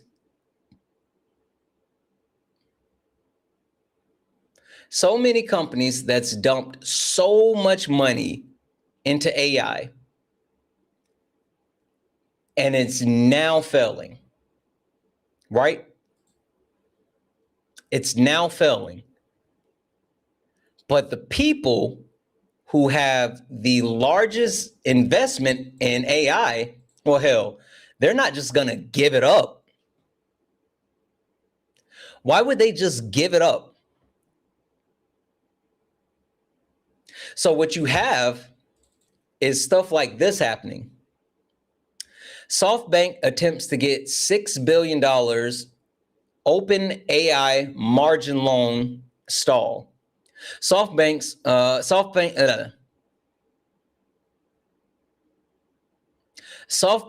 Group Corporation talks with potential creditors to raise at least $6 billion from a margin loan backed by its OpenAI stake to have stalled. People familiar with the matter said just weeks after Japanese company cut the initial target from 10 billion. So investors from Japan had invested $10 billion in OpenAI, and they then said, you know what? You're not getting 10 billion. We'll give you 6 billion. And SoftBank tried to go to banks and say, hey, can we get a loan against 13% of OpenAI stock? And the bank said no.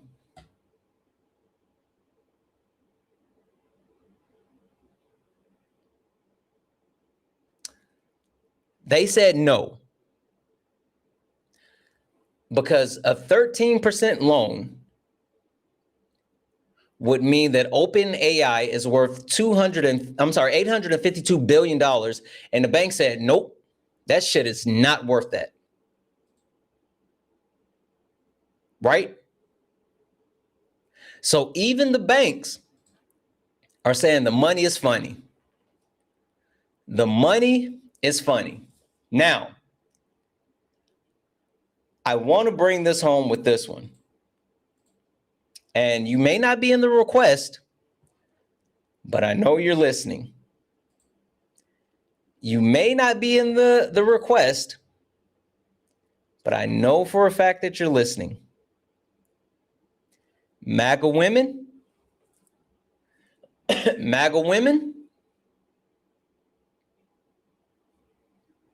if you don't know who Palantir is, I suggest you go look it up. If you're not familiar with Palantir, I suggest you go look it up. Regardless, the CEO of Palantir has something to say about AI usage and what's happening in the market with AI. People, I got in trouble for mentioning that, 37% of our GDP is female. 50% of Americans, 52 roughly, are female. There's a dislocation there. 67% of people who have gone into graduate school are female. These parts of the market are going to be put under massive pressure. It doesn't help to pretend we're not going to have these problems. In fact, the progressive position is progressive because you speak about problems like.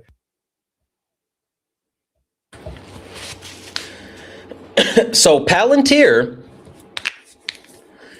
which he was on CNBC talking about the massive dislocation that's going to occur due to AI. And if you don't understand what he was saying, this is what he said. Women make up a large proportion of the GDP. And we plan on using AI to replace women in the workforce. And that's going to hurt the GDP.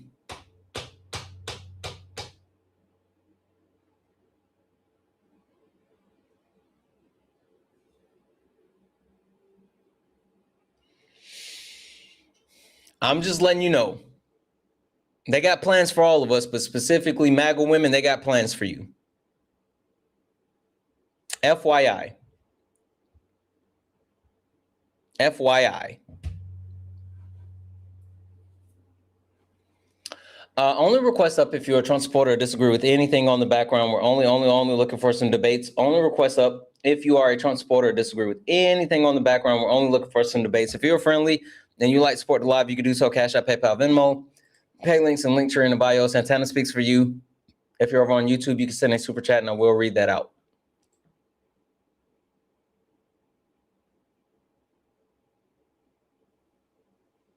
Hi, are you a Trump supporter or disagree with anything on the background? No, I'm sorry, Santana. Oh, no worries.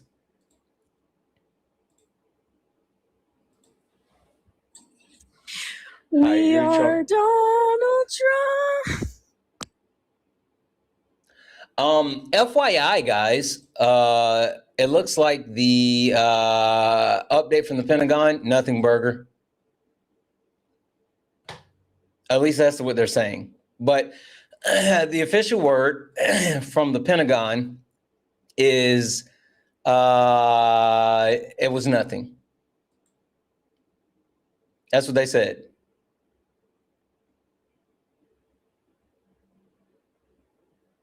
They said it was nothing.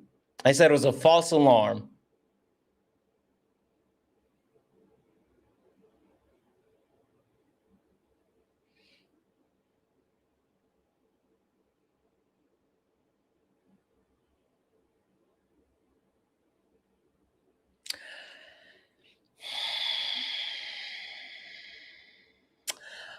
I don't have, since I'm traveling, since I'm traveling,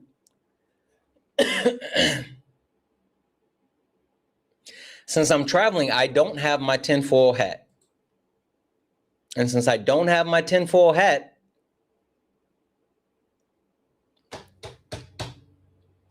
I'm going to say it's nothing.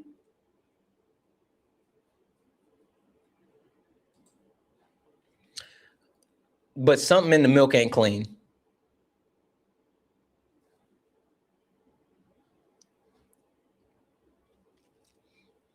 Something in the milk ain't clean. I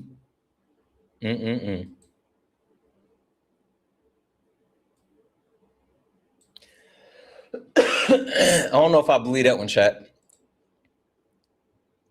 I don't know if I believe that one.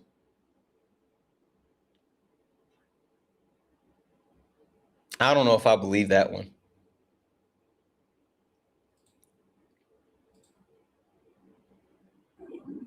Hi, are you Trump supporter or disagree with anything on the background? No, sir. I just have one question. Who do you have for the World Cup today? Who's playing? Mexico and South Africa today. Mexico. Have a good one. Good choice.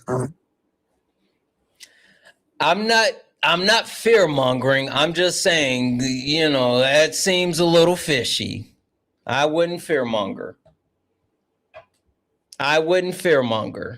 Guys, I'm not fear mongering. I'm just saying, I don't know.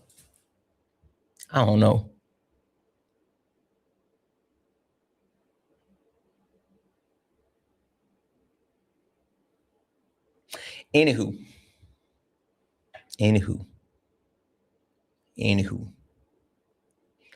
They say it's nothing.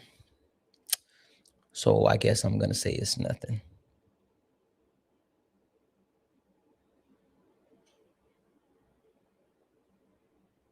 Yeah. Yeah, it's probably nothing. It's probably nothing. Can I explain what happened? The Pentagon went on lockdown. Biohazard team was sent in, mass gear.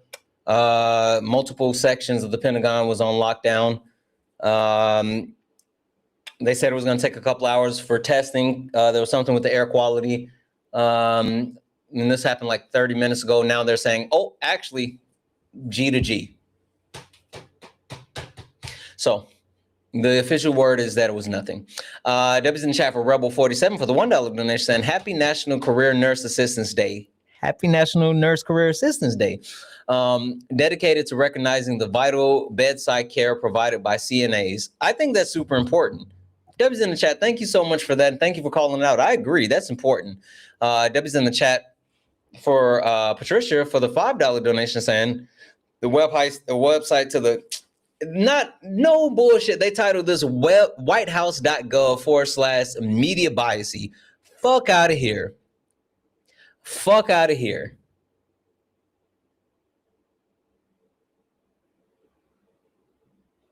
Hold on. Wait, what? I'm not. No, I'm not. No, I'm not. Because I if I had my hat, I would, but I'm not. I don't have my hat, so I can't do that. But like, I don't know. I don't know. I just gotta trust them, bro. I just gotta trust them, bro. Debbie's in the chat for Mason for the $10 donation, saying, I'm a house cleaner in Temecula, California. The amount of delusional MAGA women I clean for is insane. Having to talk to them makes you understand that every conversation goes in one ear and out the other. I hate to hear it. Hey, thank you so much for the meteor shower. Holy fuck. Thank you. Thank you, thank you, thank you. I'm sure it does. Like, I get it. What?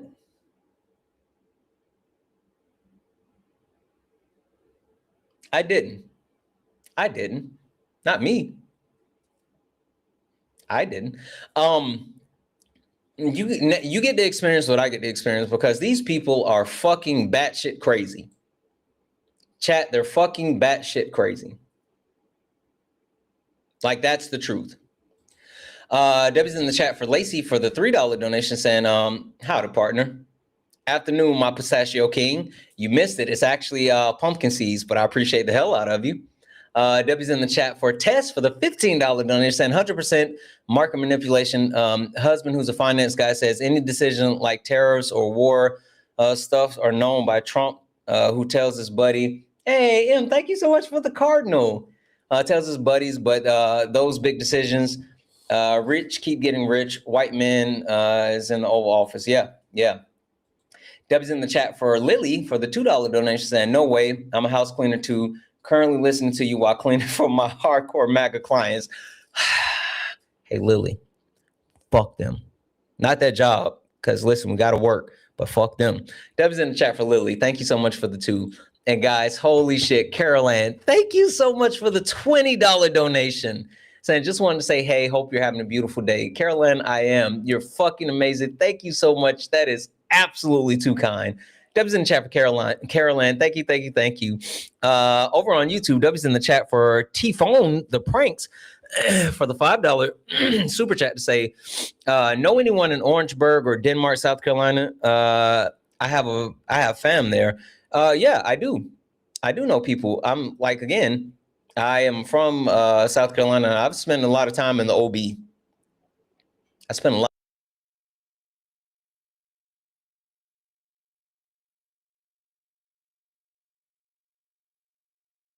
Got to read, but my computer is being stupid. Don't do that. Phoenix, I'm going to read your YouTube super chat in just a sec. Oh, hold on. Debbie's in the chat for Phoenix Eyes for the $20 YouTube super chat to say, with the AI bubble pop, the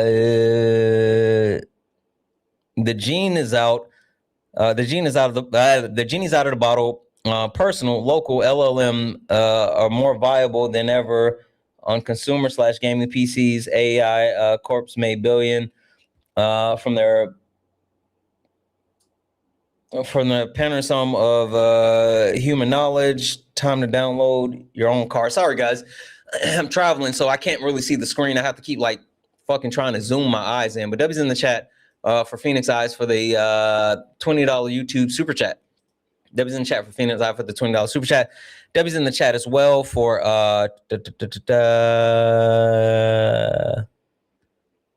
Manders for the one cheer bit to say LG is permanently, Lindsey Graham is permanently attached to Trump's tiny you know what. I agree. I agree. W's in the chat for Phoenix Eyes. I'm sorry, for Manders for that one chair bit. W's in the chat for Manders for the one chair bit. If anyone else likes to support the live, you can do so. Cash App, PayPal, Venmo. Pay links and Linktree in the bio. Santana speaks for you. Yes, I can zoom my eyes in and out. Only request up if you're a Trump supporter or disagree with anything on the background. We're only looking for some debates.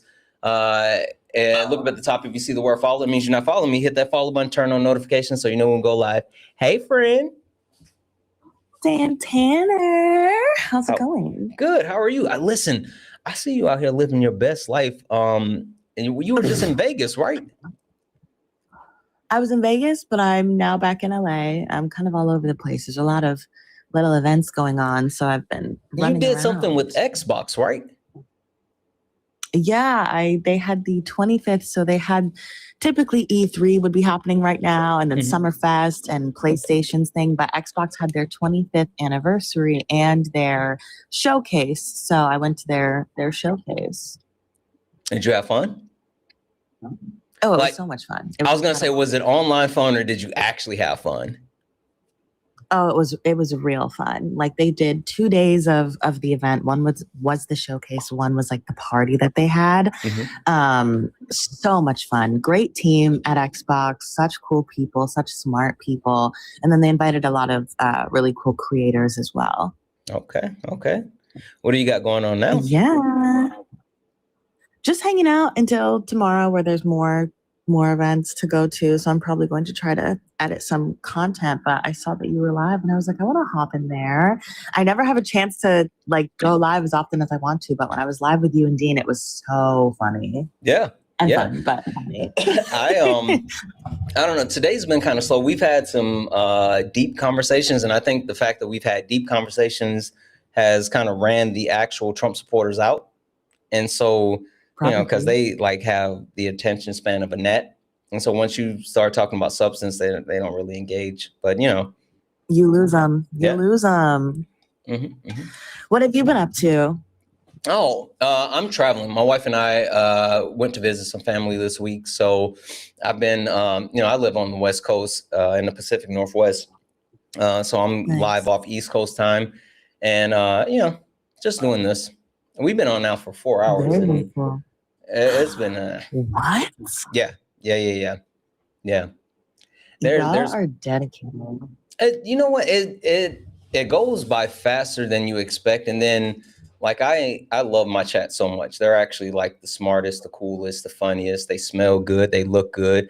You look good. You feel good. You look good. You look good. You play good. You play good. They pay good. So my chat is paid, booked and busy. But I enjoy hanging out with them. Very sweet. Yeah. Yeah, they were very sweet when I was in here last time. Your audience, Dean's audience, the overlap, incredible. Very funny, very smart.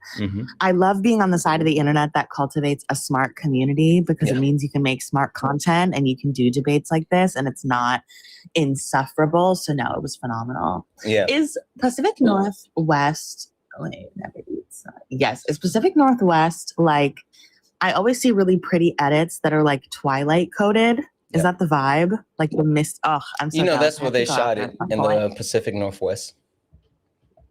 I need to go out there. I don't know where I would go or like when or how I would facilitate any of that, but like I love how it looks online. Yeah, well, the interesting thing about like specifically Washington State is there's mountains, there's cities, there's oceans, kind of like California, but it doesn't get as hot as California, right?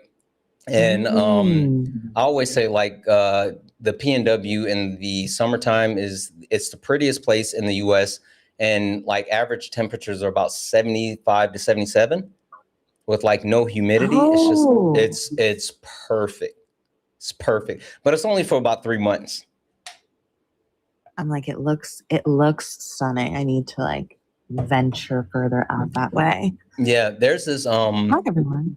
There's this place, God damn it, what is it called? Not Wilmington. There's a place in Washington State. I think it starts with the W. Anyway, my wife and I went there one time, and it's like a German town. And you go to like the German town, and it's like very Like they have, especially in the winter, right? They get snow and there's like, spas, but they have like taverns and people and clogs and all kinds of shit. It's really cool. Leavenworth, that's what it is. Leavenworth. It's super dope.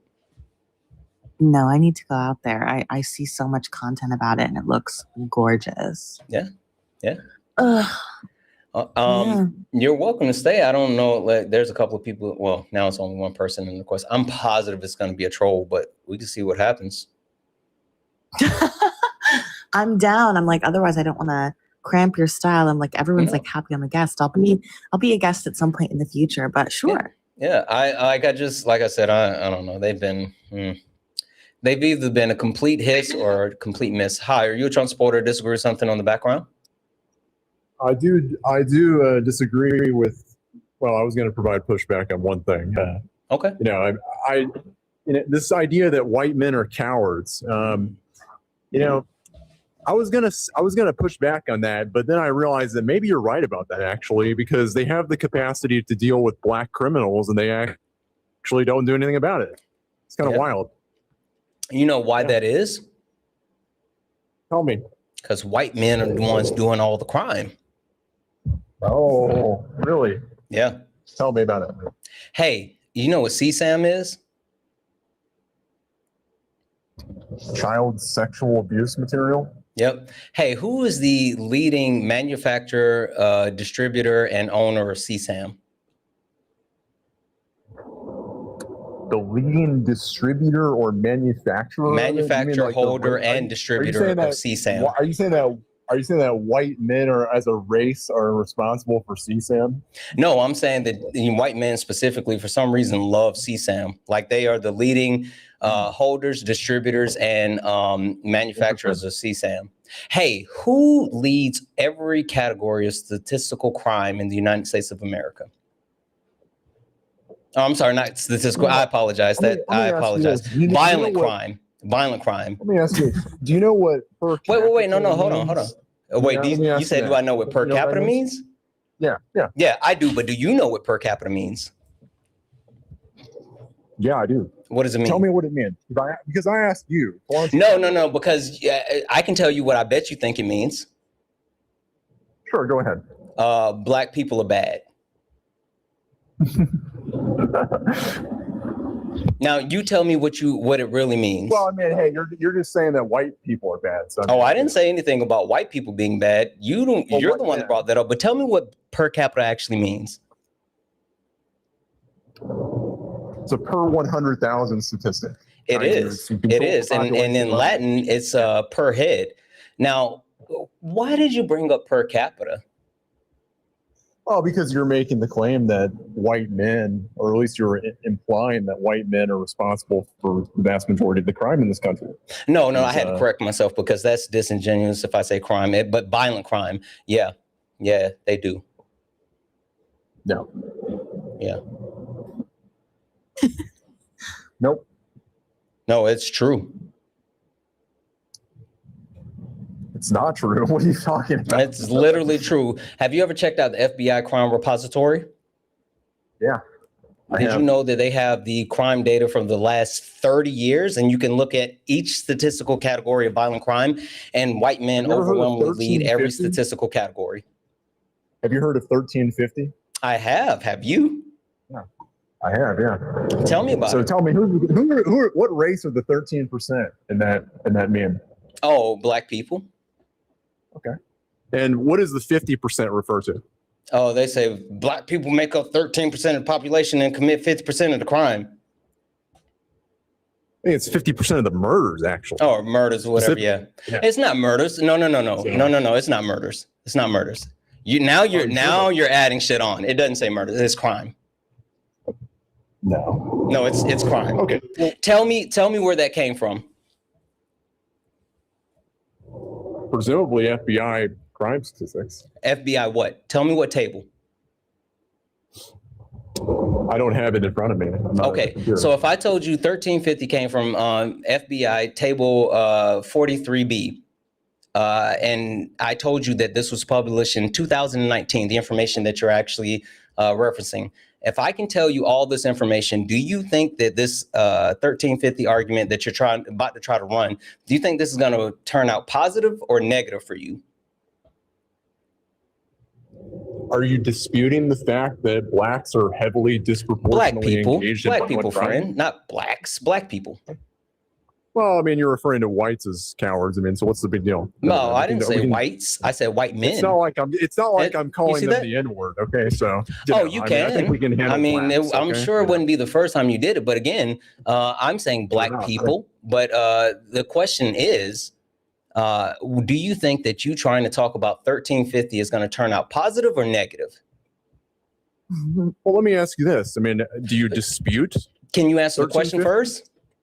Well, because I don't know where you're going with this. I mean, it's well, I mean, it's simple. You brought up 1350 because you wanted to talk about black people and you felt like you got a gotcha.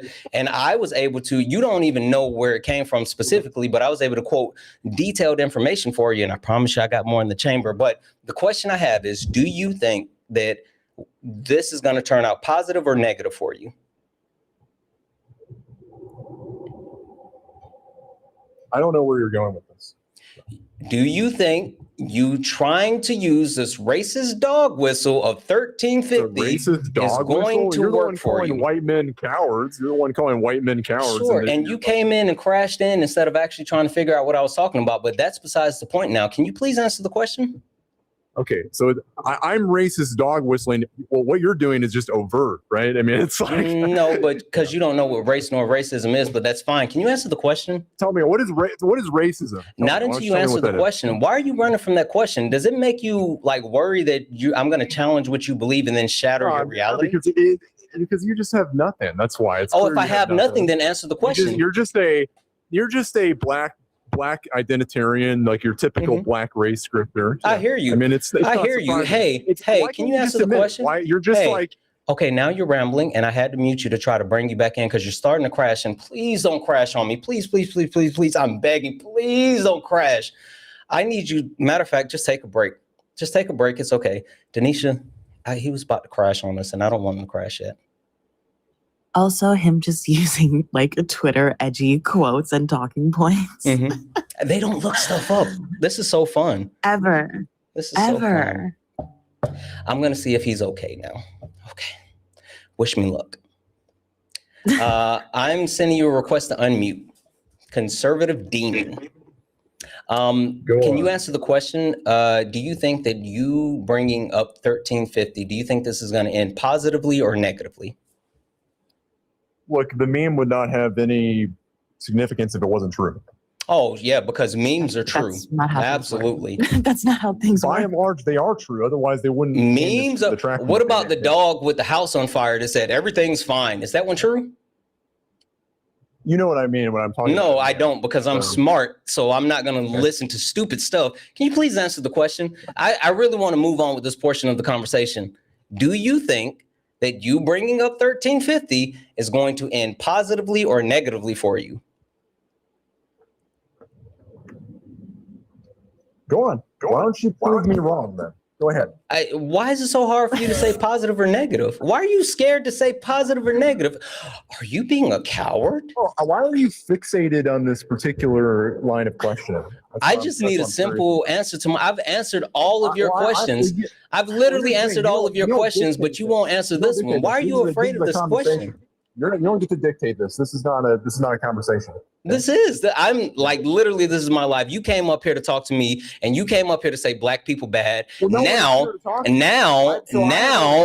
when you realize that you don't know the stuff that you want to actually say black people bad about, you're doubting black people bad. And I promise you, black people not bad. But would you please answer the question so we can move forward? If you look at it, do you think this is going to end up positive or negative for you? Again, you're fixated on this because you have nothing. Just answer the question. So.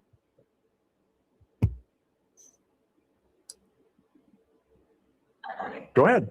Why don't you prove me wrong? Go ahead. I would like for you to answer the question. Don't be a coward. No, you don't dictate this. We're having a conversation. Oh, I do dictate this. And you said it yourself. You said it yourself that there's no Trump supporters to debate.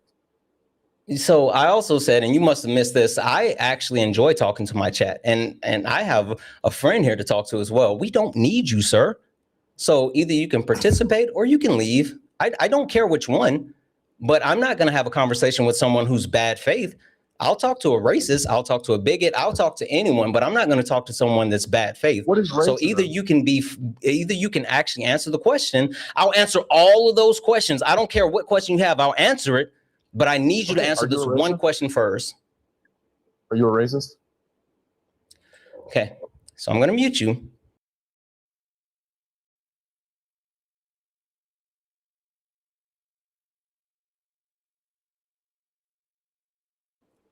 Send your request to come off mute. Oh, sorry. I didn't mean to mute you. I was trying to unmute you when you were coming off mute. You know what? Just to speed this along, I'll say yes. How about that? It's going to go well for me. Otherwise, I wouldn't have brought it up. Perfect. Okay. All right. Sure. 1350. Question for you. With 1350, what did the FBI say on their own website about utilizing the data from that table? Why don't you inform me about it? Tell me. Sure. The FBI said it interpreting the data without context as far as understanding the factors that were used in the methodology will leave you in a position of misusing the information. Hey, any chance you know those things that were not incorporated into the table 43? Is the information false? Oh, yeah. But again, do you know the missing things? No, wait, hold on. You said misusing the information. Yep. In what sense am I misusing the information? Because you don't know anything, but you don't know anything besides 1350. You don't know any of the actual details of it. Hey, where did they get the information from? I don't have the PDF in front of me. Where did they get the information from? Everyone knows that blacks are heavily disproportionately engaged in violent crime. That's why black people. Why white flight black people. That's why people like me. Hey, you're starting to crash again, and I don't. Stop it! Don't crash on me, Denisha. I don't know what's happening with him. I'm hoping he's losing his mind. Yeah. They love to do like black people bad, and then when they can't just do black people bad, then like it really bothers them. But it's okay. Can't explain a single source, nothing. Yeah. Hey, so I sent you a request to come off mute. Do you know where they got the information from? And if you don't, it's okay to say no, you don't. I'll tell you. I believe it. I believe it's local law enforcement agencies, county records, convictions, etc. Do you believe or do you know? Of all those things. I don't know I don't know. It's irrelevant though. Oh, no, it's very relevant. It's actually so relevant that the FBI put it on their website. Tell me, why don't you, you're clearly getting at something here. So why don't I am. Tell me what it is. Yeah. So they use a centralized repository of information that's reported by law enforcement. So what that actually means is it's not a collection of all crimes. It's a collection of the certain agencies that were willing to report their crimes to the FBI. They clearly say that this is not a record of all crimes within the United States. This is just a record of anyone who wanted to tell us about the crime. Now, that's issue number one. Issue number two, how did they actually, what was the methodology behind counting said crimes? I'm sorry? What was the methodology behind counting the crimes? You said certain agencies partook in this and certain agencies did not partake in it. I don't know what their rationale was for not engaging in it or No. That's not the question. How could I know? That's not the question. The question is, what was the methodology for accounting for the crime? How did they determine the numbers that they actually put in?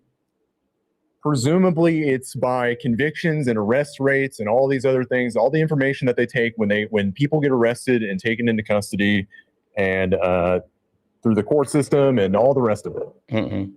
Also, don't make assumptions, because when you make assumptions, you make an ass out of you. Not me, because I know the stuff, but you make an ass out of you. Well, then I would just say, like, it's much better to say, like, oh, I don't know, than like assume stuff. Where do they get the data? Yeah. Well, I mean, I've already told you where they got the data from. That's not the question. The question is, what's the methodology? And the methodology is accounting for the crime as individuals, regardless of how the information is actually tracked. So what that means is you can have one person that has broken the law, i.e. committed multiple crimes. But instead of saying this one person has committed multiple crimes, they say one person, one crime, one person, one crime. So you can have one person that commits 10 crimes and they count them as 10 people instead of one person committing 10 crimes. Now, those two are major flaws within table 43, right? The fact that the methodology doesn't give a correct depiction of where the crime is being committed, being committed, because it can be skewed. And then also number two, the data collection is voluntary and incomplete. And it even says that on the FBI website. But number three, the biggest thing is, hey, when talking about per capita, right? Mentioning that Black people, quote unquote, 13% of the population make up 50% of the crime per capita, right? That speaks to the quote unquote Black people, where if they were equal proportions of the population, then they would commit more crime, right? Yes, if there were equal proportions of the population. Sure. Then it would be committing. Are Black people equal proportions of the United States population? No, they are not. They are a minority. Yeah. So if the Black people, the only way that this would be something that we could actually see feasible is if Black people made up a majority of the US population, then it would be proportional. But until then, it's just something that makes racist bigots like yourself feel comfortable in saying Black people bad, when really you don't know anything about the actual information. But if you take a look at I literally just schooled you full blown. You have no idea what per capita means. I literally told, yes, it's per 100,000 and it's Latin for per head. You don't actually need a proportionate population then in order to come to a conclusion about crime statistics. You do, depending on how you're using the statistics. You know how, wait. You know how you don't, in situations where you don't need that? You know where situations where you don't need that? White men with CSAM. Because no matter how you flip it, if you talk about the raw numbers or if you talk about per capita, white men still do the majority of CSAM. Hey, why is white men out here touching kids so much? I have no doubt that there are certain crimes that white people engage in more. Hey, why are white men out here touching kids so much? But white men are. Hey, why are white men out here touching kids so much? Our cities are unlivable because. Hey.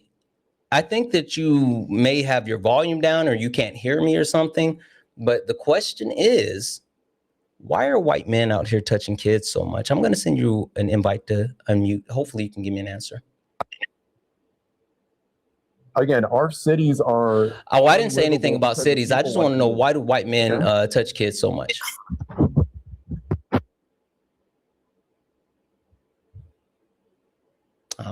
Denisha, why do Blacks murder people so much? Black people. Again, white men lead in every statistical violent crime, murder. White men, murder. Anyway, Denisha, is there something that you want to talk to him about? Because he's not doing too good with me.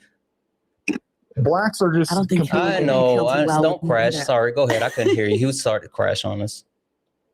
I don't think he'll do well with me either. He didn't understand any of the simple things that you stated. I also don't know why people bring up talking points or arguments they can't support and haven't researched. They also love to say that our cities are unlivable. Our cities are fine. What's going on? Say that to Arenas.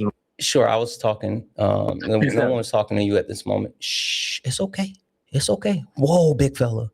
It's okay. Hey, Denisha, you know what I always say? Because I talk about like men. And did you know the most fragile thing on earth is the male ego? I did, unfortunately. Yeah. And people think for some reason, and I talk about like, oh, just white men. And they say, well, what about black men? And listen, I'm talking about men. Men lead in violent crime, right? Period. Just period. Men lead in crime and towards men, women, and children, right? So that's a whole thing. And so people are like, Santana, why don't you talk about black men? Well, I do. But then when black men get mad, there is violence for sure. People get hurt. But Denisha, do you know what happens when white men get mad? Besides them shooting up schools full of children or murdering their entire families? Genocide. Genocide. Yeah, true. True. When white men get mad, genocide happens. Yeah. Very true. Yeah. Hey, conservative, I got one last question for you, and I promise you, I will let you say whatever you want to say. I'll let you take this conversation whatever direction you want. I promise. Okay. Last question for me, and then floor is yours. You can talk about all the other stuff that you want to talk about. I've already covered with you how white men lead every statistical category of violent crime, right? And with that being said, something interesting or strange or weird or however you want to say it happens, right? What happens is when white men get into an altercation with their wife, they decide to come home and they take the life of their wife, and then they take the life of their family, which like their kids, it's kind of really fucked. But then they do something that's even more fucked. After taking out their wife and taking out their kids, they take out their dog, right? And so conservative, the only thing that I really want to know is, what did the dog do? What did Irina Zarutska do to deserve the Hey, conservative, why do white men take out the dog as well? Hey, conservative. What did Austin? Hey, hold on. Hey. It's okay. Conservative, just answer the question. I promise you, I'm going to let you say all the stuff that you want to say after this. I just need to send you an invite. I promise you, not going to mute you anymore. Simple question. What'd the dog do? We're not going to go down this path. You're not going to answer the question? You've already demonstrated. Wait. Seriously, they can't hear you. There's a glitch. Like, I can hear you, but they can't hear you, because try muting and unmuting, because it's still showing that you're muted. Per capita, impossible. You can't even understand I'm telling you, I can hear you, but the chat can't hear you. Oh, you guys can hear him? Okay. You're not going to answer the question? It's fine. It's fine. You don't have to answer the question. It's fine. I'm not even going to expect you to answer the question. The floor is yours, conservative. What do you want to talk about? Let me ask you this. Are you a racist, Santana? Race these nuts in your mouth. I apologize about that, Denisha. They're uncouth sometimes. I also hate the weaponization of Irina Zarutska's horrific death by a sociopath. Her family has repeatedly stated they did not want it politicized and to stop using her death as a talking point. It's very sick and twisted that they tend to do that, especially because they don't care about the safety of women or girls in any other capacity besides when they can weaponize the death of Irina Zarutska or other white women or demonize Black people as a whole. And even more so, they don't talk about the mental health crisis that he was going through, and the fact that, like, literally he was seeking help multiple ways and was rejected, right? So it's a whole thing. It's a whole thing. I kind of knew that was going to happen. Top to bottom. Yeah. 1 second. Guys, I got a couple of thank yous that I'm going to read off, but Denisha's up here, and I know for a fact that her pay link, you put your pay links in your bio, right? Oh, it might be down now, but my Venmo is just Denisha Carter 4. I can see if I can put it back in there. Yeah, guys, show Denisha some love. We got Denisha hanging out here with us. Make sure you hit those pay links. She's going to make sure that she has those in her bio. So make sure we're showing some love. W's in chat for Anthony for the $1 donation. And he's a white supremacist. He is. He's so mad that I wouldn't let him do Black people bad. He's so mad that I wouldn't let him do Black people. Listen, and the funny thing is at some point, I would think they would be like, you know what? I'm sure these Black people have heard, like, 1350 so much that they would actually learn something about it. It's fucking crazy. I think it's so odd to, like, cite statistics that you've never looked into. Like, they're so used to speaking in memes and being in Twitter DMs that they're never asked about anything directly. it's just so bizarre to me. Yeah, no, listen, for him to say memes are accurate, oh, I'm clipping that. For him to say memes are accurate, what the fuck are we doing? And you know, the crazy part is I really wanted to get into like race and racism, but he couldn't stop crashing long enough to get into it, but whatever. Dub's in the chat for Rebel47 for the $1 donation, brings up a line of questioning, why are you so fixated on this line of question? Right.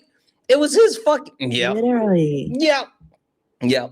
Dub's in the chat for Marie for the $1 donation said, Jar, adding the white kryptonite by putting him in a spice jar. I know that shit's right, Marie. W's in the chat for Danielle for the $5 donation saying, Santana, I reached out a couple of months ago to share some important information about midterms.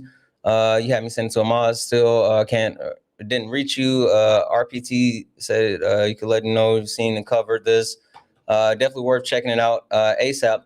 It might have gotten lost. Kay, did you get anything from Danielle? Danielle, if you could reply, you don't have to send another donation, but just reply. Tell me where you sent it and how you sent it, and we'll make sure that we get it. W's in the chat from Molly for the $5 donation saying, do you think the New Yorkers will behave themselves if the Knicks win? As a New Yorker, I hope so, but I know better. Listen. The only reason I want the New York Knicks to win the NBA championship is because they would burn down the entire East Coast. Not New York, not the state of New York, but the entire fucking East Coast. I'm telling you, if the Knicks win, they're going to lose their shit. Listen, New York or nowhere. I don't know what to tell you. New York or nowhere. Also, yes, I put it in my bio, guys. Thank you so much. Yeah, watching all of the hype around the Knicks has been so exciting. I'm actually I love Knicks fans, like personally, because I'm a Laker fan, and the way the passion that the Knicks fans have, like I can appreciate that. Like they don't change up, they keep the same energy, good or bad, like they're there. So Also, I just love healthy competition. People get so excited when they have community to like be excited about something with. Yep. Ugh, it's so good. Yep, absolutely. And last but not least, Deb's in the chat for J Hops. What up, J Hops, who sent a $2 donation saying, who's gonna tell them the majority of police departments don't report? Like I was trying to explain it to him. And it's mostly white areas because they don't want their safe neighborhood lie revealed. Exactly. Followed up by another $2 donations. And for every white person he names, we can name 10 black people, proving the point it's white people who are more violent. Like facts, I'm telling you. Yes, it's men, but if you break that men category down, the way white men are doing, holy shit. W's in the chat for just Devin for the $2 super chat to say, was Trump's diaper change at the Pentagon? Maybe. W's in the chat for Unsalted for the $4.99 super chat to say, Palantir tried to recruit me. I work in cybersecurity. I responded with the LOL, get F Nazi scum. Fucking W's in the chat for you. They probably still got your information though. W's in the chat for Melissa for the $5 super chat to say, they've been doing $13.50 since they could get by with plucking the grays out of my knees. You got grays in your knees? Didn't sound like Rice Krispies. Oh, since you've been plucking grays out and your knees didn't sound like Rice Krispie treats. Like I'm so serious when I tell you that fucking $13.50 is like their bye. It's like the fucking racist anthem. Like $13.50 gave them life. I don't know. And then you ask them about it and they can't even make any sense of it. It's so embarrassing. They don't know shit about it. Anyway, and him trying to no, go ahead. Him trying to say that it doesn't matter where they got the data from. Like, what? What are we doing? What are we doing? Yeah. W's in chat for all the donos. If anyone else likes Support the Live, you can do so. Cash App, PayPal, Venmo, pay links, and links are in the bio. Santana speaks for you. If you're over on the YouTube, you can send a super chat. I will read that out, guys. Make sure we're taking care of Denisha while she's up here. She has a pay links in the link tree in the bio. Please show her some love. Take care of her. What up, Solid? Only request up if you're a Trump supporter or disagree with anything on the background. We're only looking for some debates. If you're friendly, do all the wonderful things. I'm willing to bet this guy's going to crash in. Hi, Jeff. Are you a Trump supporter or disagree with anything on the background? Yeah, I just have some. I'm not a Trump supporter, but I have questions about the white men are cowards. I was a big fan of you. I mean, I'm a big fan of Parker, but this graphic is really confusing me, and I'm surprised that you would put this on. Why are you surprised? Because I didn't think you were racist. That's not how racism works, Bub. How does racism work? That's a good question. What's race? Race is I don't know the definition you want me to give you, but it's I don't want a definition. I don't want you to give me one. I would just specifically. I just want to know what's race. What's a race? Or no. What's race? What's race? Mm-hmm. What people are born as or identify as? I don't know what you. Mm-mm. I suppose there's a lot of definitions. Mm-mm. I see you, Solid. Give me a minute. Who created race? Who created race? Mm-hmm. I don't know. Can anybody be racist? Yeah, anyone can be racist for sure. Do you see color? Do I see color? Mm-hmm. Yeah, I don't think anyone doesn't see color. What do you mean? Well, black people, I mean, you're saying that white people are cowards, so you see color. White people see it in black people and in other races too. So I think, unfortunately, people do see color. Unfortunately, people see color?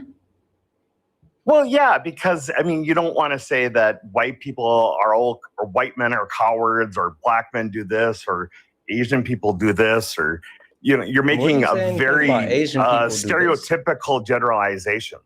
I'm not. You're not. Why? Your graphic is. No, my graphic is just a bullet point to invite a conversation.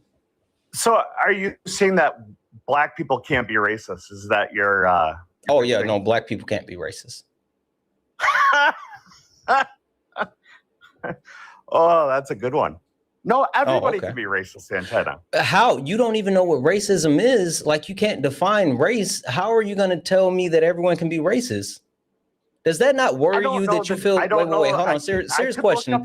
Wait, serious question. Does that not worry you that you feel so confident that someone can do something when you don't even know how to clearly articulate what that something is? I don't know the dictionary definition. I could look it up and I could give it to you and then you'd be happy about it. Okay. No, it's, yeah. Hey, but quick question. I asked you a question. You're kind of dancing around it. I'm not. I promise I'm going to get to it. Quick question. If you look up, sorry, Jeff, I'm still in this. If you look up the definition of calculus, could you tell me what the definition of calculus is? Sure. Sure. Yeah. Now, if you look up the definition of calculus, can you tell me how to do calculus? No. Oh, okay.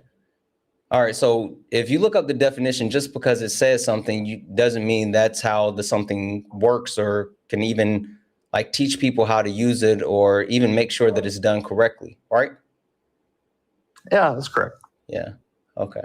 So I'm going to start right here. Race. Race is a social construct that was created for the othering of non-white people based on socially accepted phenotypical characteristics. Non-white people. Mm-hmm. Why are white people excluded? Because it was created for the othering of non-white people based on their phenotypical characteristics for the justification of chattel slavery. So you don't think race existed a long time ago, thousands of years ago? You don't think race existed? No, because I can tell you who created it, when he created it, and why he created it. Okay, who created it? Gomes Inês de Zerara. He was a Portuguese man that worked as a chronicler for Prince Henry the Navigator. Okay, so black people, if black people said that white people are dumb, all white people are dumb. Please don't say the DUMB word. That's ableist. But again, I'm not sure why you're running to another question when we're talking about race as far as what it is and when it was created. Why are you going to like some type of hypothetical? Well, what more do you want to talk about that? Oh, I don't think that you're ready to move past what I just said, because now you throwing out some type of hypothetical has nothing to do with furthering the conversation. You're still not equipped to continue this conversation yet. Well, someone just said there's a difference between racism and prejudice. Yeah, there is. But you're not ready for that part yet either. I just need you to be where your feet are, friend. You're trying to like read ahead, but I promise you don't need to big brain this one. I'm going to hold your hand with the paper napkin in between. Why do you dance around like this? I'm not dancing around. Wait, me explaining things to you is dancing around? You're not explaining things. You're like, what is this? What is that? Wait, so you don't think it's important for you? You came up here and said what I was saying was racist, and I told you that's not racist because black people can't be racist. You laughed. Ha! You did that. And now I'm trying to explain to you why black people can't be racist by giving you the actual framework and understanding. But me giving you an actual understanding is dancing around it instead of skipping all the way to the end. Then you're just going to say, that's not true. Well, why don't you get along with it then and tell me instead of asking me all these questions? First and foremost, this is my life. Second of all, please don't come in here with white fragility. Either check your ego at the door or leave. White fragility? White fragility. Yeah, white fragility. I don't have white fragility. You literally have it on full display right now. I don't like prejudice. You're prejudiced. How am I prejudiced?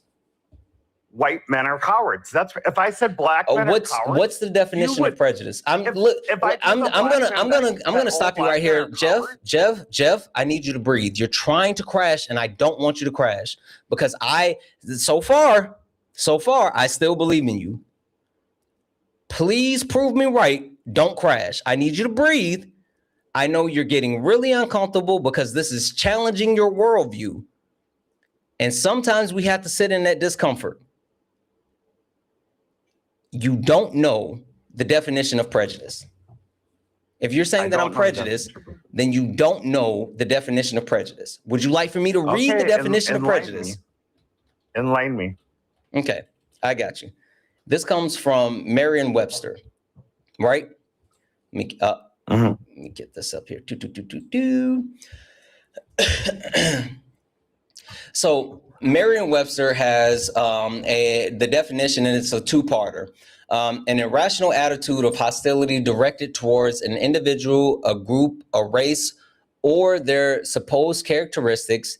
And part two is an adverse. I'm sorry, I can't hear you because I was still speaking.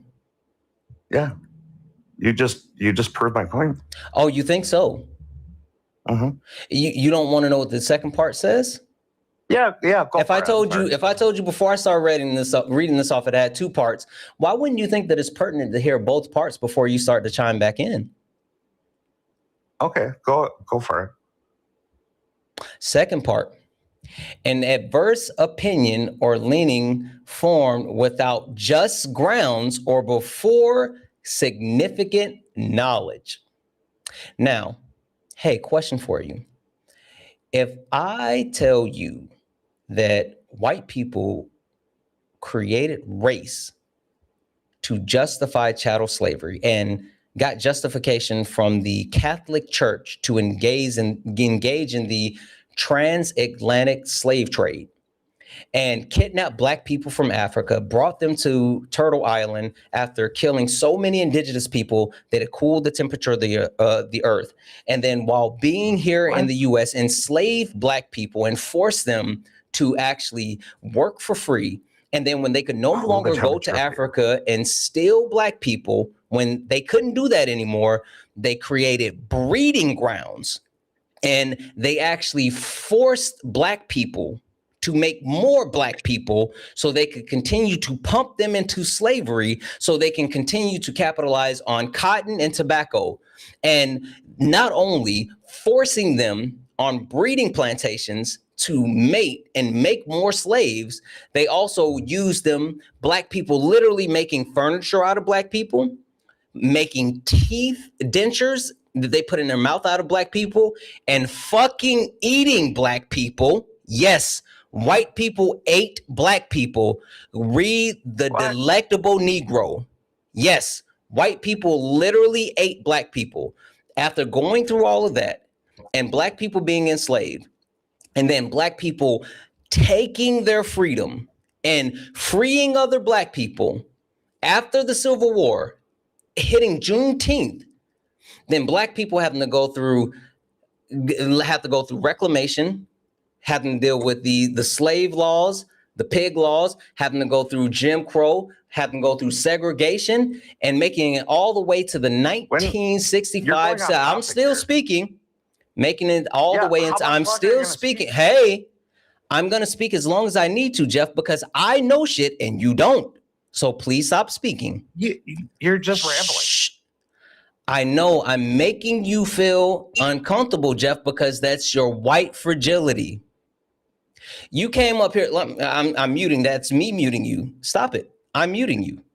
Stop. You came up here saying, oh, I'm so surprised that you would put this up here. I'm a fan of Parker's. I used to be a fan of yours. Hey, you know who's seen this and knows this and heard this and didn't react the way that you reacted? Parker. Parker watches my live all the time. Parker has heard me say all of this. You know what Parker didn't do? Crash the fuck out. Because he's not dealing with white fragility because something makes him uncomfortable. He seeks to understand. And then when he got the opportunity to understand, then he's willing to move forward. Now, like I was saying, oh, not him fucking running. Holy shit, he ran. He ran. My bad, Solid.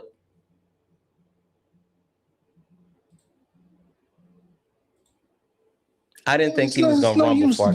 Now? I didn't think he was going to run. Oh. I didn't think he was going to run. Solid.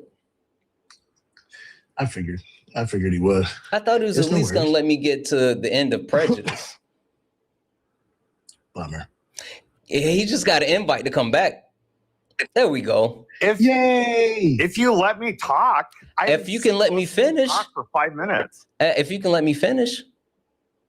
How much longer are you going to take? Listen, if you let Santana get through with it's fine. You know what? It's fine. I don't even care. I don't even care. I'm not even going to keep talking because this guy's fucking stupid and a waste of my time. I'm going to say thank you to a couple of people and then you can talk to them.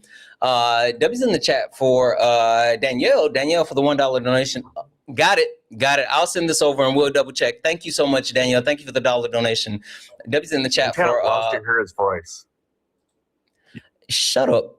Shut up, you fucking snowflake. Shut up, you fucking coward. Shut up, you coward ass white man. Shut up. As I was saying, W's in the chat for Ari for the $1 donation saying black people labor ain't free. Out? Shut up. Black people labor is not free, white man. Pay him. He's not going to pay. He's not going to pay because you know what? He's a mediocre ass white man. Oh. They can't stop. It's okay. It's okay. It's okay. Shh.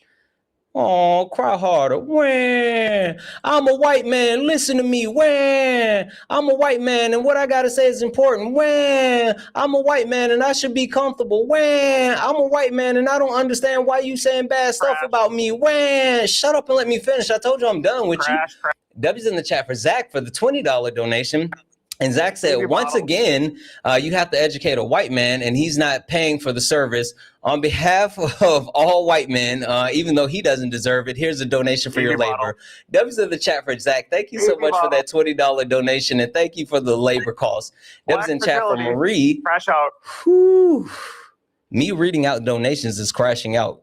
That's wild. This is not good for you, Bub. Shh. Shut up. W's in the chat for Marie for the $1 donation saying collecting them like Pokemon today. That one was a Magikarp for sure. You better come back and get one because this one escaped from the Pokeball. Because like, what the fuck is happening? W's in the chat for Marie. Guys, if anyone else likes to support the live, you can do so. Cash App, PayPal, Venmo, pay links and link tree in the bio. Santana speaks for you. Santana speaks for you is the best way to support the live. If you're over on YouTube, you can send a super chat. And I will read that out, guys. Only request up if you're a Trump supporter or disagree with anything on the background. We're only looking for some debates. If you also take care of Solid. Solid, floor is yours. He's officially like cooked. I don't know how this is gonna go, but have fun. You're cooked. You called me names. Hey, I Jeff. didn't call you any names. You're cooked. Hey, Jeff, I want to let you. I just want to. I didn't call you any names. I'm so mad. You crashed. You crashed. Jeff, I just want to give you an opportunity to get all this out so that. Yeah, we go can, ahead, Super. Yeah, I just want to give you an opportunity to get all this out so we can actually have the conversation. Yeah, he's please. crashing again. Look at him. Can you get through all of this? Can you like finish Well, up? tell so him we to can- stop crashing. Treat me better. I'm white. Ah! Jeff, are you telling me that you don't have the self-control necessary to have this conversation? I do. Santana doesn't. I didn't call Santana All right. names.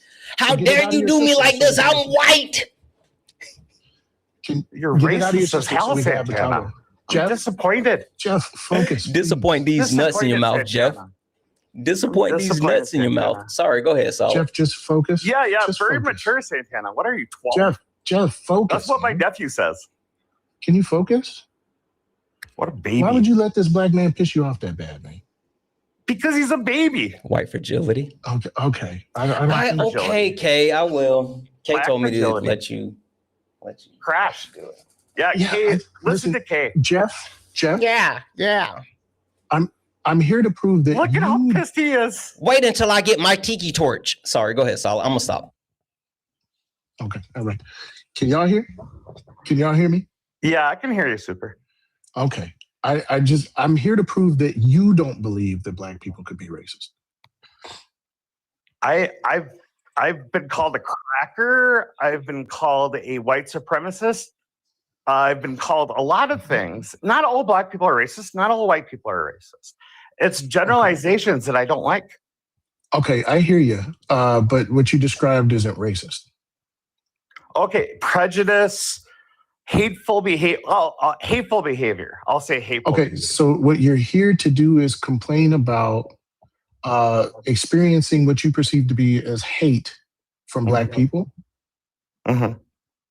Okay, well, that's useless, Jeff. Why is that useless?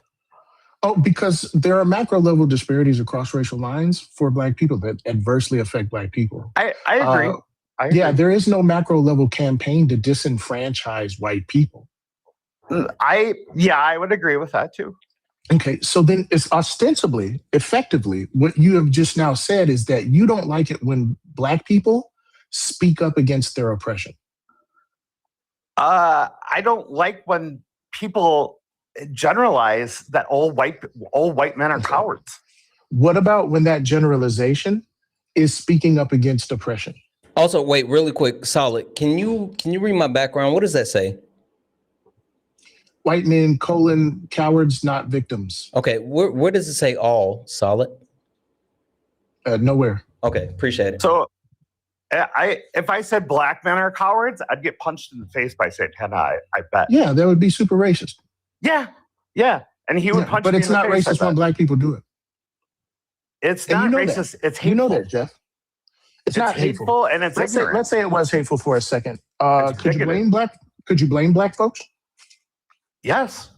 Not all black people are racist. What? A lot of black That's people silly. know that not all white people are bad. Jeff, what macro level campaign is there to disenfranchise white people? There's not. There's not? No, I don't know. So white people based on their race are not being pushed out of job markets. They're not being experiencing higher rates of medical malpractice. Is that what you're saying to me right now? Not all black men are having that, but a majority of them are. I do agree. Listen, but it is based on their race. Yeah. Why does it have to be all? Why are we speaking in absolutes? It could be also based on behavior too, that people are afraid. So you're too, saying it's and black that's not folks' fault okay. that they experience racism? To an extent, not totally. There is no excuse that's for where racism. we are in this conversation. Chat, you heard it here first, folks. It's black people's fault that they experience racism. Not all racism.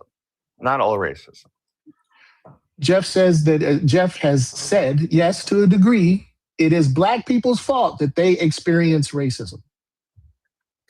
Jeff, do you think that it's racist to call all white people victims and cowards? So we're going to get in semantics. I'm going to say Jeff, it's hateful and it's Do you generalization. think that it's racist? Okay. If you want to play is it their semantics, fault? I'll say no, it's not racist. Is it white people's fault that we call them cowards and say that they're not victims?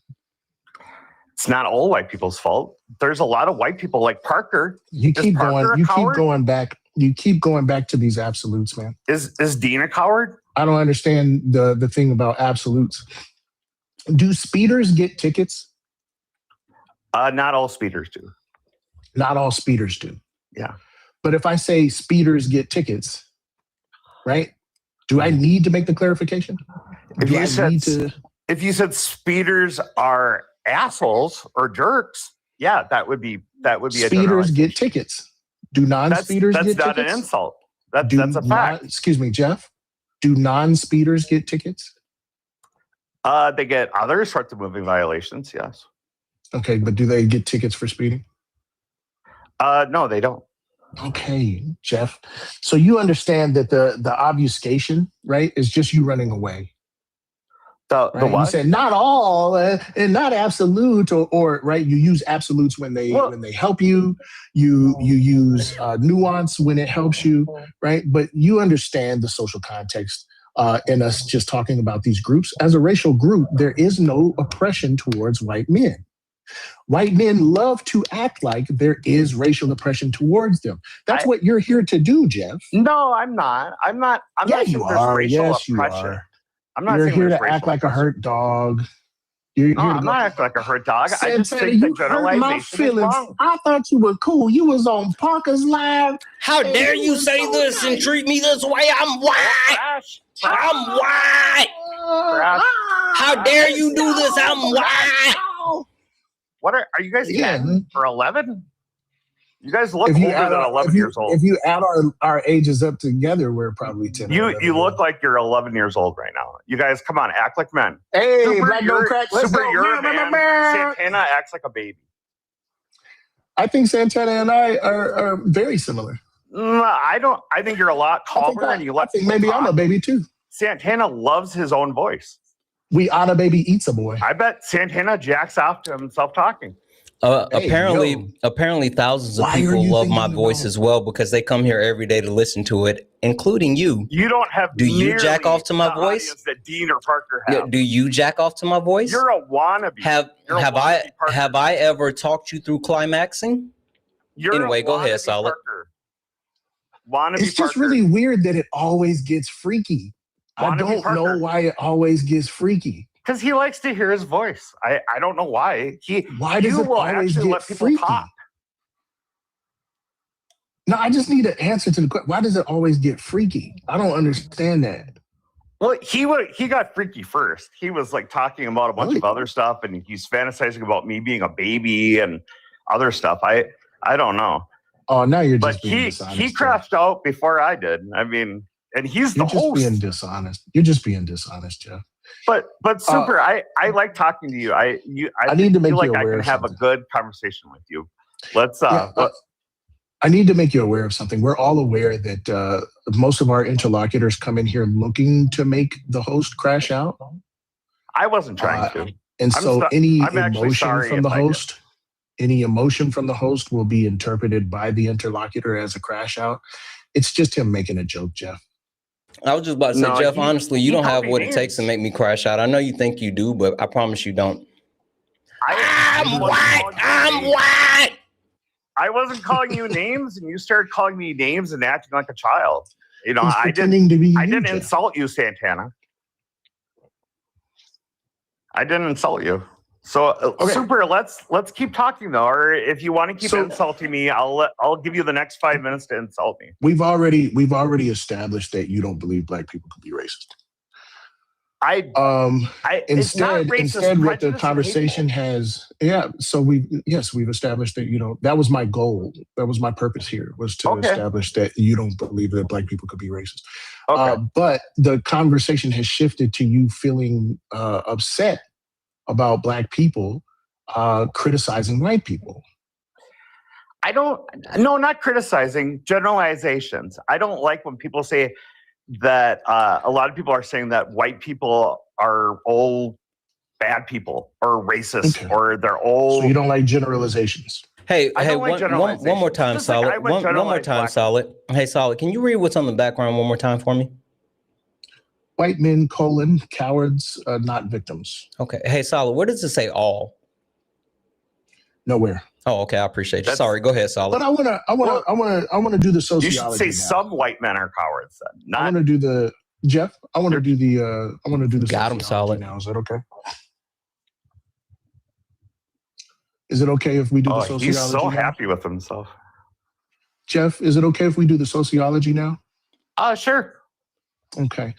Can you and I agree that race is a classification system based on what you look like? Yes, I can agree with that. What do you think the purpose of any classification system is? It's to make people be different than other people, or I agree that it's, to explain differences. What if we devised a classification system for types of fish? Yeah, we have. Like taxonomy, right? Mm-hmm. Mm-hmm. Is that so that we can generalize fish? No, but you also don't say. I disagree. I think that it is so that we can Old generalize pike fish. are ugly, or pike are ugly. Not old pike, but pike are ugly. I think catfish are ugly. I think all catfish are ugly inherently. Yeah. That would be a generalization. And I think all white men named Jeff are fragile. Yeah, that's a generalization. Congratulations, Santana. Inherently, the purpose of race is to generalize based on category. So, Jeff, the problem here is that you're saying, oh, that's my group. You see white men and you go, that's my group. And so you're saying, it's not me though, because I'm good. So it's hard for you to even entertain the prompt white men, right? Because that's what Santana means. The Same thing group if you white said men. black men are cowards. Black men would absolutely lose their shit. Because it's racist. So the reason Because why it's racist, it's not the racist, reason why it's racist hateful. that way, just real It's quick, the hateful. reason why it's racist that way is because of racial stratification, Jeff. Okay. What can you explain that? It's not racist in reverse because racial stratification doesn't adversely affect the white racial group. Wait. If you couldn't listen to me explain it to it on the level where I know for a fact that you were going to get it, ain't no one fuck I'm going to let Solid sit here and explain it to you when I know that he's so much smarter than you did it for and you're 5 not going to minutes understand the straight. shit. Yeah. Shut up. You're not going to understand the shit that he's saying and I refuse to let him lower himself to trying to break it down to the level where you'll get it because you're so fucking fragile. Solid, you can if you want to, but I feel like that's a waste of your time and talent. I'm going somewhere with this. All right, I'm you going got it. somewhere Sorry. with this. Yeah, it's okay. The reason Santana, why you are you're sorry. upset is because you felt like it was a personal attack, Jeff. No, he won't stop talking. Like he talked With for Jeff, 5 minutes straight. Jeff, the reason why you even requested up or took issue with the prompt is because you took it personally. Well, I wanted to know more about it too. And you guys have taught me the difference between racism and prejudice, which is good. I acknowledge that. I totally acknowledge that. In that process, though, of you bickering with Santana and calling us children and so on and so forth, you do realize what you've done, right? Oh, that I'm being racist? Is that what you're saying? No. You've tried to victimize yourself. I'm not. Well, if the roles were reversed, you guys would do the same. I mean, Because it Santana would be was racist if the roles were Santana was reversed. saying I was crashing out, and so I said he was crashing out because he started calling insulting. You wouldn't stop talking for me to finish reading donations. What do you call talked that? for 5 minutes straight. Because talked I'm for- white. I you get to wouldn't talk shut whenever I want. I'm a white man. Let me talk. No, you wouldn't shut up, Sam. You still won't shut up. You won't let Super talk. Super solid. Super solid. Exactly. I was just about to say, Well, like then Jeff. shut up, Santana. I know. Let Super Jeff. It's his platform. You got me fucked do up. what he Hold on. He may be confused. Don't worry. I got it. Yeah, funny how it changed now. Same people that laughed at clips, studying the clips now. What is this Everybody got crap? opinions till the facts land. Everybody loud till they gotta take a stand. Every stream feel like somebody betting they pride. I seen fake scholars fold in real time. Now they screenshot takes, run around and remix it, and pull up thinking somehow they can fix it. Nah, you stepped in the wrong room, donut. Huh, this ain't rage bait, this pressure. Patriarchy, race, class, labor, healthcare. I don't do surface level, I peel layers. And every time they think they got me cornered, numbers go Blah, higher. blah. Chat flying, mods working, crowd waiting. Somebody finna get cooked tonight. Welcome to the ring now. Yeah. You talk big till the facts come out. Slap nuts, sit down. Welcome to the ring now. Yeah. Got the whole chat screaming when the logic break down. Yeah. Welcome to the ring now. You ain't built for this smoke. Y'all slap nuts ain't got milk for these oats. Donuts, so pipe down. Yeah, you might drown. You don't want war with the king right now. I don't debate for applause. I'm getting fussed at now because I'm I think we make a sorry. good team. Think we make a good team. All right, Jeff, come back. I promise you, I'll let you talk to Super. I won't interrupt anymore. Come back. You can be as fragile as you want, and I won't interrupt anymore. Just stop crying and talk to Super. I don't believe you. Shut the fuck up. Go ahead, Super. You can't go a minute without hearing your voice. You said you would change last He time, talks in his Santana. sleep. And you never changed, Santana. I always let you Santana back in, talks in his and you sleep. always let me down. Super, you should have your own platform. Santana, you should kick Santana's off his platform. I should probably like make a documentary or something. Do you have your centering own the voices platform? of black soldiers from the 216th Infantry Battalion. Or maybe Super, teach classes on Super, Wednesdays. do you have your own platform? Because you're way more calm and you can explain things a lot better, and you don't need to hear yourself talk. You like Mountain Dew? Not really. No? What's your favorite soft drink? Diet Coke. Diet Coke? What about a regular Coke? No. What about cherry Coke? Vanilla Coke. Vanilla Diet Coke. Vanilla Diet Coke? Oh, man. So there are multiple, the same thing. They're all Coke, right? Just different flavors? Yeah. Some are better than others. Some are more popular than others. Well, nice Some to are meet more you. smooth Santana and than I others. are Santana and I are Coca-Colas. Some are more smooth than others. That's all, man. Santana's Coke flavor is not smooth. Hey, Jeff, do you like the smoothness that I I deliver thought in you your said you mouth? were not going to talk. Do you thought you like said the you were not gonna- smooth? I realized that I wasn't in trouble, and so I decided to actually start shit. I thought I was in trouble, but I'm not in trouble. So guess what, Jeff? Fuck you. Sorry, go ahead, Super. It's okay, man. So here's how this works, okay? We've already done, to be honest, we've done everything we needed to do, right? We've substantiated plenty the more prompt to on the talk background, right?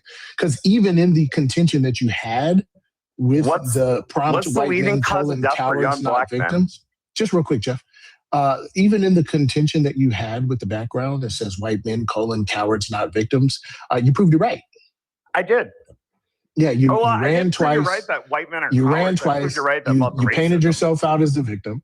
And even when you said it was racist, you agreed that black people can't be racist. We've done everything we needed to do, man. Not racist. Oh, there's plenty. Wait, more. solid. We've done everything we needed to We've do. done everything we need to do except this. I'm white. How dare you guys tell me I'm not right? I'm right because I'm white. They rhyme for a reason. Yeah.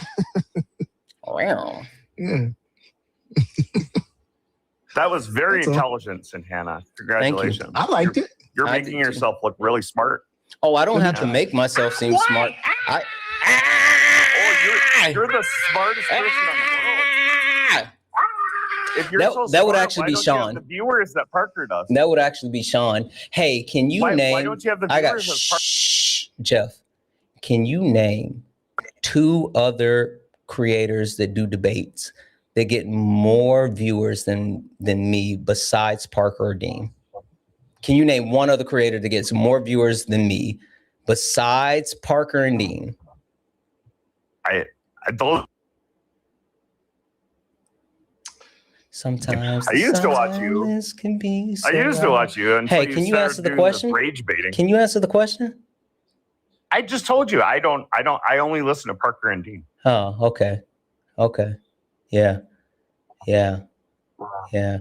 I don't like to toot my own horn. I don't. But like if you look around these TikTok streets, shut up. If you look around these TikTok streets, I may not be other people, but other people damn sure ain't me. And I might not get the viewership of other people, but nobody else got the community as me. And while you do listen to Parker and Dean, and I love my little brothers, I do. If you are part of their community and not a part of my community, then the quality of my community is better because you're stupid. Like you don't know the basic shit. And those people that are in my community know the basic shit. Hell, those people that share communities with Parker, Dean, Solid, Jeff, Sean, Swan, Ari, this one, that one, body. The people that share communities and actually pay attention, they know shit. And you don't know shit. You don't know shit about shit. Anyway, Solid. See, Solid. The Wiz is coming back from her. The Wiz is coming back from her trip today, and I need one. YSL number 1 or YSL 1 minute number 2? without talking. Shut up, Jeff. Nobody's talking to you at this moment. Let's see. What is it? The Wiz is coming back, right? I wanted from her trip. YSL number 1 or YSL number 2? Ooh. Which one are we doing? Yeah. I would go 2. Both is crazy. Have you? You know what's my go-to? That Tom Ford unisex. Have you smelled that? No. Yes, I have. It's amazing. I got a question for Super though. Listen, you got to pay them first, slap nuts. Black people labor isn't free. Speaking of, W's in the chat for Pepper for the $4.44 donation saying, you've made my whole morning. I appreciate that. W's in the chat for Jeffrey for the $1 donation saying, best white man impression I've ever seen. Listen, I thought it was spot on. W's in the chat as well for Amanda for the $10 donation.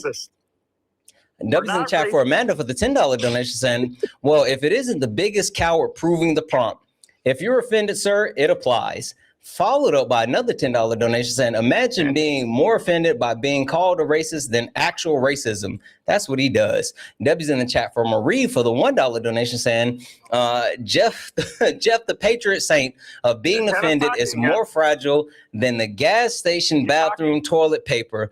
He's even the same color and full of shit. More sensitive than a middle school diary. My students would bully the shit out of him. Deb's in the chat for Marie for that. Deb's in the chat as well for Jordan for the $1 donation saying, let Jeff know he's literally proving the prompt. He's a coward and a fragile white man. And this is coming from a white woman. Listen and learn, bro. Do not defend your racism. Debbie's in the chat for Berthie. I think it's Berthie. You sent a $10 donation, but I can't see what that says.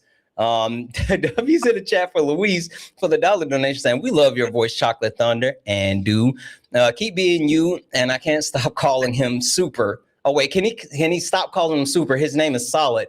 He's awesome. It is. Like, that's the craziest thing about this is he's been changing Solid's name the entire time.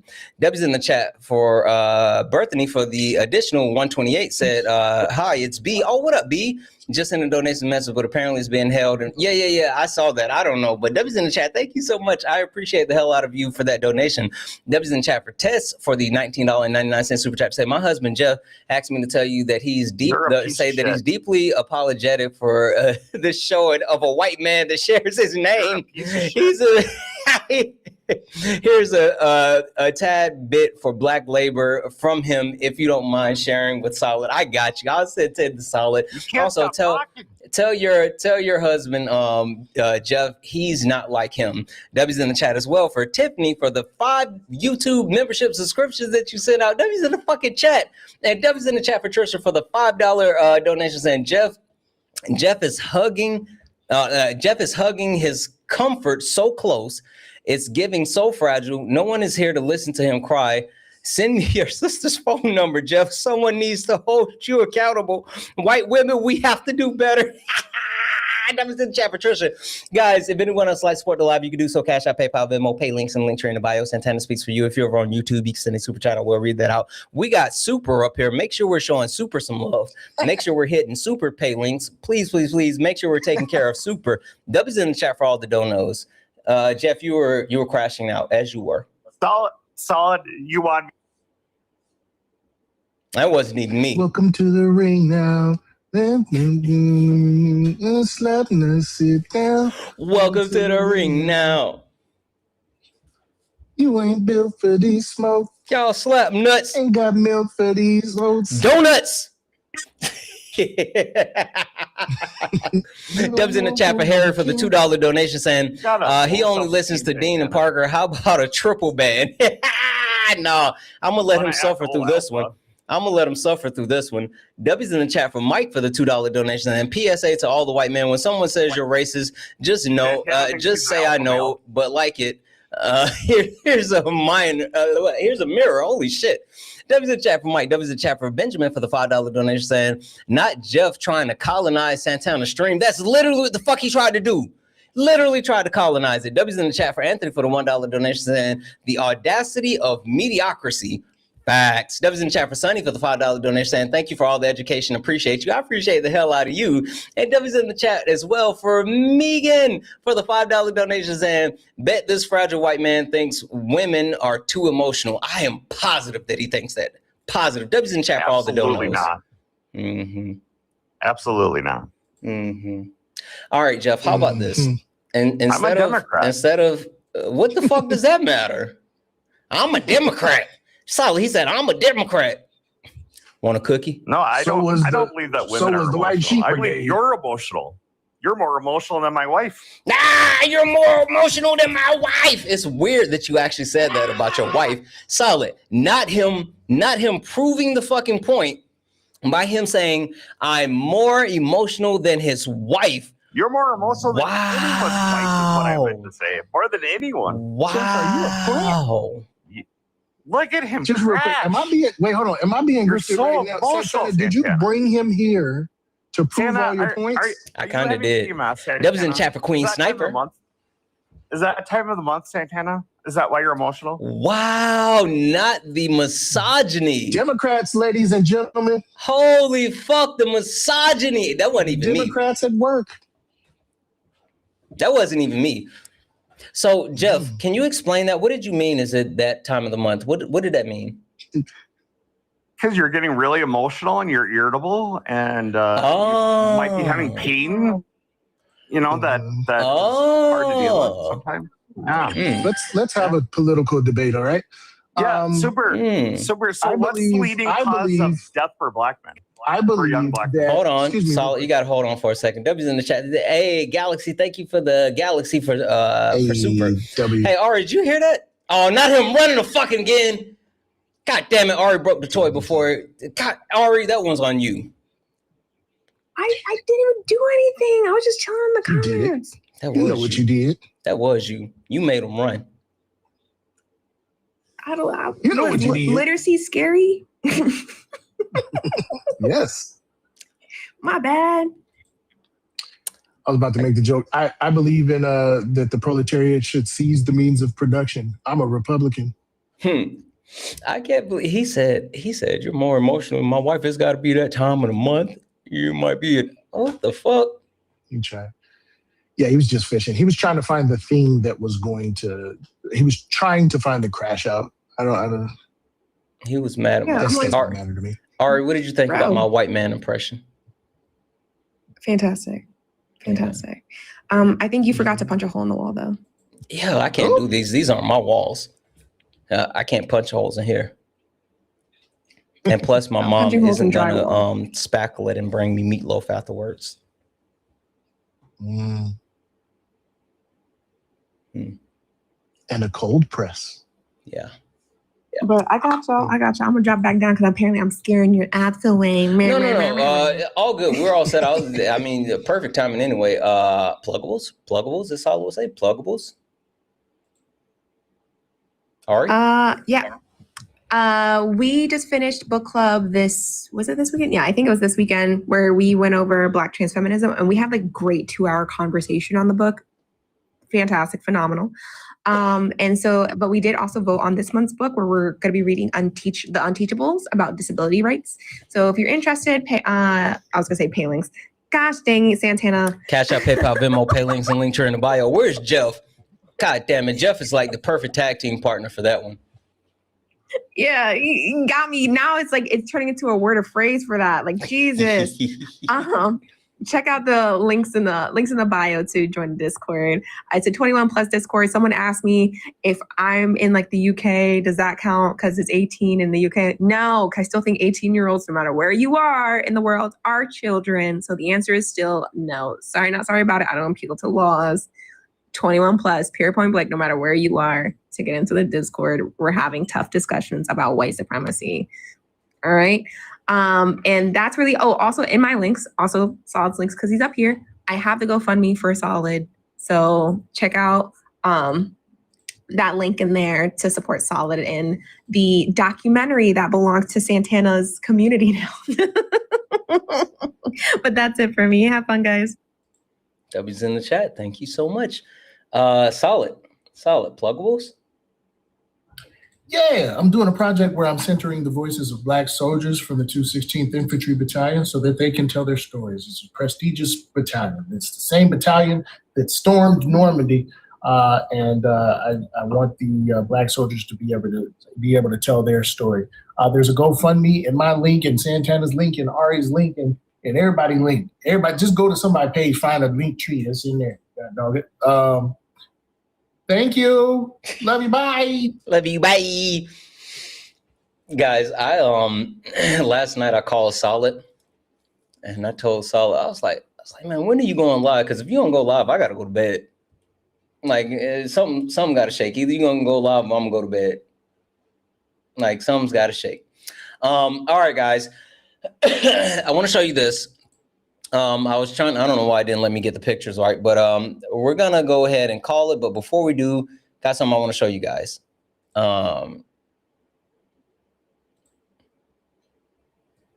So Swan, the amazing, the incomparable, the indomitable Swan is actually getting ready to start a live in just a few minutes at the top of the hour. And Swan is doing some relief for the Congo, right? So on the 11th, she is doing a fundraiser for the Congo for medical aid for the families that are affected by the Ebola outbreak. So it's starting at 2 p.m. Eastern, 11 a.m. Pacific, 1 p.m. Central. It's going to be on her stream. So it's going to be her along with Elmo. So they're going to be doing that. So that's today, the 11th, right? That's today, the 11th, but it doesn't stop there, because just because she does it one day and just because they're doing this one day does not mean that's it. So, where are we? Just because she does it one day doesn't mean that's it. That was the 11th. But tomorrow, boom. She's also doing the fundraiser as well. And this is, again, it's going to be for the Ebola outbreak. So tomorrow is going to be the same time today, tomorrow. And it wouldn't be Swan. It wouldn't be right if Swan didn't do it not once, not twice, but there we go. But thrice. Boom. Thrice. So for the next 3 days, Swan is doing this fundraiser for the Congo, trying to help raise money for the orphanage, working with Elmo, working with Elvis Katoto. They're dealing with the Ebola outbreak. It's been really, really bad. So please, please, please swing by Swan's live. Show them some love. Donate, please, please, please. She's starting in 3 minutes. So we're going to send a raid directly over to Swan. We're going to send a raid directly over to Swan. As a matter of fact, I'm going to drop my backup. And if one of my mods can pin Swan's at that she's going to be at, please, please, please go ahead and pin that for me, if we could, please. W's in the chat for Megan for the $3 donation, saying the audacity of the caucasity. I know that's right. W's in the chat for Megan for the $5 donation saying, you're more emotional than my wife. Point immediately proven. Like fucking right. I can't believe he said that. Debbie's in the chat for Ren for the $2 donation saying, that's why he's like this. He can't get any attention from his emotionless wife. We're not going to blame his wife for him because he was a bona fide certified crash out. Bona fide certified crash out. Ain't no fucking way we're going to blame his wife for that one. Nope. That one's misogyny. So we're not going to do that. But Debbie's in the chat for Ren for the $2 donation. Debbie's in the chat as well for Tess for the $9.99 donation saying, last thing to the caller, Mr. White Bread Jeff. The words you need to say is, you're right about everything. Do you have a white man who can educate me on my fragility and racism and how to fix it? White woman. Debbie's in the chat for Tess. He wouldn't do that. That would include him admitting that he fucked up. Right? Bree said it. How dare you say that? I'm white and a Democrat. I'm a white Democrat. And scene. Thank you. Thank you.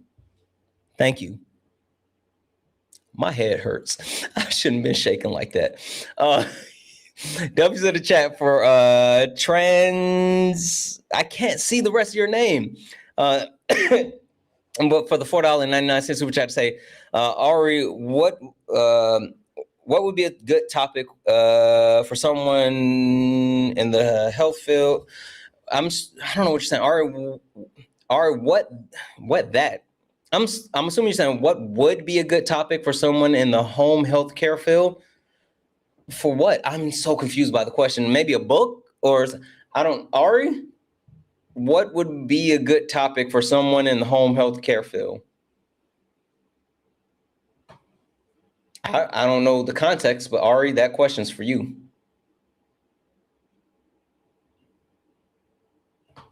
Sup, Joshy? 2.0. Hey, Joshy 2.0, did you see my my white man impression? You want to see my white man impression?